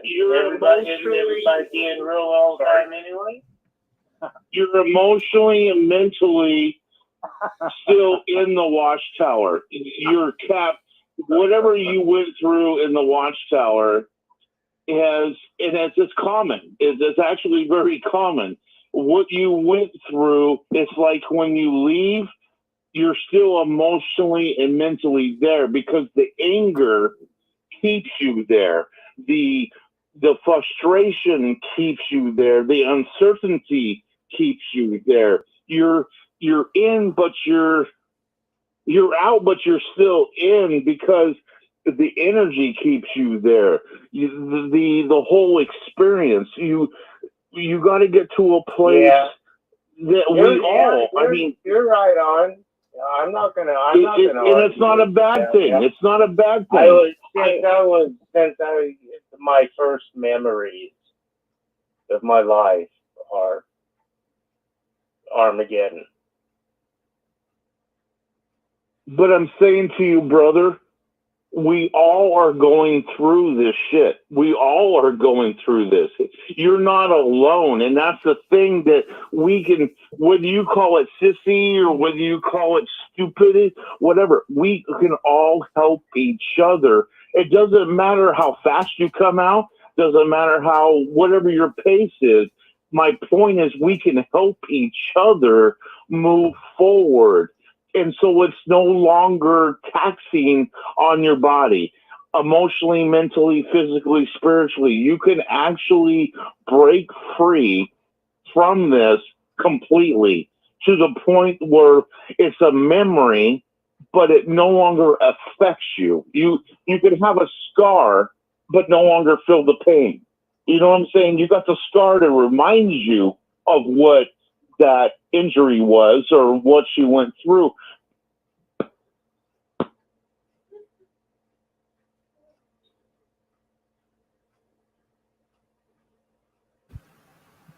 Sounds like we lost Daniel. I think the phone call might have ended, which means Rick would probably come and dial back in. Yep, that's what it is. Hang on, YouTube. It'll only take a minute. We'll get that straightened out, Linda. Just hold on one second. If you're on YouTube, just hang in here with us. We'll be right back on. The telephone gets shut off, and when it does, that it knocks off the people coming in on the radio telephone network. So we'll get them right back on with us. So just hang in with us. The live six-screen Thank you, Rick. Yeah. We thank you for joining in. To speak up and talk, press *6 on your telephone. When you are done talking, press *6 to mute yourself. Remember, when you are unmuted, your phone is a microphone and picks up on all noises in the background. We hope you enjoy the programs tonight. You will now be placed into the conference. If you are the host, please enter your... Thank you. There are 8 participants in the conference. Recording did not start because your storage is full. Please log in and delete recordings or purchase more storage from your account. This show can be very quirky at times, and it kind of goes back to what happened, last week. It's kind of funky because whether we're talking about me or you or Linda or other people that come on the show, the one thing about this show that any ex-witness cannot deny is it's very transparent. And we all the minute we get to know each other, pretty much everyone on the call knows, my baggage. They know your baggage. And by the way, I missed the fact that I've tried to message you a couple times, so I don't know on Facebook if I can still... I'm not on Facebook. I got hacked big time on Facebook. Right, it's a messed up job. I'm not even on Facebook anymore. They hacked and changed my password. It was a gnarly situation. No, I know. But what I'm trying to get at is, if you have a pen and paper and you have a number, is there a way I can call you maybe tomorrow or? I'll give you my number over the phone. I don't care. I've given my number so many times over the 6 screens. Okay. I don't have a problem. It's 906. Okay. 906-251. Yep. Hold on. Let me get my glasses on. Okay. 906. 251. Is that you, Kurt? Kurt. Is that you, Kurt? No, it's not Kurt. And by the way, Chris, we're at the mark of 447. Okay. 906-251. 8487. 8487. Okay. Yeah. No. No, I still want to hear the show, and I want to let the other gentlemen call in. But anyway, I'm listening, and I just wanted to pipe in and just say, we've all got warts, and we've all got our issues and crap. No one here is perfect, but at least the show is transparent, and it's open for everyone to jibber-jabber about all our stuff. Anyway, I'll let the gentlemen keep talking to you. Thanks, Daniel. Okay. I'll call you tomorrow. Tomorrow, maybe in the afternoon. Sounds good. All right, bud. I'm still here. Go ahead. Thank you, brother.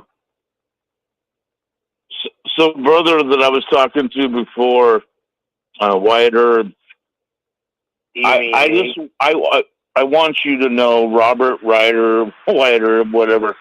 You know what, brother? You are loved. I don't need any love. No. Yeah, you do. You need listen to me. Listen to me. Don't get down all that hippie shit with me. It's not hippie. It's not hippie. Because you know what? We all need some loving. So I'm going to tell you, man to man. I'm going to tell. I don't care if you don't want to hear it or not.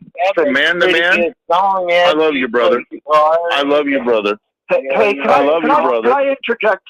This is Eric. Can I interject for a second? Eric. Hey, Wyatt. Hey, Wyatt. My name is Eric, and you sound a lot like my father. You got toxic masculinity. He thinks I'm gay because I walk a toy poodle. Meanwhile, I have all these women bending over petting my dog. Oh, look at the cute little boy. Love is not gay, especially from another man. It's not gay. Well, I don't know if that's where you're coming from. But listen, love. No, hold on. You talked, right? You got to talk. Love is important. I used to be a very angry man, and you know what? Watchtower made me that way, in a way. Also, my having a violent household, but I had to shake off that negative energy, and that's what you got to do. You got to shake off all that negative energy because you attack people that love you, and you say all this hippie shit. Well, what's wrong with being hippie, anyways? What do hippies represent? Peace and love. Peace and love. What? You're laughing at peace and love?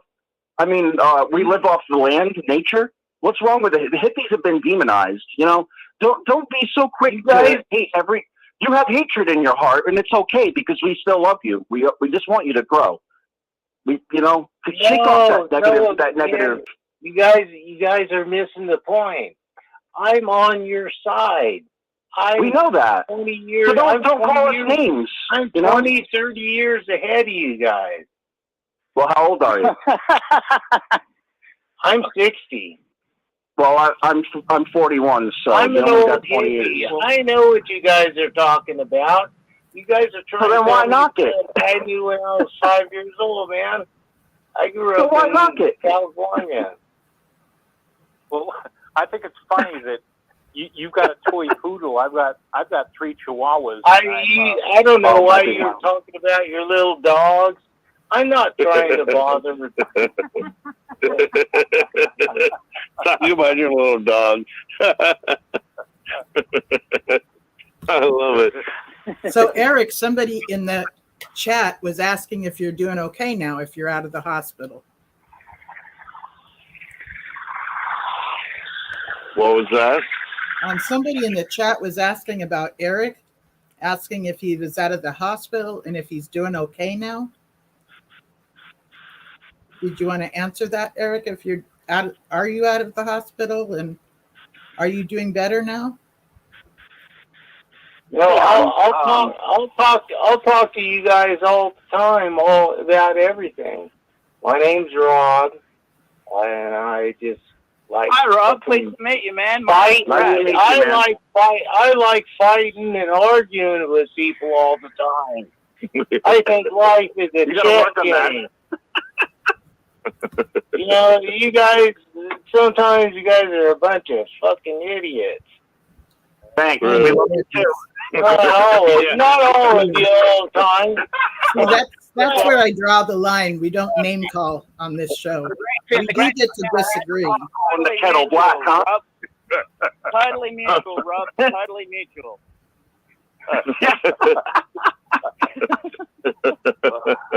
I would just like to say something real quick. This isn't about love. This is about being tough. Love. Love all around me. There's love everywhere. Love.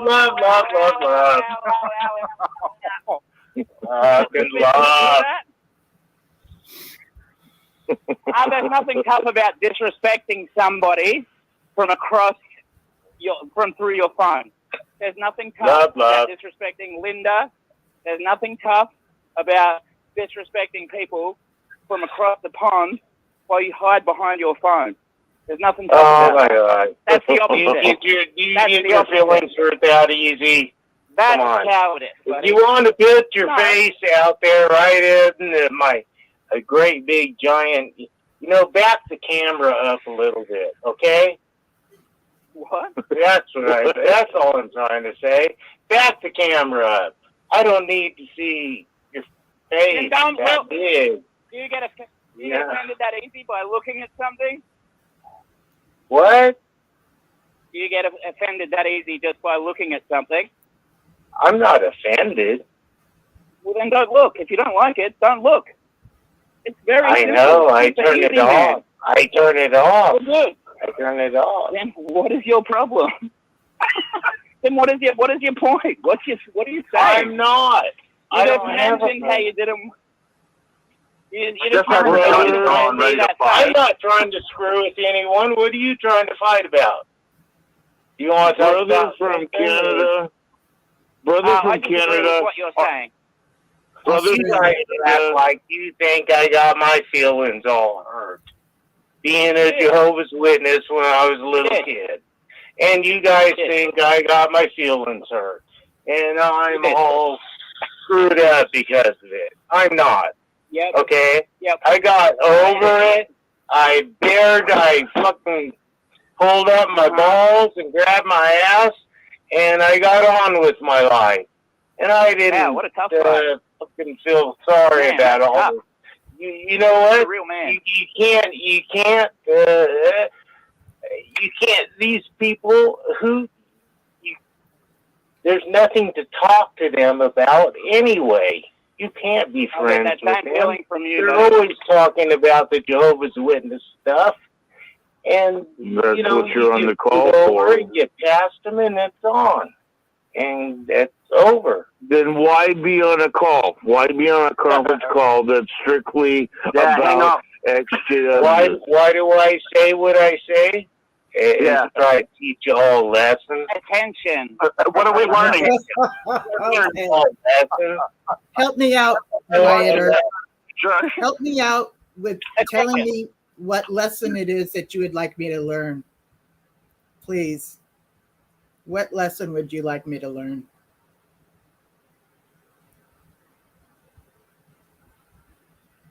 Because you did say earlier, I like to get on here and pick on people. And you think I'm going to teach you to it? I'm going to teach it to you right now.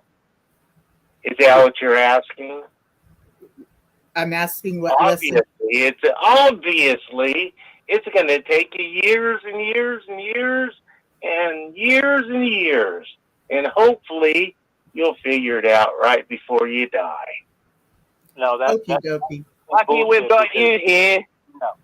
Let me ask you something else, Wyatt. And gentlemen, let me just have a few moments with him. No. Let me just have a few moments with him. I've talked to people on the show, and we have broken through big-time ice in a matter of minutes. So your thing about years and years, I know there's things about Daniel he doesn't agree with me with, things about Linda she doesn't agree with me with, but at least at the end of the day, and I'm sitting here at 3 o'clock in the morning, this thing about years and years, no, it's minutes.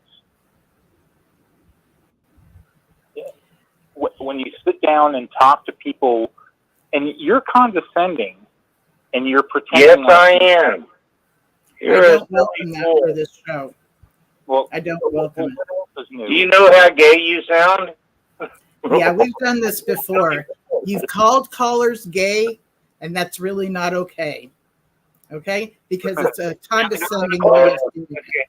And you have said in the past, you don't have a problem with gay people.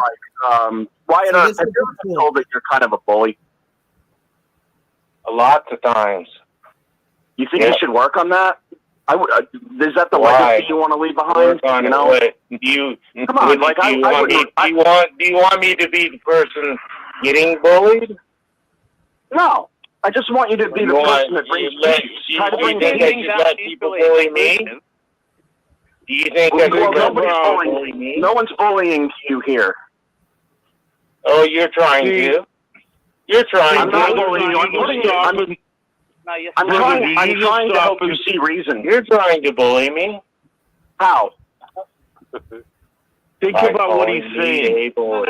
Think about what he's saying. He was bullied by the Watchtower. Oh, and so you silly girls. You silly girls. I'm going to hang up on you. I'm going to hang up on you. Silly girls. Silly girls. Silly girls. Reverse psychology. Yep. Reverse psychology. He was bullied by the Watchtower like we all were. And for him to bully other people, it makes him feel safe. It makes him feel like I ain't taking no shit from nobody else anymore, so I'm going to give shit to other people. Where it's a self-survival, self-mechanism that in your own mind, I ain't taking shit from nobody, and I get that. The Watchtower did bully us. They did put us in a place that was we don't ever want to be in again. But we have to be very careful when we exit out of that, we don't do the same thing what they did to us. But I understand you because you're trying to protect yourself. I get it. But we don't want to be like how we were treated. We don't want to do unto others. You don't want to leave the Watchtower and treat others how the Watchtower treated you, especially on a call like this where we're all got our battle wounds like you do.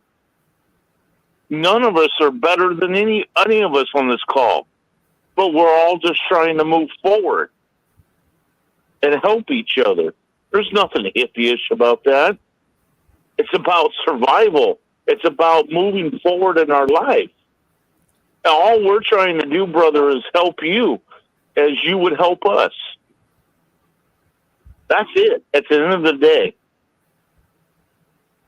as we help each other. So Wyatt has come on here many times. What was interesting is that his remark to you is, it almost sounded like if he's not the one doing the bullying, he will be the one getting bullied. So it sounds like a very smart and clever self-protection. And I might be off base here about Wyatt, but that's just a guess of mine. And self-preservation. But I don't mind you being protective, Wyatt, but I don't appreciate it being at the expense of myself, talking down to me or the guests, like there's been a few times you'll kind of interrupt when I'm on a certain subject. And to be honest, I want to welcome you to say, you know what, I don't care for this subject. Can we switch subjects? And I'll probably just tell you, yeah, let me finish off this point and let's switch subjects. I don't mind you asking me that. And I wouldn't mind doing that. I just will finish out my point. And it would be helpful for me to know that that's what's on your mind, rather than coming on and antagonizing me and just being disrespectful to me. I don't deserve that. And today I can actually say that. Being raised as a girl child in the organization, I was trained to take that, especially from you men. And Wyatt, I know it was more than the Watchtower. A few times you've shared some horrible things that have happened to you. And this is part of your survival mode. I get that. I really do get it. But I don't like it at the expense of me. I don't deserve that. So I just want to make that really, really clear. Amen to that. And I know it's scary to hear these guys talk all this love stuff, okay? Hippie stuff. They're going to hug a tree, and maybe you'll hug a tree. I don't even know. But I'm looking at this chat, and people are even telling you in the chat that they love you. And what's wrong with the tree? What's wrong with hugging a tree? Huh. Precisely. They're rough. They have rough bark. Well, just don't hug a sappy tree. the sappy tree, it just sticks on you, you know. I don't know about growing on you, but it sticks on you. Right. So yeah, I welcome you to be here. I've heard you share some things that have been pretty awesome. I just want you to cut out. I mean, if this is what works for you, this is your survival. I don't welcome it in this area. If that's what works for you out in the world or whatever, you do you. But I don't welcome it on this show because it falls under ad hominem, under name calling, that you're attacking a person's character rather than the subject that they're talking about. And I'm all too fine with having a disagreement about what somebody else says. And that's really a big part of our liberty in leaving the Watchtower, is we get to have different views. This is freedom. We get to have different views. We get to have different views on politics. We get to have different views on how we look at life, our spiritual views. This is the freedom we get to have after leaving the organization.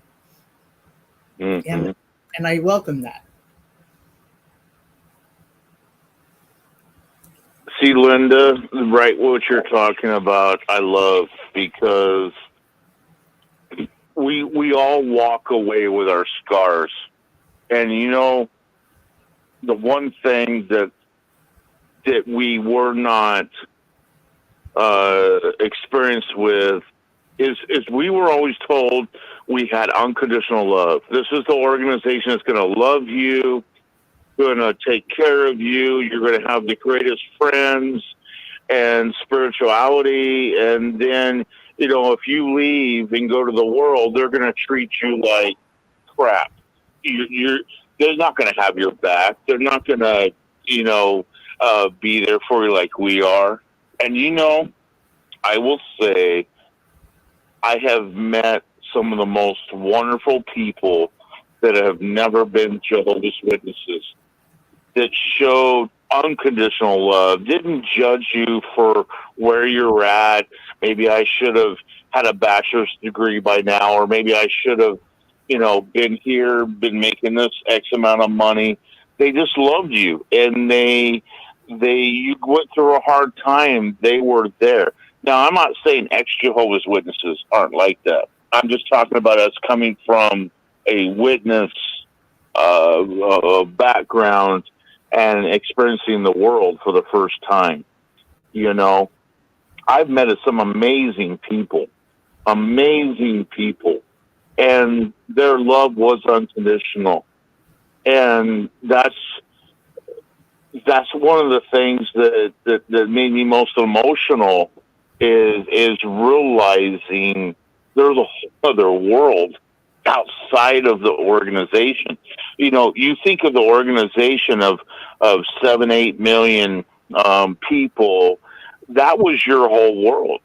In reality, that was your world. Everything else was toxic. It was demonic. It was everything. And when you step out of that and you're awakening up and you're putting one foot out, am I going to get struck by lightning? Am I going to get stabbed by so-and-so? You know, it is crazy. And when you realize, oh, I just stepped out of the organization. I stepped out of the boundary zone. I just stepped into the world. And you realize the world is just at your fingertips, and you're going to meet all types of people with all types of backgrounds. And not that you're not going to have to be careful, and there's bad people out there, but there's bad people within that you came from. You know what I'm saying? So when you step out into that world and run with it, you meet beautiful people. And it's been a journey, I would say, of leaving the Watchtower. But I've met so many beautiful people, so many people that would give the shirt off your back, and it didn't matter if you're a Christian, non-Christian. It didn't matter whatever your background was. They would do that, and I'm amazed, and that gives me hope and courage for this world. Is because it's the love. It's the love, and it's the how we treat each other is what's going to make a difference. It's what's going to change things. But we got to get on this page of forgiving and loving and trusting and uniting with each other. We have to unite. This division of religion that we come out of, and then we get into a whole world of all kinds of politics and religion, and everybody's judging everybody. You're like, holy hell, where did I just walk into? You know? But the only way we're all going to survive is we have to unite on one level. We have to. We got to let stuff go. And that's what scares me. Are we there? Are we willing to let go and unite and look at where the world's at, what the situation is? Are we at a place as a people that can unite with each other and rise and look at what's the better good for our kids, for our family, regardless of skin color, regardless of whatever you believe? Can we come together? Can we do that? There's a certain bond that there's, and the reason the name of this show is called Healing After the Watchtower. And there's a certain bond that ex-cult members, whether it's Jehovah's Witnesses or other high-controlled, high-demand groups, that when we get together with one another, it's akin to when prisoners of war get together, because we were held bondage, we were oppressed, and so there's that thing that we can all relate to each other. We might not be heading in the same direction, but the unity can be like when somebody shares something they're trying to get over or they experience when they were in the Watchtower. This is the place where we can do that.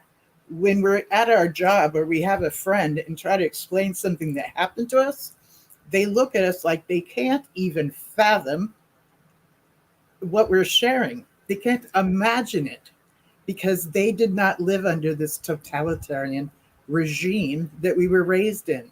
They were living under their rights, in their freedoms. It's inconceivable to them. But when we share something amongst each other, just being able to say, I get it, I understand, that's huge. That's part of this healing after the Watchtower that we get to share with each other, is the validation of I get it. I get the challenge. I get that that's tough to work on. We get that we get triggered, okay? It's like trigger. You know, the trauma that we went through, all kinds of these things. The unity is... See, that's the beauty of it, sister, is even if we get triggered, we don't get offended by each other. Say I say something that triggers you and sets you off, say, so to speak. I don't get offended by that. I understand that you could say something to me that triggers something, but I realize in myself that's where I need to still heal. That's where I'm working on it. So you would recognize that, and let's say, Daniel. Yeah. Obviously, you got triggered by that. So how can we help you heal on that, where you may be less triggered by that in the future? You know what I mean? That's where we come together. We don't take offense. Oh, you got triggered by what I said, and you attack each other.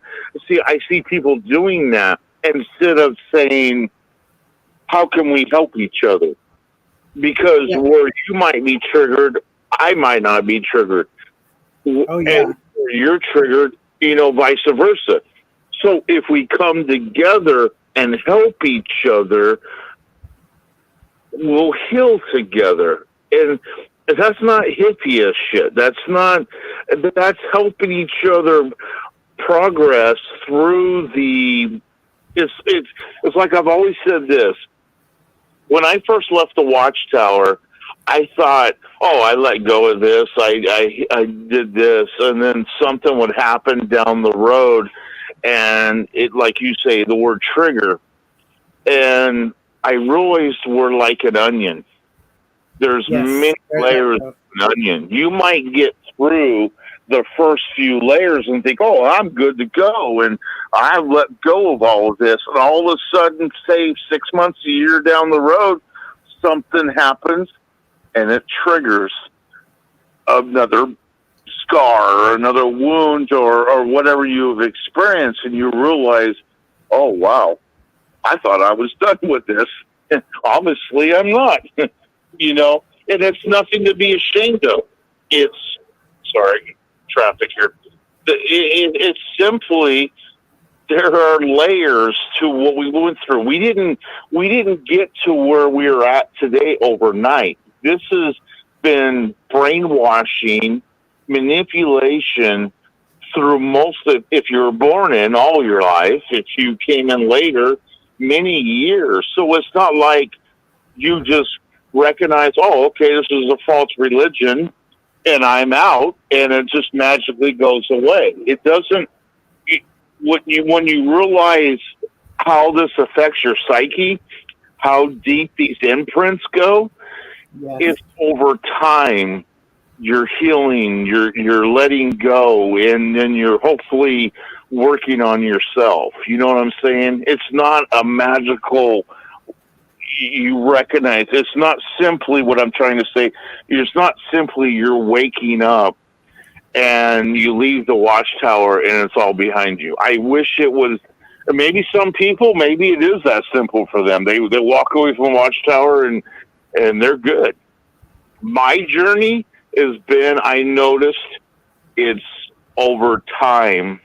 You're letting go, you're moving forward, and you let the stuff go. But it's not an overnight, at least for me, anyway, it's not an overnight thing, unfortunately, because you're dealing with deep-seated imprints that the Watchtower has mastered. And so you got to be okay with that and recognize it's okay to be there. It's okay to That's what we do with each other. We when we get this way, we are okay with it. I mean, if we're for each other. And when we're talking to somebody who has no clue about what it's like, what it's like where we came from, and we're triggered and we're going off on them, they don't even know what the hell is going on with us. It's easier for us to understand each other, Yeah. So the more that we understand each other, the more that we can help each other. And it's not about taking offense. It's not about attacking each other. It's not about we're wimps or sissies or whatever. I have no problem.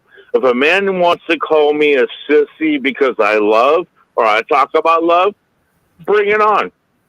I'm all for it. I have no problem with that because I would rather be in a state of love and share that vibration with others than be worried about being called a sissy or being called a hippie or whatever, because I love this world that we live in. I love all you guys.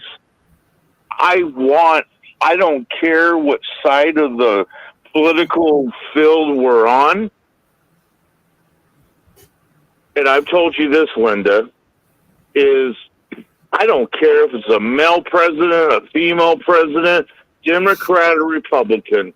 To get down to the nitty-gritty, I want somebody in there that loves what we love, and they want to bring change to America, and they want to get things correct. and most people don't understand what I'm talking about, but energy is energy, and people are people. Bring it.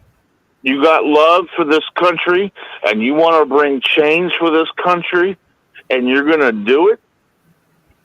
You got my vote.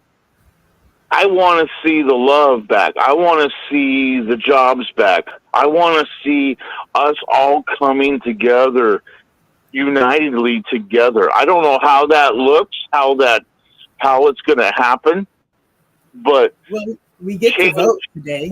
If you look at it this way, what we're doing is not working. We got to do something different. We have got to change, all of us, individually and collectively together, and bring that to America.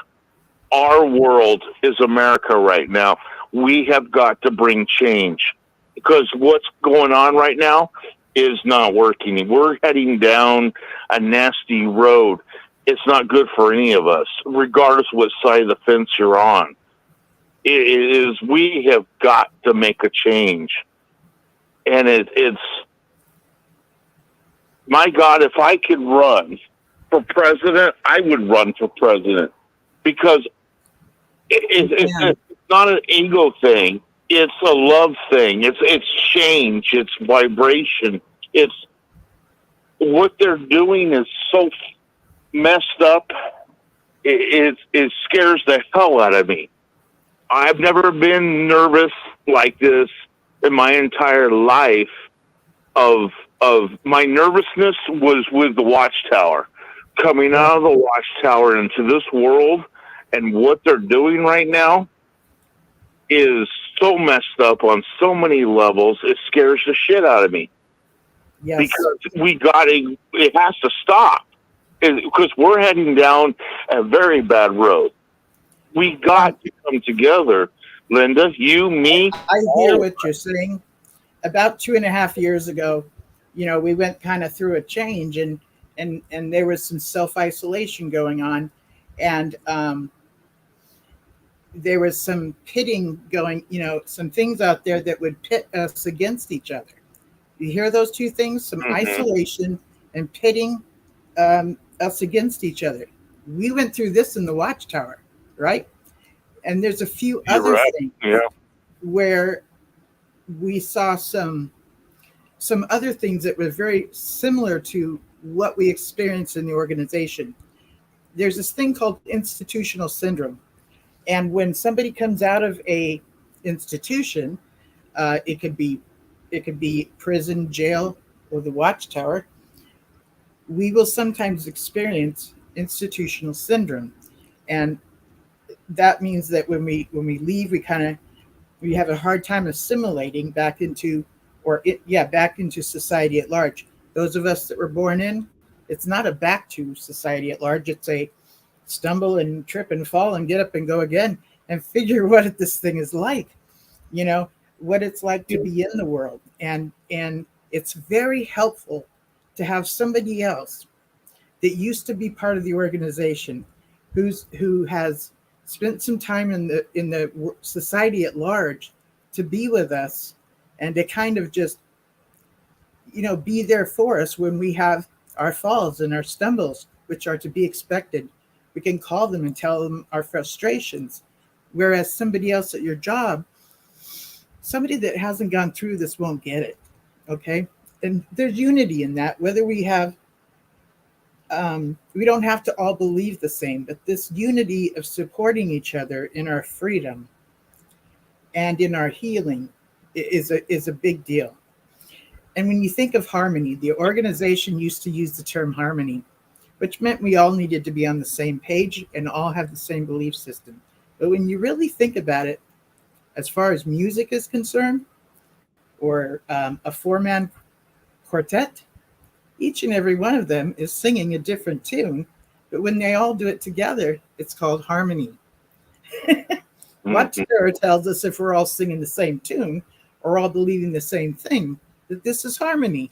No, we get to be singing different things at different times, but that's something more. What I'm saying, you could be on one side of the fence to the other, but we could still be in harmony. You can still get along and make things work, because it's like looking at a husband and wife. They say opposites attract. Well, how many times say you got a wife that is into musical programs, skits, plays, whatever. She wants to go do that, and the man's not into that. But he compromises because that's what she enjoys, right? And so he might be into, say he's into sports. He wants to go to a Super Bowl, or he wants to go a basketball game. She's not into sports, but she compromises and does that. And in that, they have a joyful relationship because they honor each other. It's not about just because, they both like something, but they have that unity and they honor each other. I don't know if that makes any sense, but I'm saying that's where we have to become. It doesn't matter on the party you're with. You got to start to look at the bigger picture. If the world is shifting, or the United States is shifting, then we got to get to a place and realize, okay, you might be Democrat, you might be Republican, or you might be, what do they call that? What's the other one? There's another one, yes, you can be with. Liberal, Green Party, Independent? Yeah. We all got to come together and realize, look at what we're doing right now is not working, and we're in trouble. We got to wake up and say enough's enough and all come together. How that happens, I don't know, but I know that we need to do that. And today it is this, if you look at in the last 2 years, what has happened to America? The first time ever, the American dollar has dwindled. It has actually gone down to where other countries are above us. This has not happened in my lifetime. I don't know if it's happening. Can I make a comment real quick? Oh, go ahead. Sorry. You point out that it's a money thing that's super noticeable about America.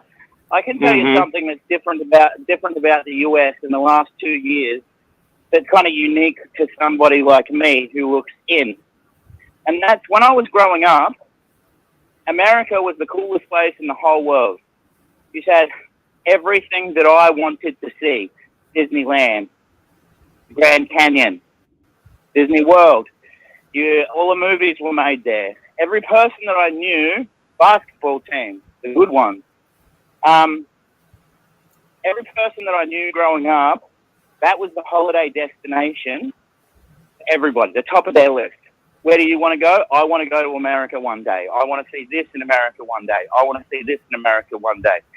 The biggest change that I've seen America go through in the last 2 years is that I haven't heard anybody in Australia say that. In fact, it's the opposite. Lots of people go, man, I'd love to go to Disney World, but there's no way I'm going to America. They're crazy. Well, to back you up, not that you need my backing up. It's the first time in my lifetime that I've ever seen that happen, ever. That's what I'm hearing from my friends, even in Africa, are saying that we're trying to come to America after they graduate from their university. They're like, no, not right now, because they're being warned. You're absolutely right. I met an African guy that came into my store not a month ago, and he said, I got a choice to go to Australia or America. There's no way I'm going to America. Australia is the bomb. Now, I'm not trying to brag about Australia being amazing or anything like that, but that person made that decision like instantaneously. It was just like, it wasn't a question to him. He was just, No. I'll be much more accepted in Australia than I will be in America, where the words he used. And see, that has changed in the last 2 years.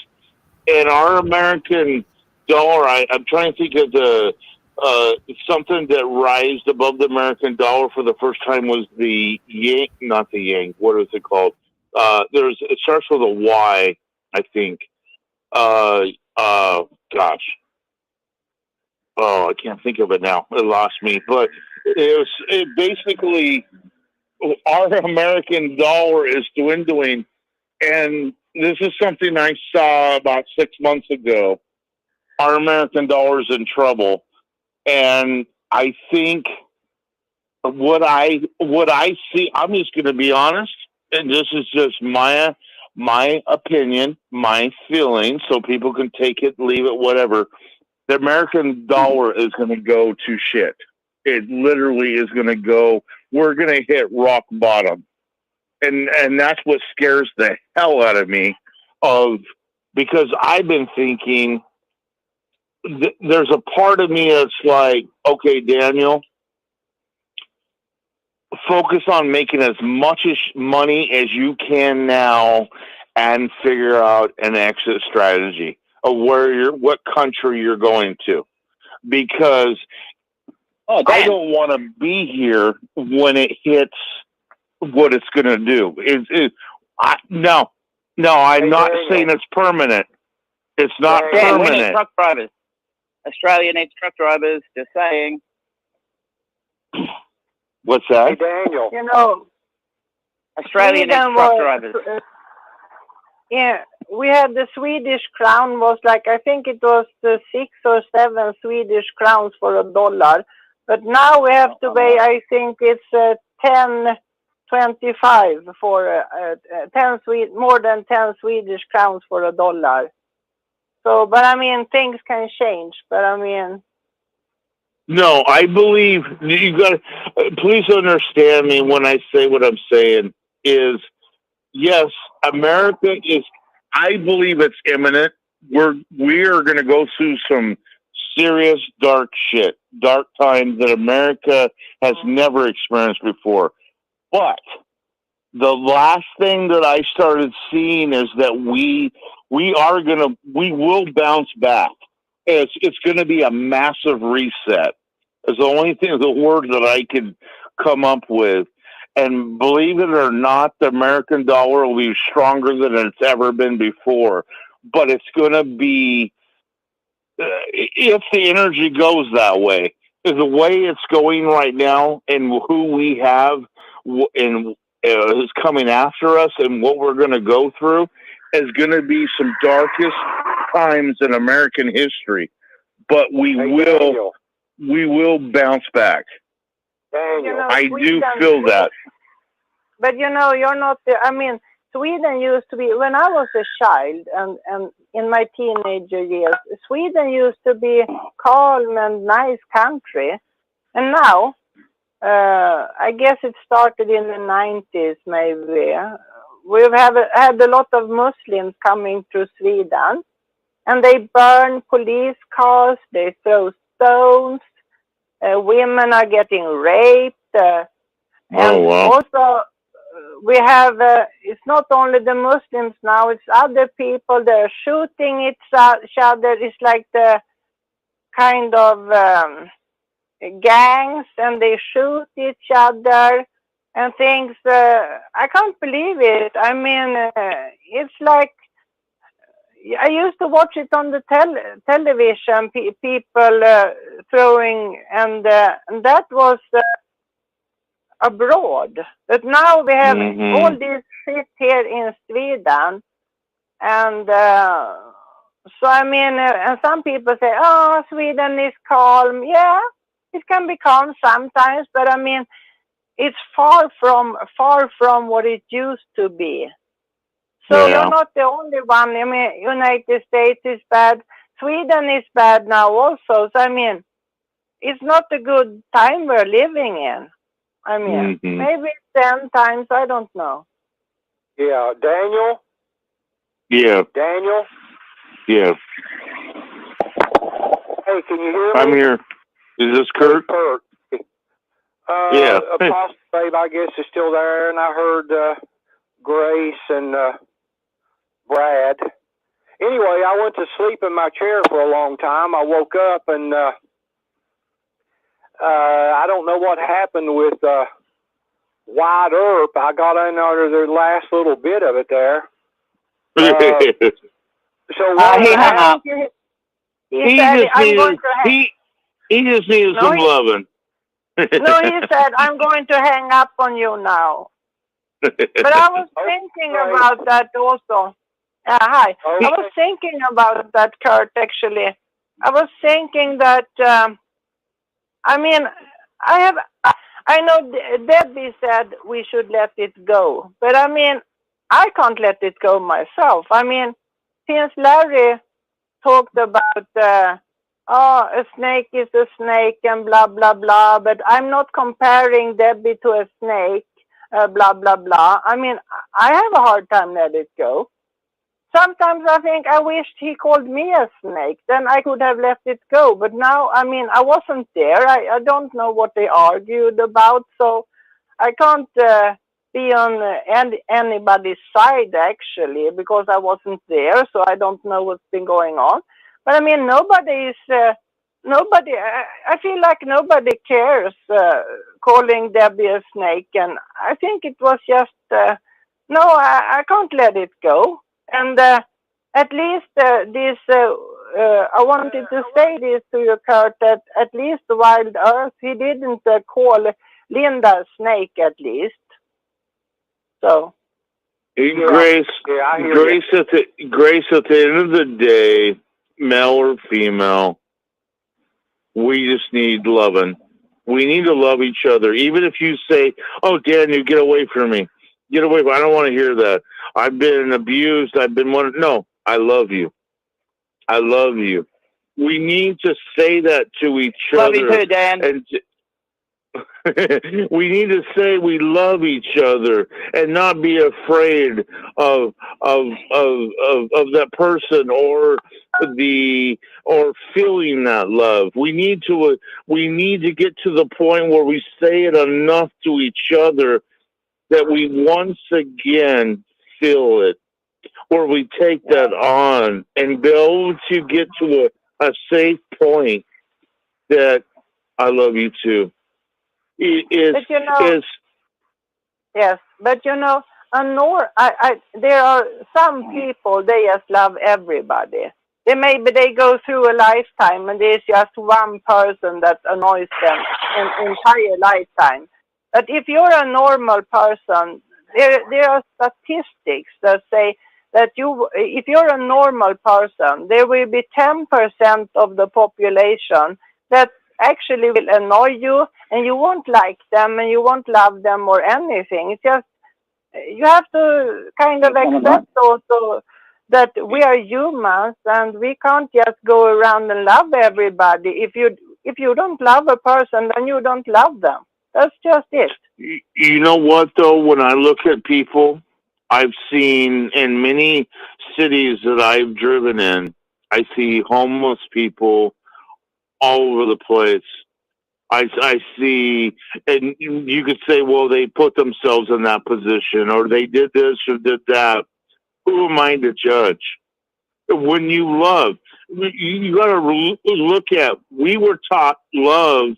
And the organization we were in as Jehovah's Witnesses, we were taught we were the only ones that had unconditional love. We were the only ones with truth, right? And you realize you've been duped in that organization. But this is something I always felt. I love somebody, I love them unconditionally. But my own parents did not love me unconditionally. They loved me as long as I followed the rules of the organization. My siblings, they loved me as long as I followed the rules of the organization. That is why I felt so different in my life, because I didn't look at people that way. I couldn't even, somebody who's disfellowship, I would go up to them and say, I'm glad to see you here. Oh, you shouldn't be talking to me. No, it's okay. I knew I could get in trouble, but I wasn't worried about it because I loved and cared about them, what I thought was present truth. When I learned the difference, as I was not in the truth, didn't change my love for people, but I realized I wasn't like them. I couldn't judge another person because I knew at any given day I could sin. I could mess up. I could make a mistake.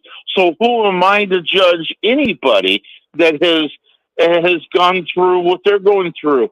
All I want to do is let them know they're loved and they're cared about.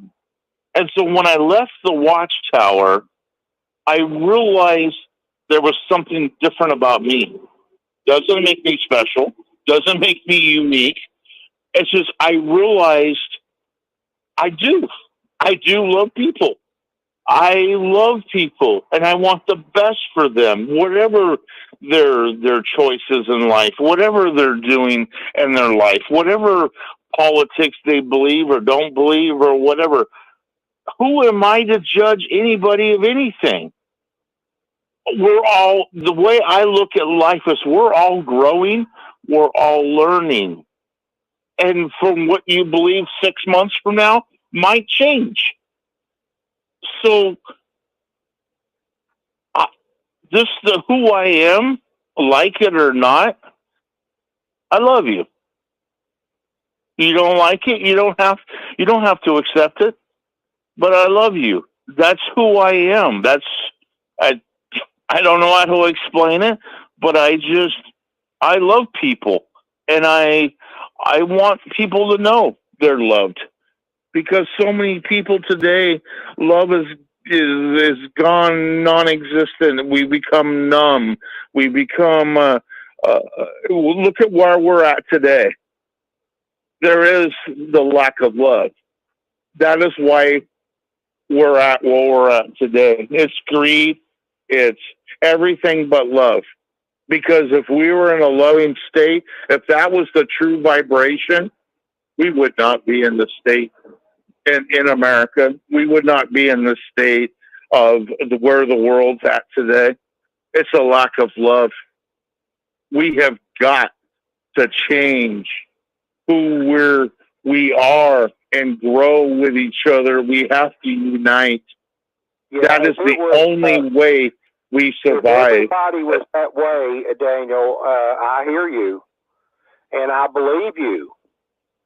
I believe you're that person. And obviously, to state the obvious, the world would be a better place if everybody was that way. Grace, are you still there? You gone? Yes, I'm here. Yeah, on the Debbie situation, I think Debbie is, in my opinion, a really beautiful person.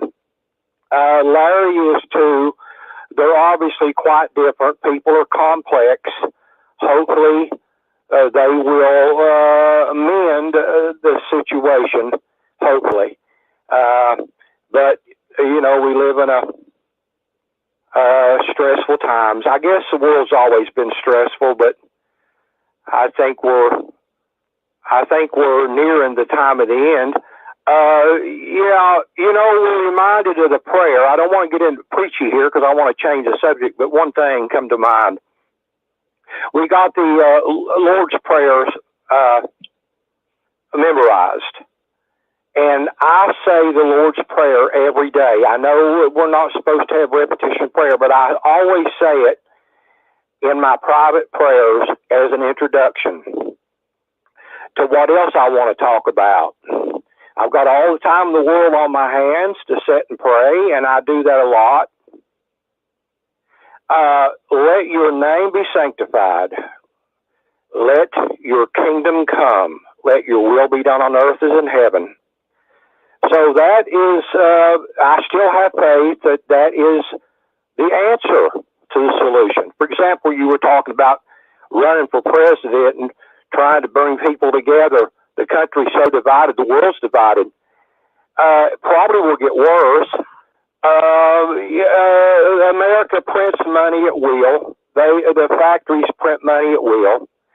And the immigration problem, the poor people coming across the border, we all feel sorry for.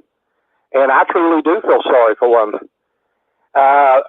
If they were around here where I am and I had room to put a family here in my house, I'd probably try to make room. Most of those people, I guess, are good people, poor. Those governments must not be very effective. They're probably, those government officials in those Mexico and those other countries are probably lead the world in corruption. Probably lead the world. I don't know that, but I would bet $5 on it. But back to White Earp. It's a problem. It's not a problem for me. I don't.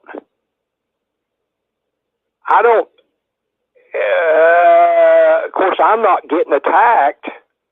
I think he's a good guy. And I tell you why I say that. I personally have worked with men like him. They're very tough, very outspoken. They don't care if they hurt your feelings or not. And I had to deal with them. I have to say I was pretty good at it, dealing with them. I could give you several examples pop into my mind, but you all don't want to hear it. Threats and so forth coming from men that I worked with through the years, but they never made good on their threats. But now I'm getting a little off base here. That's not really what he's about. I think he's a good man. I think he's been out in the world working. I think it's made him hard. I think he gets frustrated on these calls. I've heard him express it. If he thinks a man is being weak, I don't look at it that way.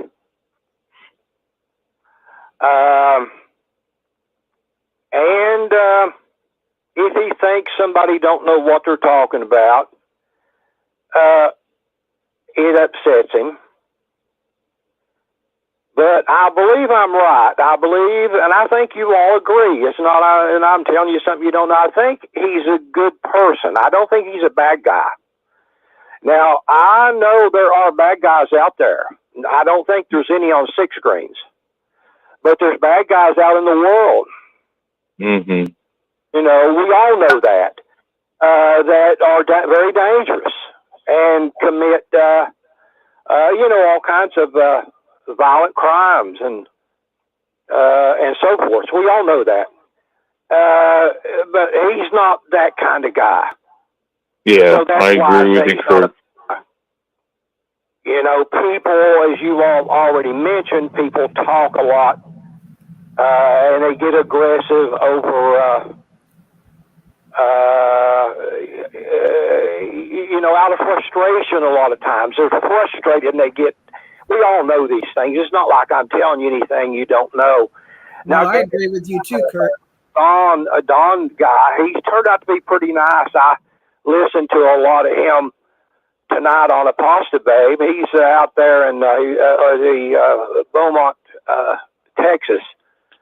I criticize the Watchtower. I'm a little thin-skinned, I believe, about criticism of the Watchtower. If it's unreasonable, if it's not accurate.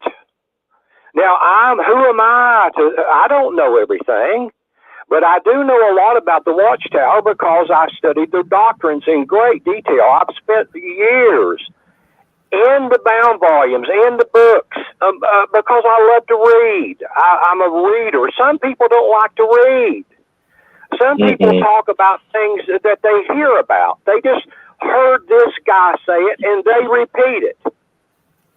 So if I hear you say something, I got to get confirmation from it. If it's something important.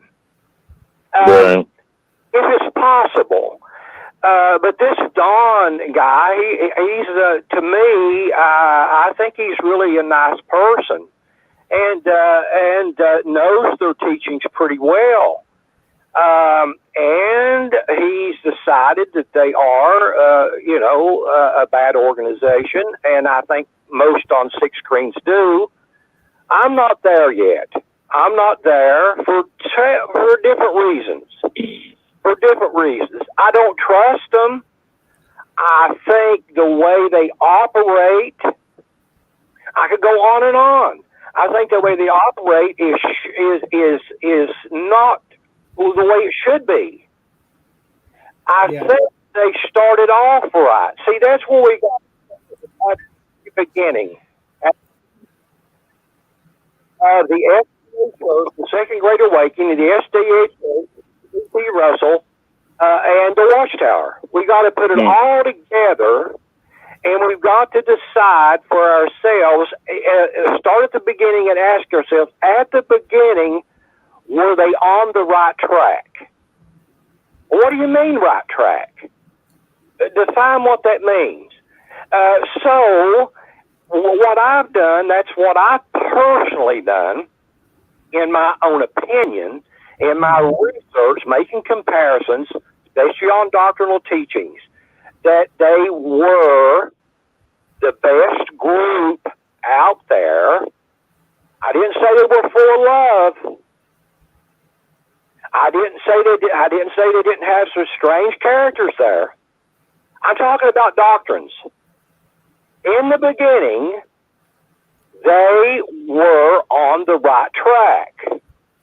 And then problems started. The first problem was when they started setting dates. That's a no-no. They should have known better. Because the scriptures clearly teach that we will not know date. So that's the first thing they done wrong.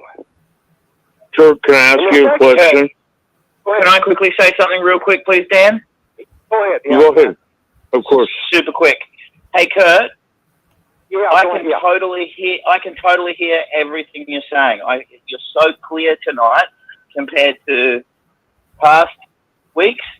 Did you do something to your phone? Did you get a new phone? Well, I'm on the cordless. Excellent. I got two cordless with two bases, charging bases, but each cordless fully charged only lasts about 45 minutes, maybe an hour. And then I have to go to cordless number 2, and then when the first one goes dead, it takes about an hour and a half to get it fully charged. So I'm on the cordless, but thank you for taking note of that, Brad. Thank you for that. Anyway, I don't want to get real preachy here. You guys were talking before I came in. I kind of wrecked the show here. But I want to go back to Don. I kind of got, yeah. Can I just interrupt real quick before, because I'm about to sign off, and this is Eric, and Linda, I think, was asking me something, and I wasn't ignoring you, Linda. I was on mute, and I didn't get to my phone in time. But anyways, it was a good show, and I just wanted to let you know that. But go ahead, Kurt. Sorry, and thanks, y'all. Hey, Eric. Oh yeah. Everyone in the comments was wondering if you're out of hospital yet. Oh yeah, I'm doing well, thank you. I've been out since Wednesday or Tuesday morning or night, whatever. But yeah, I'm feeling a lot better, and I appreciate it, everyone. Yeah, good job, Eric. I'll say one more thing, then I'll shut up. Real quickly here.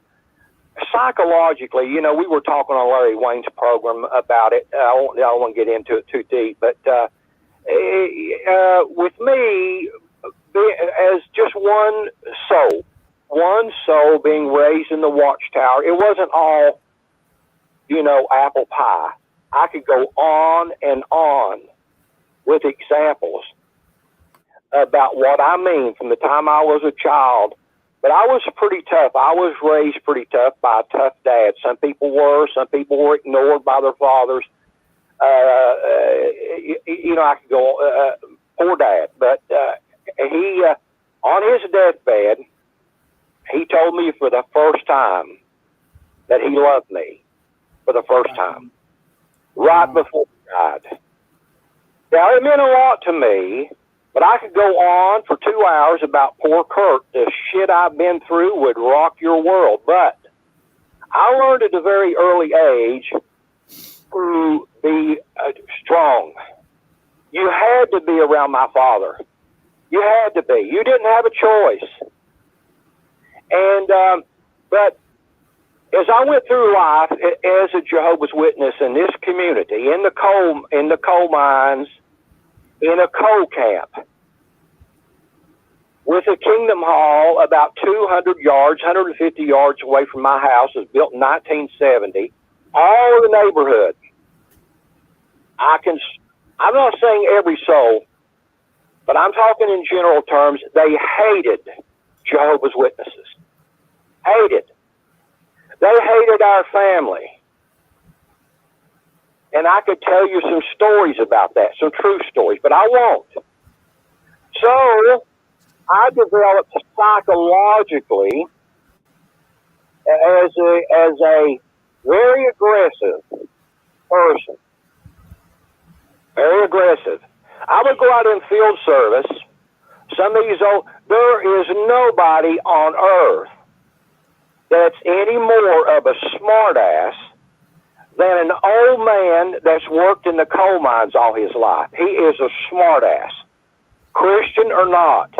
You knock on the door, oh, you're one of them old Jehovah's, get off my property, and that kind of thing. I work with men. We just about come to fist fights over, and they would start it. I didn't march in down there when I went to work. I worked for 30 years. Day one, hey, everybody, I'm a Jehovah's Witness. No. They knew of my family. They started in on me, and it went on for quite a while. I could tell some stories about that. But the point is this.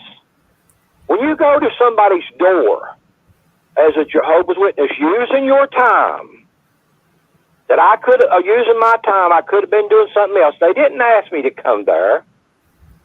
So I want to be fair with them too. But you knock on the door, and they say, you old Jehovah's, you all don't even believe in Jesus, do you? So when I heard Don earlier, it triggered me. Oh, wow. If you're going to talk about the Watchtower, be fair and accurate. Be accurate. If you're going to talk about doctrine, that's all I ask. Now, when you're talking about somebody's experiences, they got disfellowshipped, or someone committed suicide, that's a totally different animal. But Don did not do a bad job, in my opinion. I'll have to go back and listen to it tomorrow. I was pretty distracted as his program was going on. And another thing is this Trinity crap. We all talk about the Watchtower and Armageddon. Well, the churches have a teaching that if you're not saved, you're going to burn in the lake of fire forever. Do a parallel. Think about it. Also, the Watchtower, just like these other groups, generally, if you're a Trinitarian, you're screwed. Well, the Trinitarians had the same thing. Keep in mind something that we all need to keep in mind. Jesus Christ died in 33 for 300 years. They debated, the believers, yes, the early church fathers were all confused. Do your research on it. On the nature of who Christ is. What is his nature? Did he have a pre-human existence? Was he a God-man? Was he God himself? Well, God can't die. He could be. Oh, no, he's in a Trinity for 300 years. Now, when Constantine and at the church, at the Council of Nicaea, a group of men decided, think about it. A group of men decided who Christ is.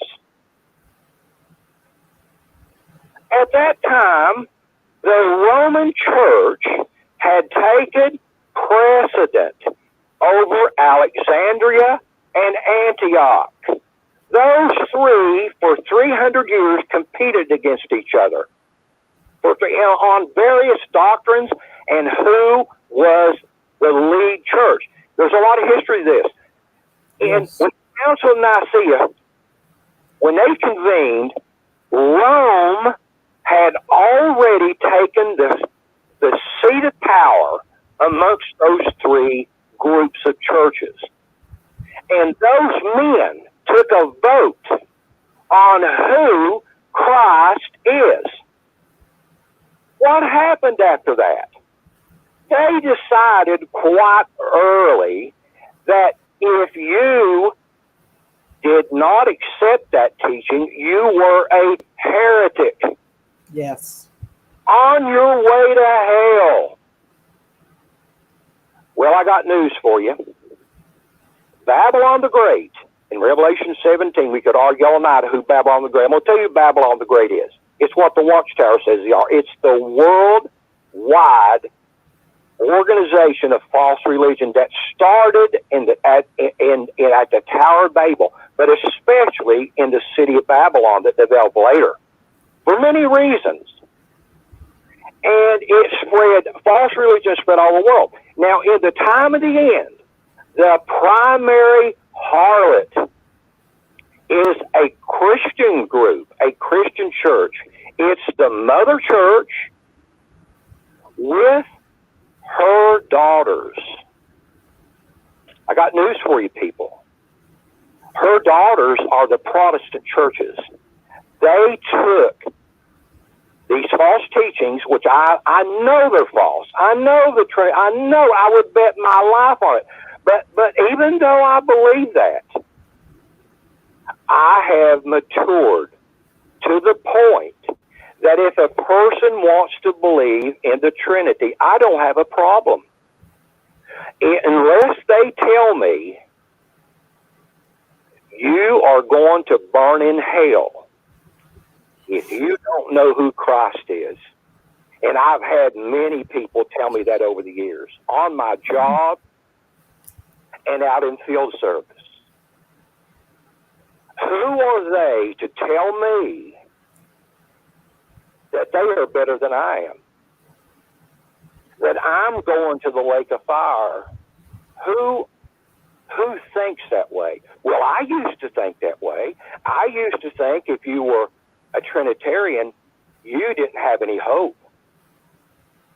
Because if you study, I thought, if you study your Bible hard enough, don't listen to me, don't listen to the Trinitarian, do the work yourself. See, that's where people go wrong. They go wrong. They listen to, there's nothing wrong with discussing the scriptures. I love to discuss the scripture, and I love to listen and learn.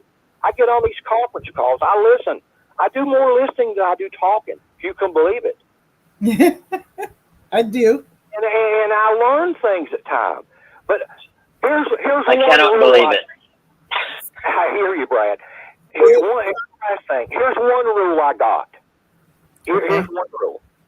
If you're going to talk about Watchtower teachings, feel free to do it, but do two things for me. Two things. Number one,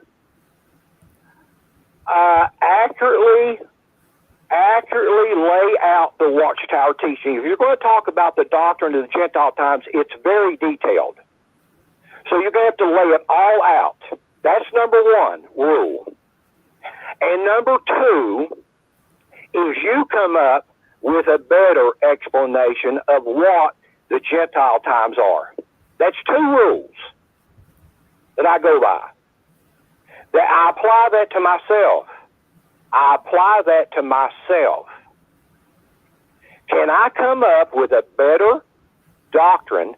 The first thing I've done years and years and years ago, and I've got notebooks full of notes, ring binder notebooks, legal pads.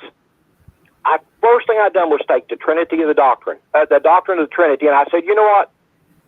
The Watchtower may be wrong about this, because everybody in hell and high water teaches the Trinity. Most of them don't have a clue what it is.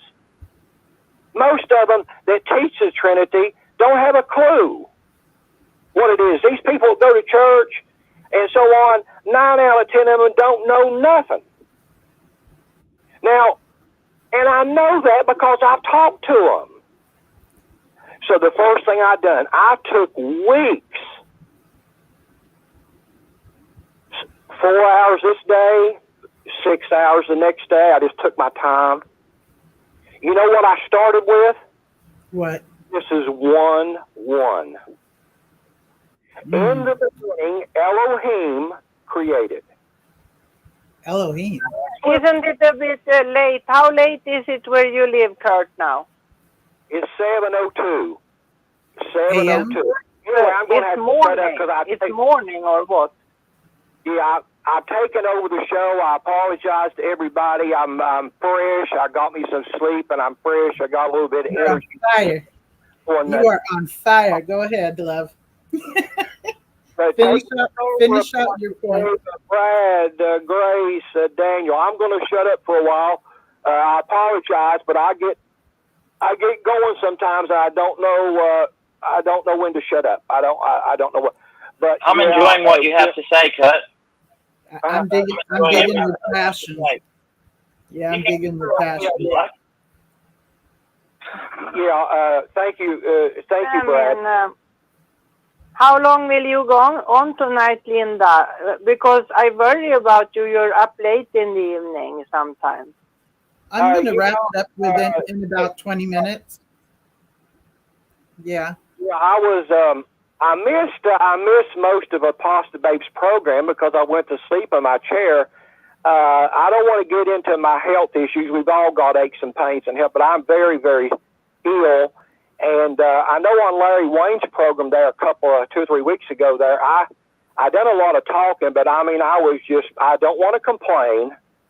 I don't feel sorry for Kurt, but I'm just telling you, I just barely could talk. I was so weak. I get very, very weak, and I can tell you why, but I'll just won't bore you with the details. But I'm a very, very unhealthy, physically unhealthy, but I got I got 3 or 4 things going on. I'm not a hypochondriac. I could tell you all the details that bore you to death.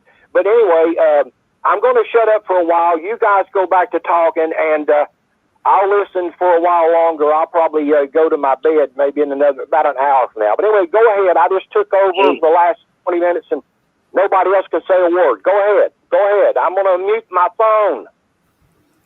Could I talk to you for a minute, Kurt? Man, I love you. Man, you're awesome. I think you made a lot of sense. You know what? I just checked in. About you telling them what a bad guy you are. Oh, really? I just checked in. I was outside for a while. I'm going to calendar this, by the way. Wyatt Earp came on and told Kurt he loved him. Depleted my energy. I'm going to have to rest up for a few minutes. I'm going to go to mute. I'm going to go to mute now. Listen to you all. I'm okay. Hey, I want someone to hook us up on a private line, okay? Okay, that'll be good. Yeah, there should be somebody that knows our phone numbers that can hook us up, right? I don't give my phone number out. When you get ready for it, I don't have any problem with that. I'm not, I don't have anybody, looking at me. So whenever you get ready, whenever you get an ink pen or something and pad of paper, I'll give you my number. So nobody messes with Kurt, man. They mess with Kurt, they get the whole whip-ass can open up. Oh, yeah, if you want to come back and get it, we are at timestamp 6:08. Yeah. Did I jump in the middle of a conversation? No, I'm going to. No, I don't think so. 20 minutes. I'm going to shut up. All right, bye. Oh, man, I just started talking to you, Kurt. Don't shut up now. Well, I know that, but you can talk. Thank you for that. But you can talk to the rest of them. But maybe next week or something. I'll all right. Well, I bet you can't listen to me for about 20 minutes and not. No, sure. You and APOSTABABE and Daniel and Grace and Brad talk for a while. I got ain't she some kind of silly girl? Linda isn't amazing. She's a little chubbo, just kind of silly. Yeah. It is amazing that this call is still on at 7 o'clock in the morning. Did I understand you correctly, Kurt, when you said you'd be willing to give your phone number out publicly? Did I understand you correctly? Yes? If so, when you're ready to tell us. Muted there. I had to take a second. Yeah, I don't care to give my phone number out. I've gave it out on 6 screens before. Yeah. Okay, we are at timestamp 6:10. Hey, APOSTABABE, Linda James. She, her. Could you hook me up with Kurt and give him my number? I think we tried to once before. So we want to talk. We wanted to hook me up. I want to talk to Kurt because we want to talk about you all behind your back. Let me get all behind your back. Yeah. So he's getting ready to give you the phone number? Yeah. You ready? Okay, I didn't hear you. I can't hear you. I'm ready. Okay, now I hear you. Okay, it's Kurt, K-U-R-T, Hatfield, and it's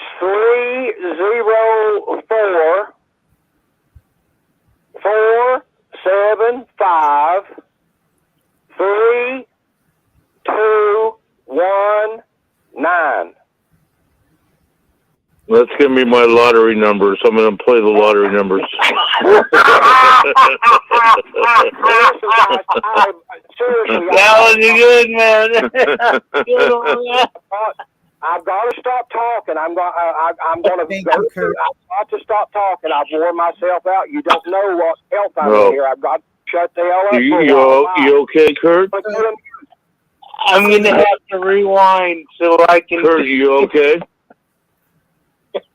He had to mute because he couldn't talk no more. So Wyatt, just making sure he's okay. Yeah, what it is, I could go into details, but this is nothing new. But when I get out of breath, my oxygen level is very, very low. Oh, okay. No problem. When I get out of breath, I get really dizzy, and I get some vertigo, and I'm on the verge of getting it now. I'm going to have to shut the hell up for a while. Okay. So bye. Right. I need some more oxygen, man. I need more oxygen. So Wyatt, when you re-listen to this, the timestamp to find his number will be at 6:10, like 6 hours, 10 minutes, and 30 seconds, about that time. And he'll be giving his number out. So you don't have to listen to the whole thing. What are you talking about? Is this APOSTABABE trying to chick in there? Me and Kurt are having a good time. Do you know what I mean when I say timestamp? Dude. I love that guy. Man, you know what? Before I die, I want to meet Kurt. That would be cool. You know what? It'd be He's cool if we all could get together. Aren't you an Oklahoma guy, Kurt? You're a Oklahoma, Texas guy, right? I don't know where he's at exactly. I'll tell you what, Wyatt. Cool we all can... White Earth. I'm in West Virginia. Yeah. Oh, Virginia. Oh, okay. West Virginia. I'm not too far from you. I'm in New Jersey right now, Kurt. I know that mate going out there. Yeah, I hear you. But West Virginia, I'm on the Kentucky border. Anyway, I'm going to definitely go to mute this time, and you guys talk. Guys talk. Yeah. Yeah. You take care of yourself. Take a deep breath. Relax. You're good. All right. Who else can I fight with? Go and fight, brother. I want to argue and scuffle and fight with them. Bring up one of them ornery women with the. Well, you can bring up ornery women, but come on, I hear one of them back there. Speak up, girl. I don't understand. Why would anybody want to great. Here comes the brawl. Here comes the fight. You just watch out. If you call me a snake, it won't be nice for you.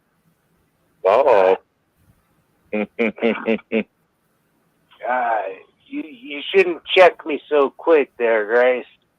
Let me run on for a while. Make a fool of myself before you check me, okay?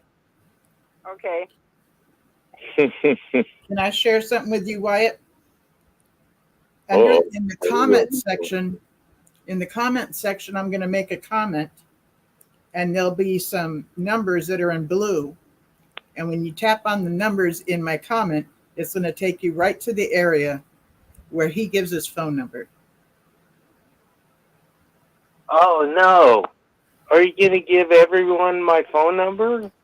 No, Kurt gave his phone number live on this show. CIA, FBI, NGO. Yeah, we're all coming.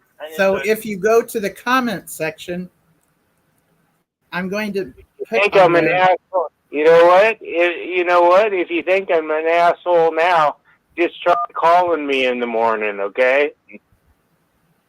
Is that before coffee?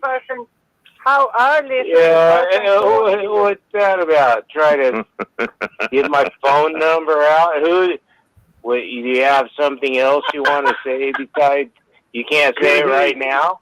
Yeah, I want to say something right now. Can you give me the last 4 digits of your credit card and then your social security number? I really appreciate it. Yeah, 5150, man. Okay, great. And then your social security number, please. Yeah, do it backwards in the alphabetical order. Okay, I got it. Great. Thank you so much. I'm going to Tahiti tonight. I'm going to Tahiti tonight and drinking Long Island iced teas tomorrow. Woo-hoo. Yeah. Here's That's what I a young don't man. understand. Here's what I don't understand, why does? Because you said you were not coming on this APOSTABABE anymore. You were going to stay on this Superhuman and the other program. So why are you here now? Uh-oh. Shit hits the fan.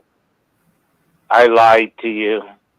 You lied to me. I knew I was going to call later, but I just lied to you so I could get away. Oh. Okay. Ouch. Well, at least the truth prevails. When I got all kinds of pressure on me, it was on away. the Superhuman show that you said you will never call this again. Oh. I didn't call you anything. And don't go there, girl. Oh, my. No, I just said that it was on the Superhuman show that you said you wouldn't call APOSTABABES show anymore. That was what I was saying. Oh, I guess I did. You know, my English is she not really, so she can get really irritating. She's so irritating. Yeah, it's like APOSTABABE's not listening right now. Come on. I'm going to round it up in about 5 minutes. So if you guys can. I wanted to know. Come on, we're not in the Special Olympics, okay? But I mean, did you used to be an elder or something? Because you seem like you want to decide everything for everybody. Yes. I think I should be like the king of the world, at least a mayor or a cop, something like that, where I could, exercise my authority all over the world as much as I can. I think I would be a pretty good ruler over everybody. Because I don't think anybody really knows any better than me what to do. But did you used to be an elder in the congregation? No, I was never an elder. Okay. I was on the down low. Yeah, I didn't even. You were a special pioneer. You were a special pioneer. Were you a special pioneer or ministerial servant or anything? No. I never did anything except he was put in there by the Secret Service. He was a spy from Russia. What?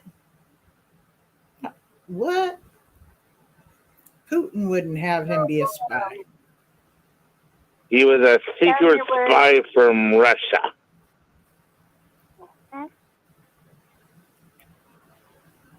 See, he doesn't speak up now because he knows the AKGB. Well, I don't know what to say. I don't know what to say.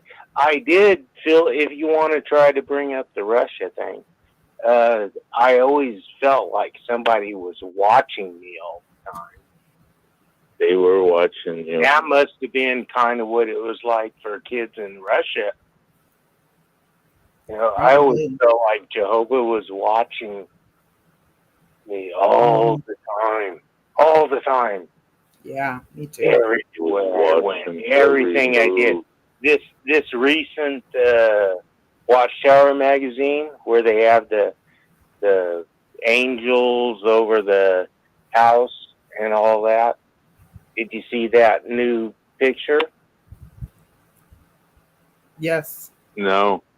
You guys haven't seen that picture? You haven't been watching Rick's show? It's some sort of picture, and it's a point of view from an angel, and there's like 10, 5, 6, 7, 8 white-headed white men with beards, blonde-headed people peering.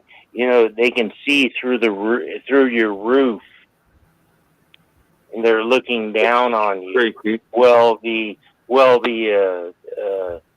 police and all that SWAT teams are coming in to get you. Oh, Jesus. Really? Oh, yeah. That's the imprint that You they're gotta check putting on this out, people. man. If you haven't seen this? This just happened No. yesterday or something like that. Yeah. Yeah, Rick showed it on his show, World News. JW World News. He brought it up on his show earlier. Yeah. Yeah, I hadn't heard that. That just shows you how creepy they are and how they're getting. I remember. Check this out. So years ago, this is years ago. I was working in a grocery store, and there was another sister that was interested in me at the time. And I was married at the time as well, and going through some crazy crap. But somehow, I don't know how, but somehow the elders got leaked information that we were into each other. So she was a checker, I was a box boy, whatever, and so these two elders were sitting in the grocery parking lot. I kid you not, dressed in black with binoculars, and looking into the grocery store to see if they could find us interacting with each other in some way. And one of the the other guys that was taking people's groceries out to their car, and back in the day, you had that service where they would take your groceries out to your car with you, and they would unload them into your car for you.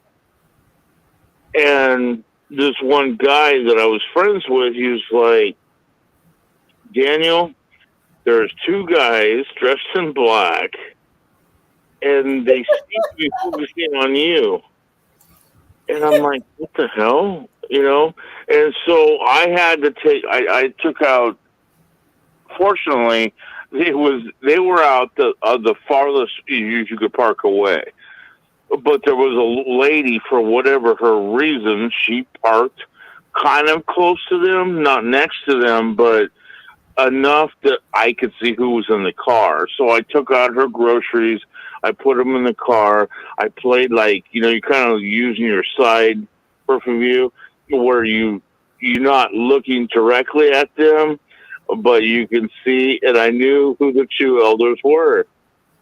And I was like, no shit, really? And they were spying and trying to catch me in an act. And I just thought, wow, that is fucking crazy. That they would actually, they think they're super spies or what? But no, these were two elders dressed in black, using binoculars, trying to catch me in an act. And I was just like, wow, this is not only creepy, it's crazy. It just shows you how far these elders will go. I don't know if they're getting their jollies off and something like that, but it's just nuts. Yeah, they can get like that. I will say, listen to me for a minute. I think they do get their jollies off about all this. They like knowing all the gossip, and their elder wives, they know all the gossip about everything everyone's doing. Oh, you got a little congregation of 100 people, and they're all related. They know everything. They know every time somebody takes a dump. They're in everybody's business all the time. It's disgusting. They know more about the local neighborhood than the police do. The police don't know as much as the witnesses do. They're in everybody's business. I think you're right. Listen, guys, I need to shut this down and say goodnight. It's been a really fun show tonight. We've talked about a lot of things, and we started the show on May 13th on Saturday, 2023, and it is now May 14th, 2023, and it is now Mother's Day, and I hope you can Happy Mother's Day. Thank you. I hope you can enjoy your day and make it your own. We'll just shut it down completely where we can't talk. It's gonna be my first Mother's Day without my mother. Oh, I'm sorry to hear that. Yeah, that always hurts, I'm really sorry to hear that, Wyatt. Somebody earlier in the comments was talking about how they lost their mother within the first year of that C-19. My mother never put me off. Oh, really? Fellowship. She never shunned me. Never stopped talking to me. I always had my mother. through the whole thing, through all of the good times and bad times of being a Jehovah's Witness. My mother was always there all the time till the very end. I'm really glad to hear that. Sorry about she never gave in. You know, she didn't really believe it. You know, I was talking earlier that Shut here in a minute. APOSTABABE, I want to tell all of you tonight, you in particular, have a good Mother's Day. Thank you, Kurt. Golden lightning don't strike you when you're celebrating Mother's Day, but have a good Mother's Day. And I'm just joking around. You have a good Mother's Day. Thank you. Go ahead. You're a fine, fine person. Thank you. You're a fine, fine person. Yeah. APOSTABABE, can we still talk, or will it end the call completely? Yeah, I'm getting ready to end it completely. I think you're all a bunch of fucking assholes. Oh no, we're not going to end the show like that. Yeah, leave me alone. Quit irritating me all the time. When she shuts the internet down, we can still talk on the phone. Oh, yes. If you're on the phone, I think so. Yes. On the phone. I'm just teasing y'all. You know, you got to sign off somehow. I do think you guys can still talk on the phone. I think I'm mistaken about that. So, I was talking earlier. Good night, Linda. Good night. Yes, I thought good night, everybody. I'm gonna hang up too. Oh, okay. You can still listen in, Kurt, if you want to just listen to the conversation. Still talk, it just would be recorded. No, it's not recorded when she hangs up. Well, we can still talk, right? Yes, I believe so. I'm only shutting down YouTube. Grace, call me. Grace, call me. Call me, Grace. Call me, Grace. I'm your number one boyfriend, right? I'm number 2. Hello, Grace. That's right. You are number 2. No, we did not go there either. Holy cow. Never stop talking. You guys are so awesome. You guys are just so awesome. I look forward to this. Grace, I'm number 3. Grace, I'm number 4. Grace, I'm number 5. So I'm going to say goodnight here on YouTube and probably Facebook. And this is definitely a highlight of my week. Thank you all for showing up. This is APOSTABABE Linda James, your favorite apostate. And I will see you next week. Good night. Good night. Good night. Grace. Hello, Grace. I'm number 2.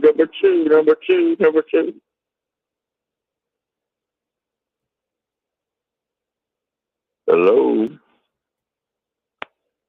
I'm